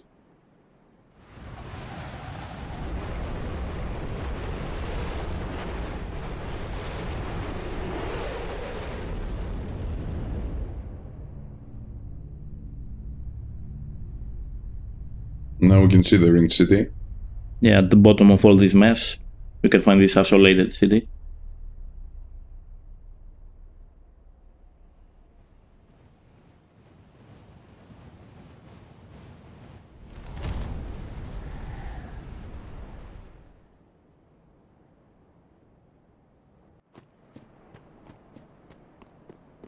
Yeah, after the war with the dragons, Gwyn decided to isolate the human race here.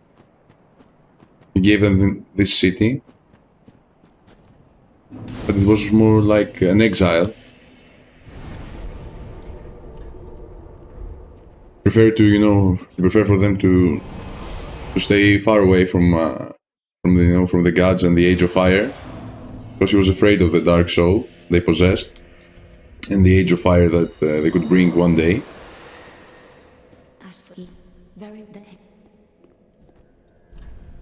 Yeah, so it's a prison basically. Yeah. Ashen One.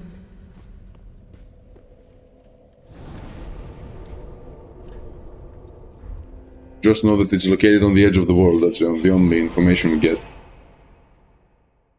I'm unsure what that means though. Maybe it's like another dimension it's in. Or actually literally the end of the world. Yeah, because literally the world is ending at the moment. And in order to find a solution, let's say, for that, we find ourselves here.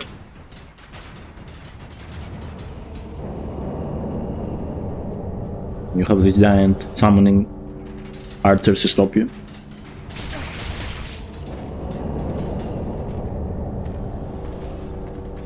Yeah, we can see that he was so eager to protect this place, from intruders, that even when you arrive, it's everybody starts just attacking you. And he has like this rare ability that he can summon specters. Yeah. Or summons. The giant. Yeah.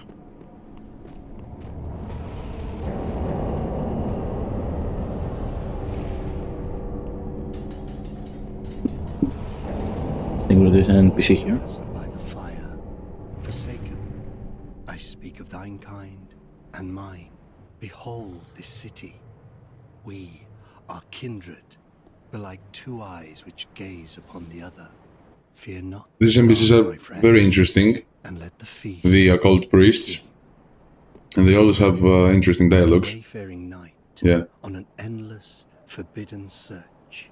Only the abyss granted closure, if not reunion with his beloved. Fear not the dark, my friend, and let the feast begin. Was he talking about Artorias there? I don't think that it's Artorias. It's another NPC in the game. Because in each of their dialogues, they're referring to an existing NPC in the game and to their journey. Usually mentioning that it was futile. Their mission didn't have any result in the end.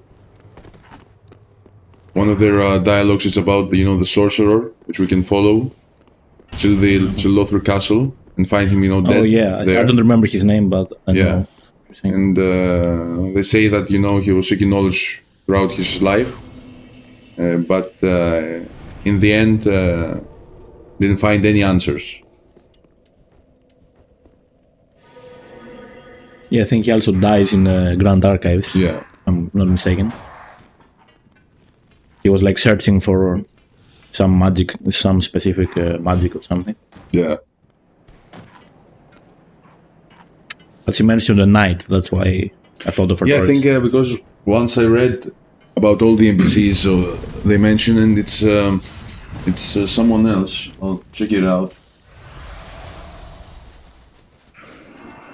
Yeah, so there are a ton of enemies in this area, very dangerous enemies. There are these ringed city knights here, with a look like Dark Race, but on steroids. Right. So yeah, these knights fought through the ranks of Gwyn during the war against the dragons. We can see that they returned from this war with dragon heads, so they were pretty powerful.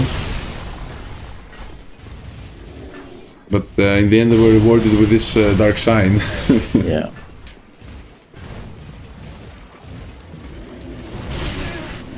They also have these abomination things here that have an abyss for a head, like an abyss sphere on her head. Yeah.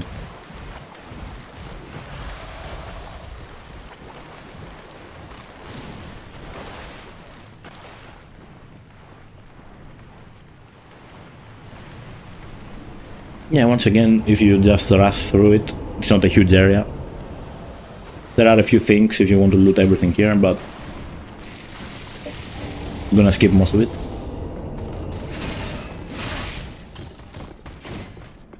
Yeah, so the Wayfaring Knight that priest was referring to, it was Alva the Seeker of the Spurned, and his quest for redemption with Black Witch Zuli. So he was looking for his lady or something. I remember the witch, I don't remember the other person. Yeah. Then we have the dialogue about the man who was seeking learning. So it's the story of Orbeck of Vinheim, which is the NPC we discussed before. So we find his corpse in the Grand Archives, drained of life after learning all he could from the scrolls that we were bringing to him. Yeah, so we have another dragon here.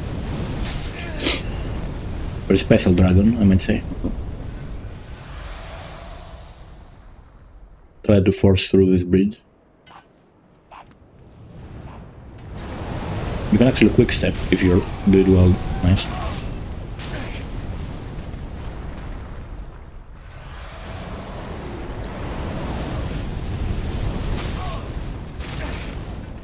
Yeah, normally there is a side ledge you're supposed to fall off to, but we don't have time for that.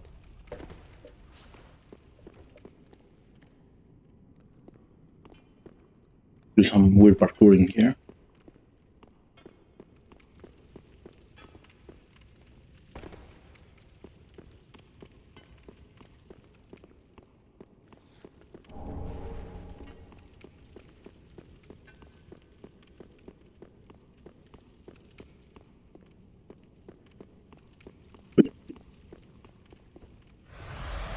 This is the way forward.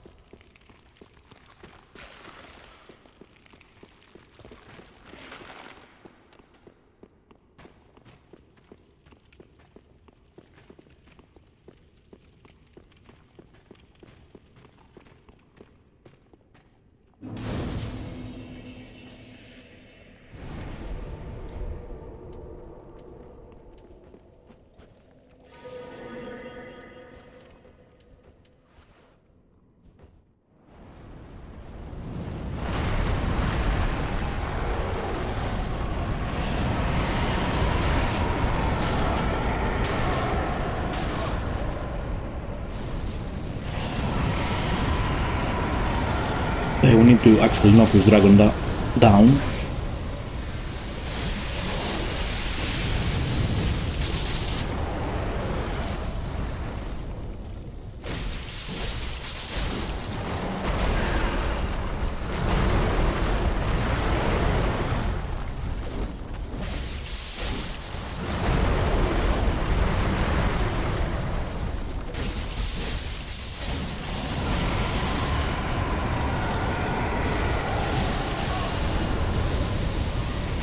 Good amount of health.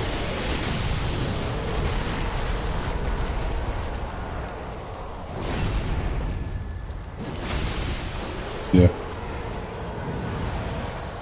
So this is a very interesting NPC or dragon, I don't know what we call him. Yeah, for some reason this dragon, exists in the Ringed City as a protector or something.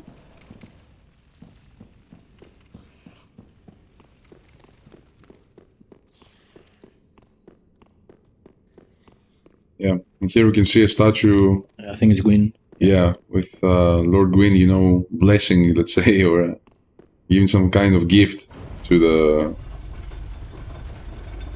furtive pygmy, let's say, which is the ancestor of the human race. Probably it's this city itself, which was supposed to be a gift. Do you think it was a gift, or he misled them saying it was a gift to trap them? Yeah, I think the whole point was to,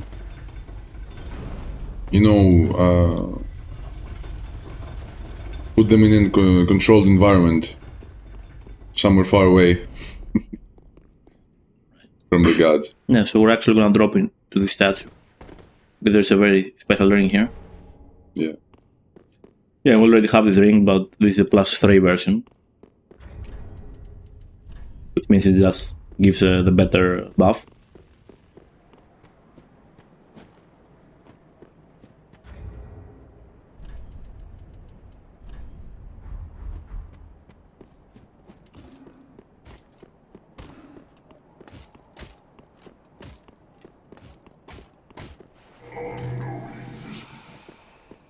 Yeah, I skipped through the dialogue because of the night.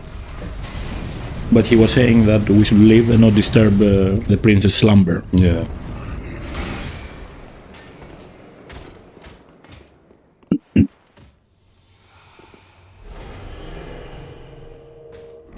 So it's that giant we've been finding.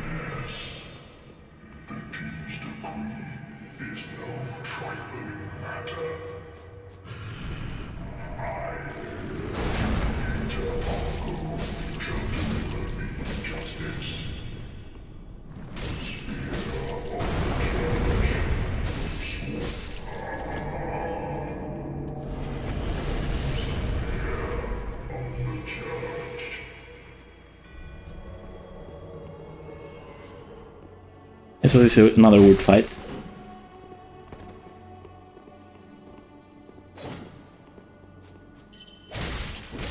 If you were online, you would find you for actual players, yeah.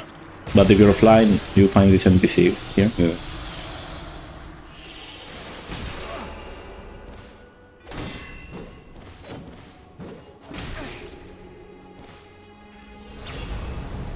Yeah, I'm not a fan of this fight.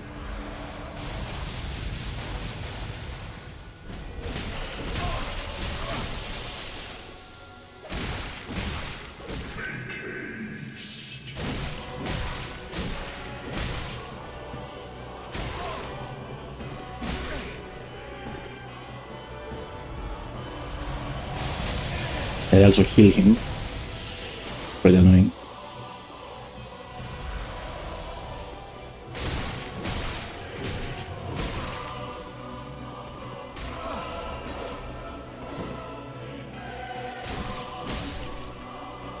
I don't think there are any more, so we should be fine.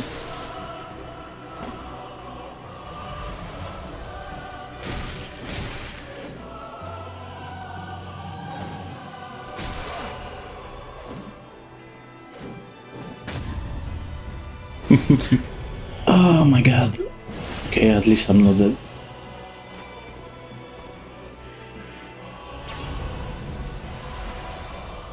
That would be embarrassing.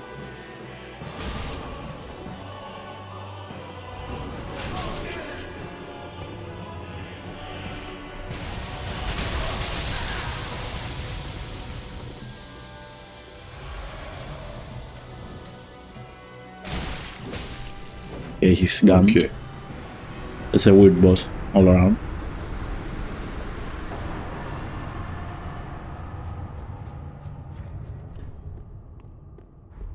So I'm gonna level and I'm gonna backtrack a bit for an optional boss.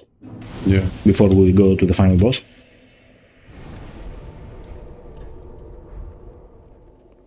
Yeah, ahead of us is actually the final boss of the game.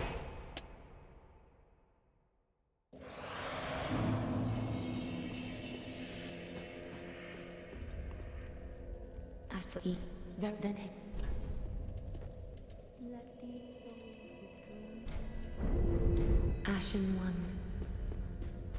Where's the how it's called, the final boss of the game is the soul of Cinder. Yeah. But if if you calculate it strength-wise, this is considered the final boss. Yeah, right. Because it gives a closure to the story as well. Yeah, correct. But yeah, 3 bosses left. Chronologically, it's not like we cannot do this step after killing the soul of Cinder. Yeah, because so it might be the final boss. Yeah, true. Yeah, so I found this hidden wall here, and you go down this ladder. It's actually gonna be a surprise here.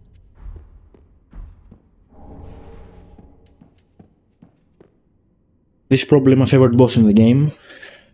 Just, you know, from the nice aesthetics of it. Yeah. And the fight is pretty epic itself. Yeah, and I love the theme as well. Yeah, so this is a dragon we knocked down earlier. Obviously we did not kill him. Yeah, but now he's in his full form.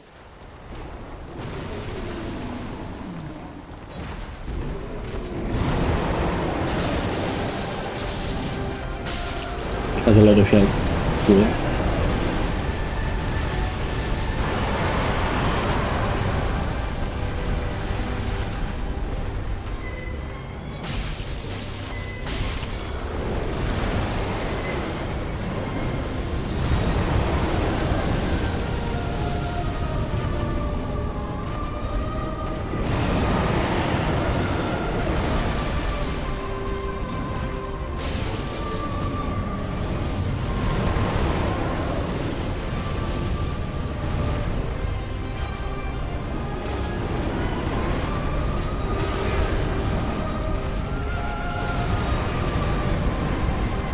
Yeah, the music is very nice.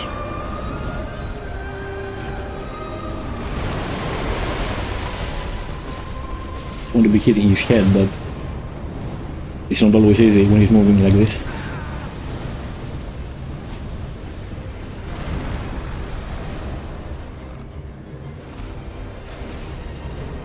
If he jumps, we're good. Nice.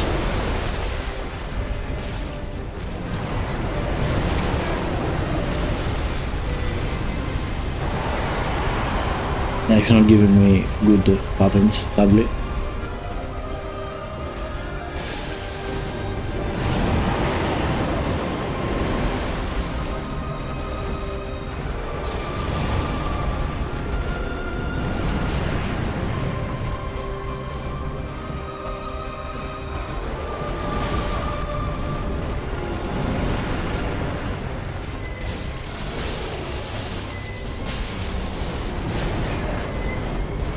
Yeah, so much HP.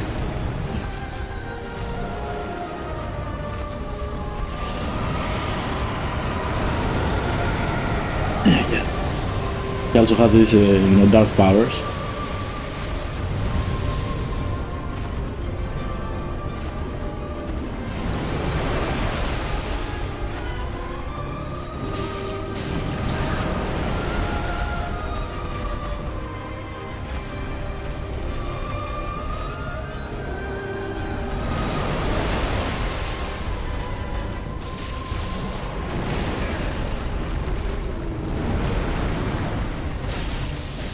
And you need to take every opportunity to hit him because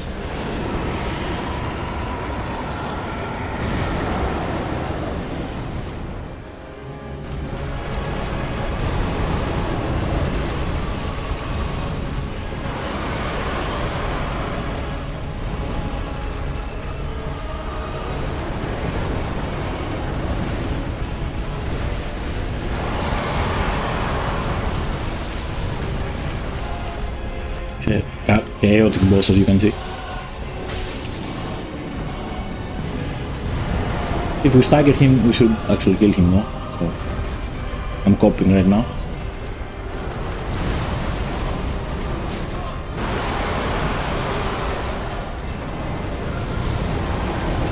Good.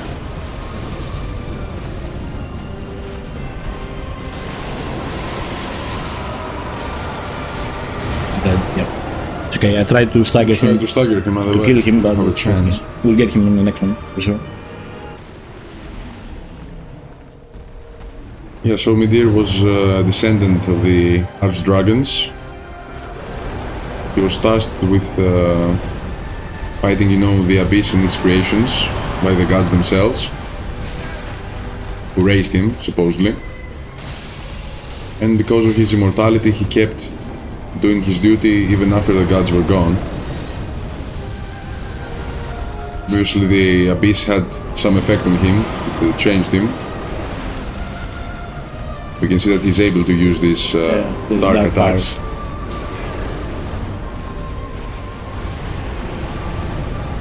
I'm not sure if we could say that he's corrupted or something, because he just protects the city. at this point. I think the premise is that he was so strong that he actually took in the power and he's not fully corrupted. Yeah. Maybe because he was a dragon. Right.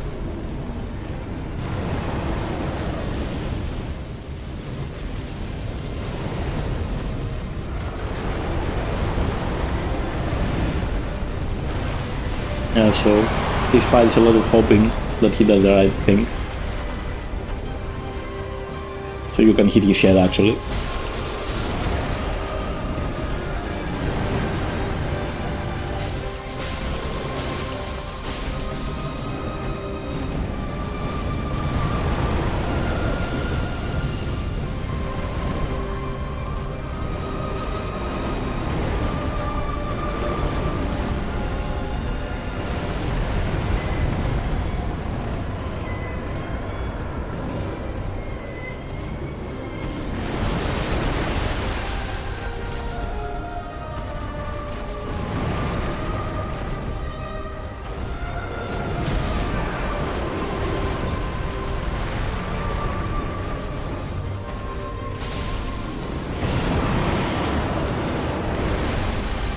That's actually the attack we want him to do.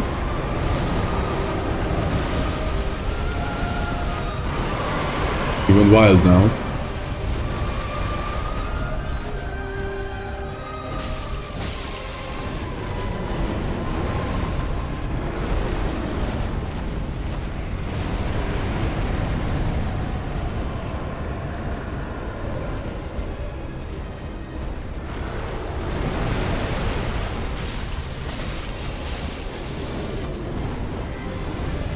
It isn't going so bad this time.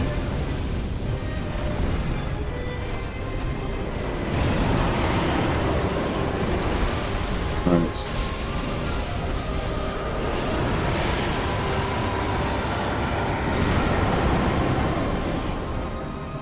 Yeah, I mean, if we do get a stagger, he's probably dead, so we need to hit his head.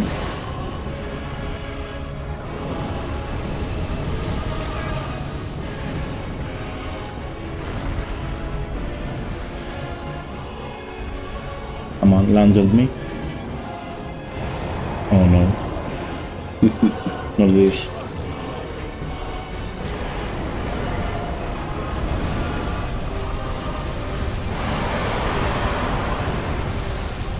Comes now with everything he's got. Okay, he's trolling me right now.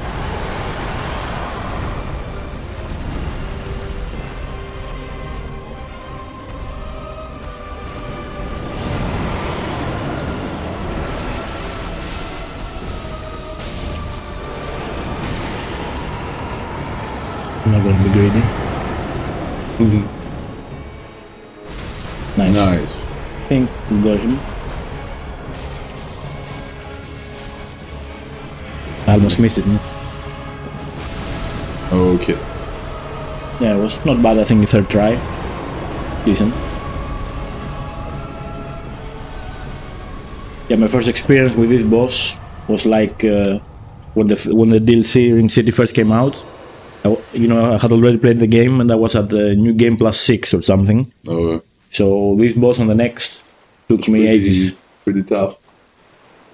Yeah, because he has like a ton of HP. Imagine at a New Game Plus 6. I was just fighting him for an hour or something.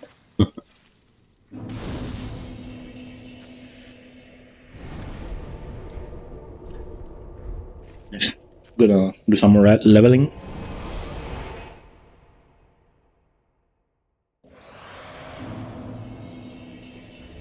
I think I didn't even kill him by myself. I was, cooperating. I think we did it with you probably. Yeah.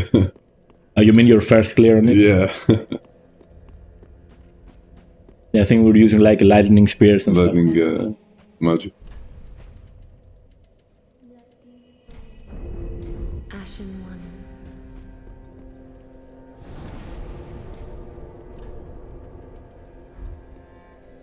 Just a little bit left now.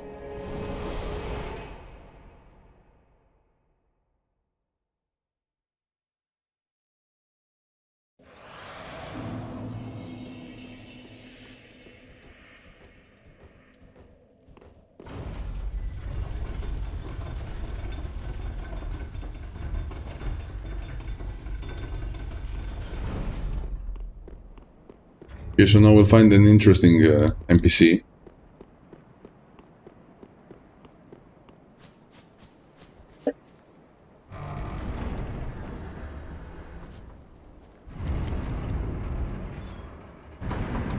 Yeah, guys, this is Filianor, one of Gwyn's daughters. Yeah. So he left his own daughter as well, here in the Ringed City. The reason is not exactly clear, but he promised her to be back someday for her. Of course, he never came. We're not sure what this egg means, but it's connected with time somehow. Because the moment we touch it, we'll be transported into another dimension, maybe. I think it's the future. Maybe it's the future, yeah. Based on the boss, at least. Yeah.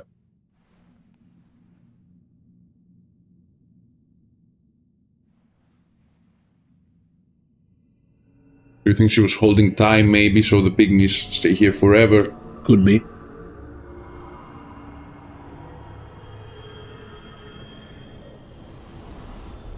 Maybe, you know, time wasn't passing at all in this place. So it's kind of like the illusion of Guinevere. And Gwendolyn, you know, so the egg shatters and time progresses. Correct. And comes to its natural state, that's what I mean. We can see now that she's dead. So years should have passed.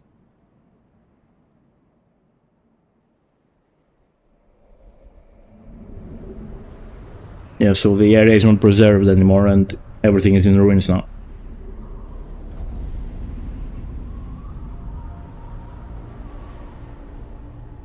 This is probably the end of the world.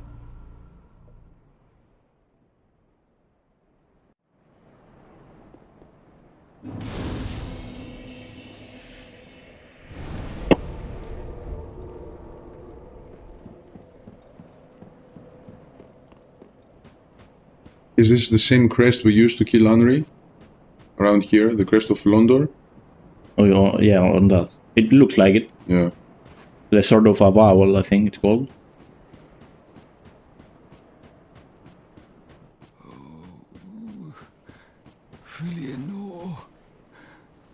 Yeah, so we can see the kings of the area, supposedly, which are probably the descendants of the furtive pygmy. So they were holding the last, pieces of Dark Soul. So a guy we met earlier chased them down in order to get it. We're gonna find out who that is pretty soon. It's probably a new character, you know? Yeah.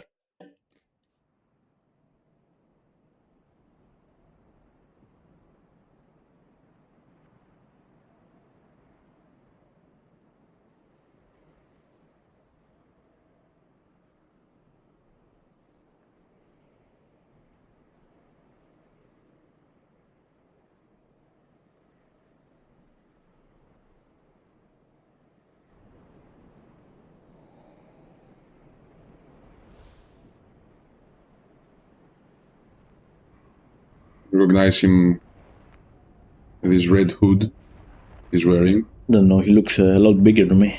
Yeah, he grew bigger.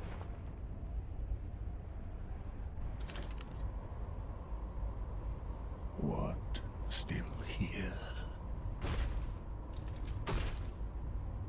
Hand it over, that thing, your dark soul. It's like he lost his mind along his quest. I mean, he looks like he has an understanding still, but maybe he just got corrupted by the power of it.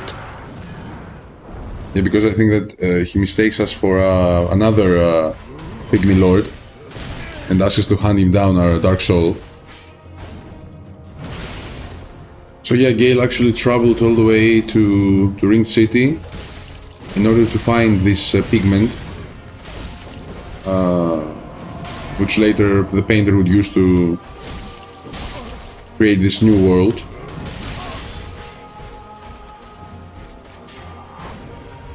So at this point he killed all the pygmy lords.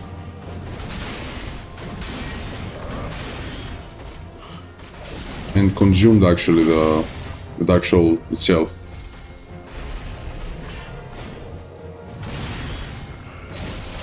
Yeah, so actually Gael is actually one of the bosses you can poison. That's why I used the rotten resin.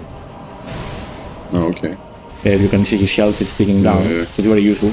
Actually, find out about this when I was tryharding at New Game Plus 6.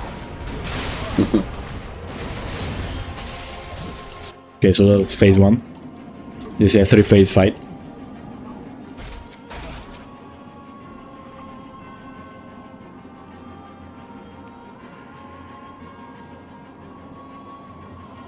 Yeah, we can see that he's spitting black blood. Is this the blood? The blood of the Dark Soul. Yeah, so he consumed the Dark Soul after killing the Pygmy Lord.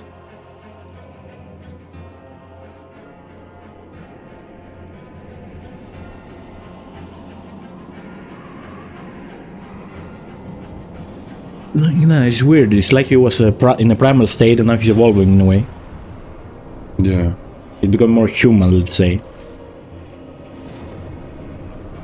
If that makes sense. If that comment makes sense. Yeah, obviously the soul had some effect on him.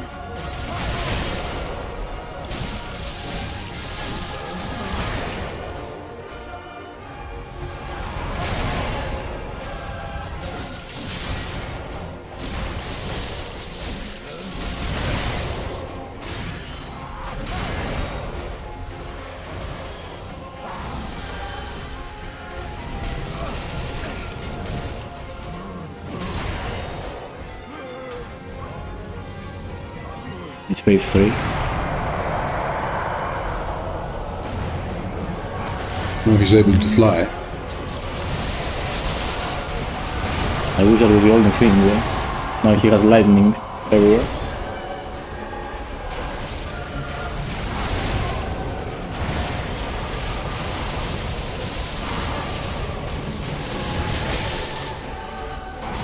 That's okay, good enough.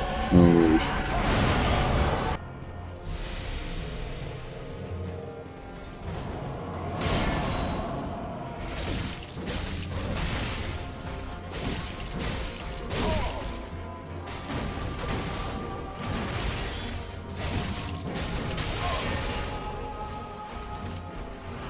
And so the sooner you poison him, the better it will be.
Nice. Yeah, he almost got me, but...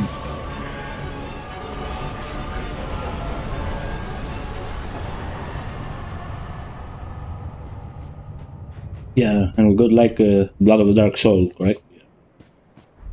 Yeah, so it's like we got the Dark Soul itself, but as a pigment this time, so we can give it to the girl in the painting world in order to use it actually to draw. We're actually gonna talk to her. Yep.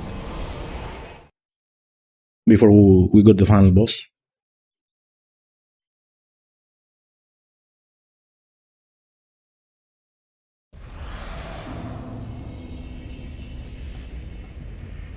We're back in the chapel that we fought Sister Friede. And we can see that this area is burning now. Yeah. So the world is finally on fire. Ashen One, thy gift of flame has taken root, and Uncle Gael will soon bring the pigment.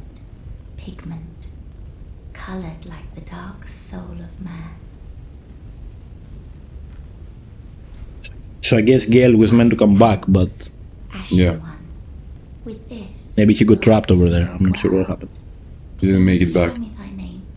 I would name this painting after thee. What do you want to choose here? I think it's better to say I have no name. I see. So we learned that actually she doesn't have a name as well. I will name this painting Ash. It will be a cold, dark, and very gentle place. And one day, it will make someone a goodly home. I wonder when Uncle Gael intends his return. I hope the new painting will be to him. Yeah, so we learned that, you know, we should actually let the things proceed the natural way.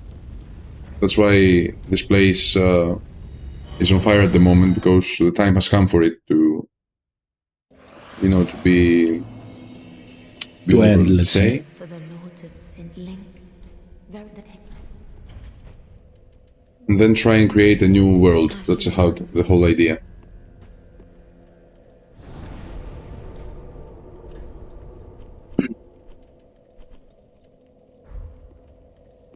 Yeah, so this is supposed to be like a separate thing, like regarding the state of the actual world, whether you link the flame or not. Yeah. This is supposed to be a different world, a completely different world. So it's like another option for people to, you know, to go and live in.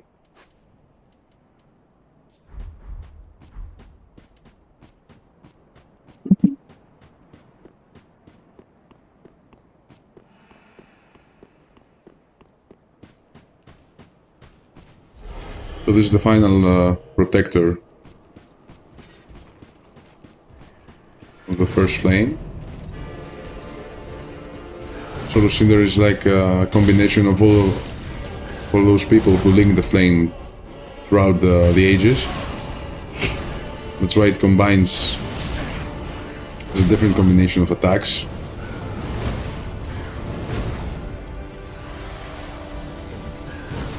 Yeah, you can use like a spear, I think spells, a curved sword.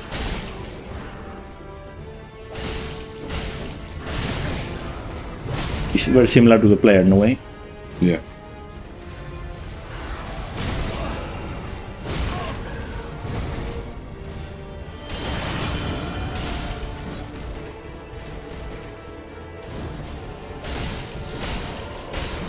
He wants to buff himself, but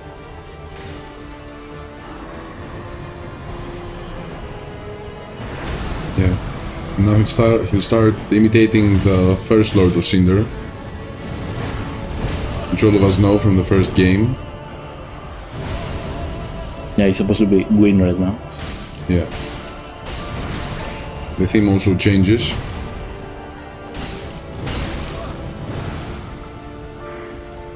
Even the attack is the same. Yeah. So Gwyn was the person who started this whole circle.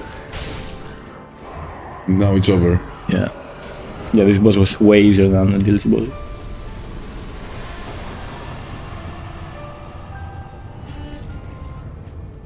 It was like a final test before we were able, you know, to choose the next state for a world. Yeah. So now this is the point where you can do a bunch of endings. Yeah. But the one we're doing is just linking the flame, but something different is going to happen because we have the dark sigils. Yeah.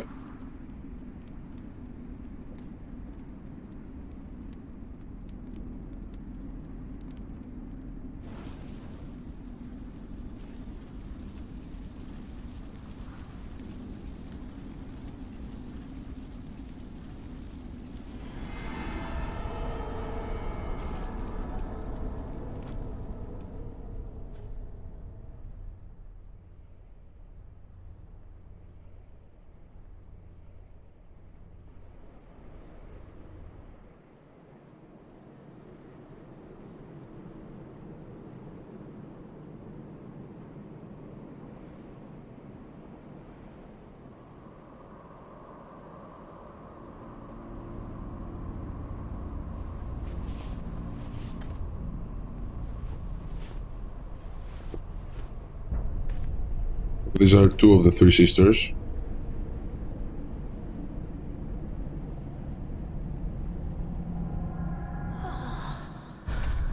Gracious Lord, make London whole.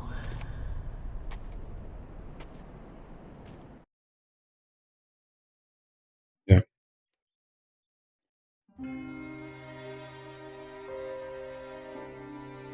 Yeah, so this was Dark Souls All Bosses. We had a few deaths as expected, but it wasn't so bad. Do you have any final thoughts you want to share, Bill? Yeah, I'd say that in the end we can see that our player chooses to end this circle.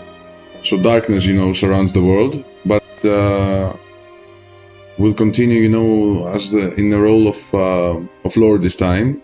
Of course, we can choose to just prolong the Age of Fire, but the flame would be, very, very weak. So the same thing would happen in a few years. So there's not actual point in that. And of course, we could choose to bring darkness without us being some kind of lord in this new era. Yeah, this is supposed to be a step forward for the human world, Yeah, correct. emerge. It's like humans will now take over. It's their era. Yeah, guys, thank you very much for watching. Thank you for watching. Leave a like or subscribe if you have, and a comment if you have any feedback for us. We're trying to improve our videos this time. So we'll see you in the next video. See you soon. Bye bye.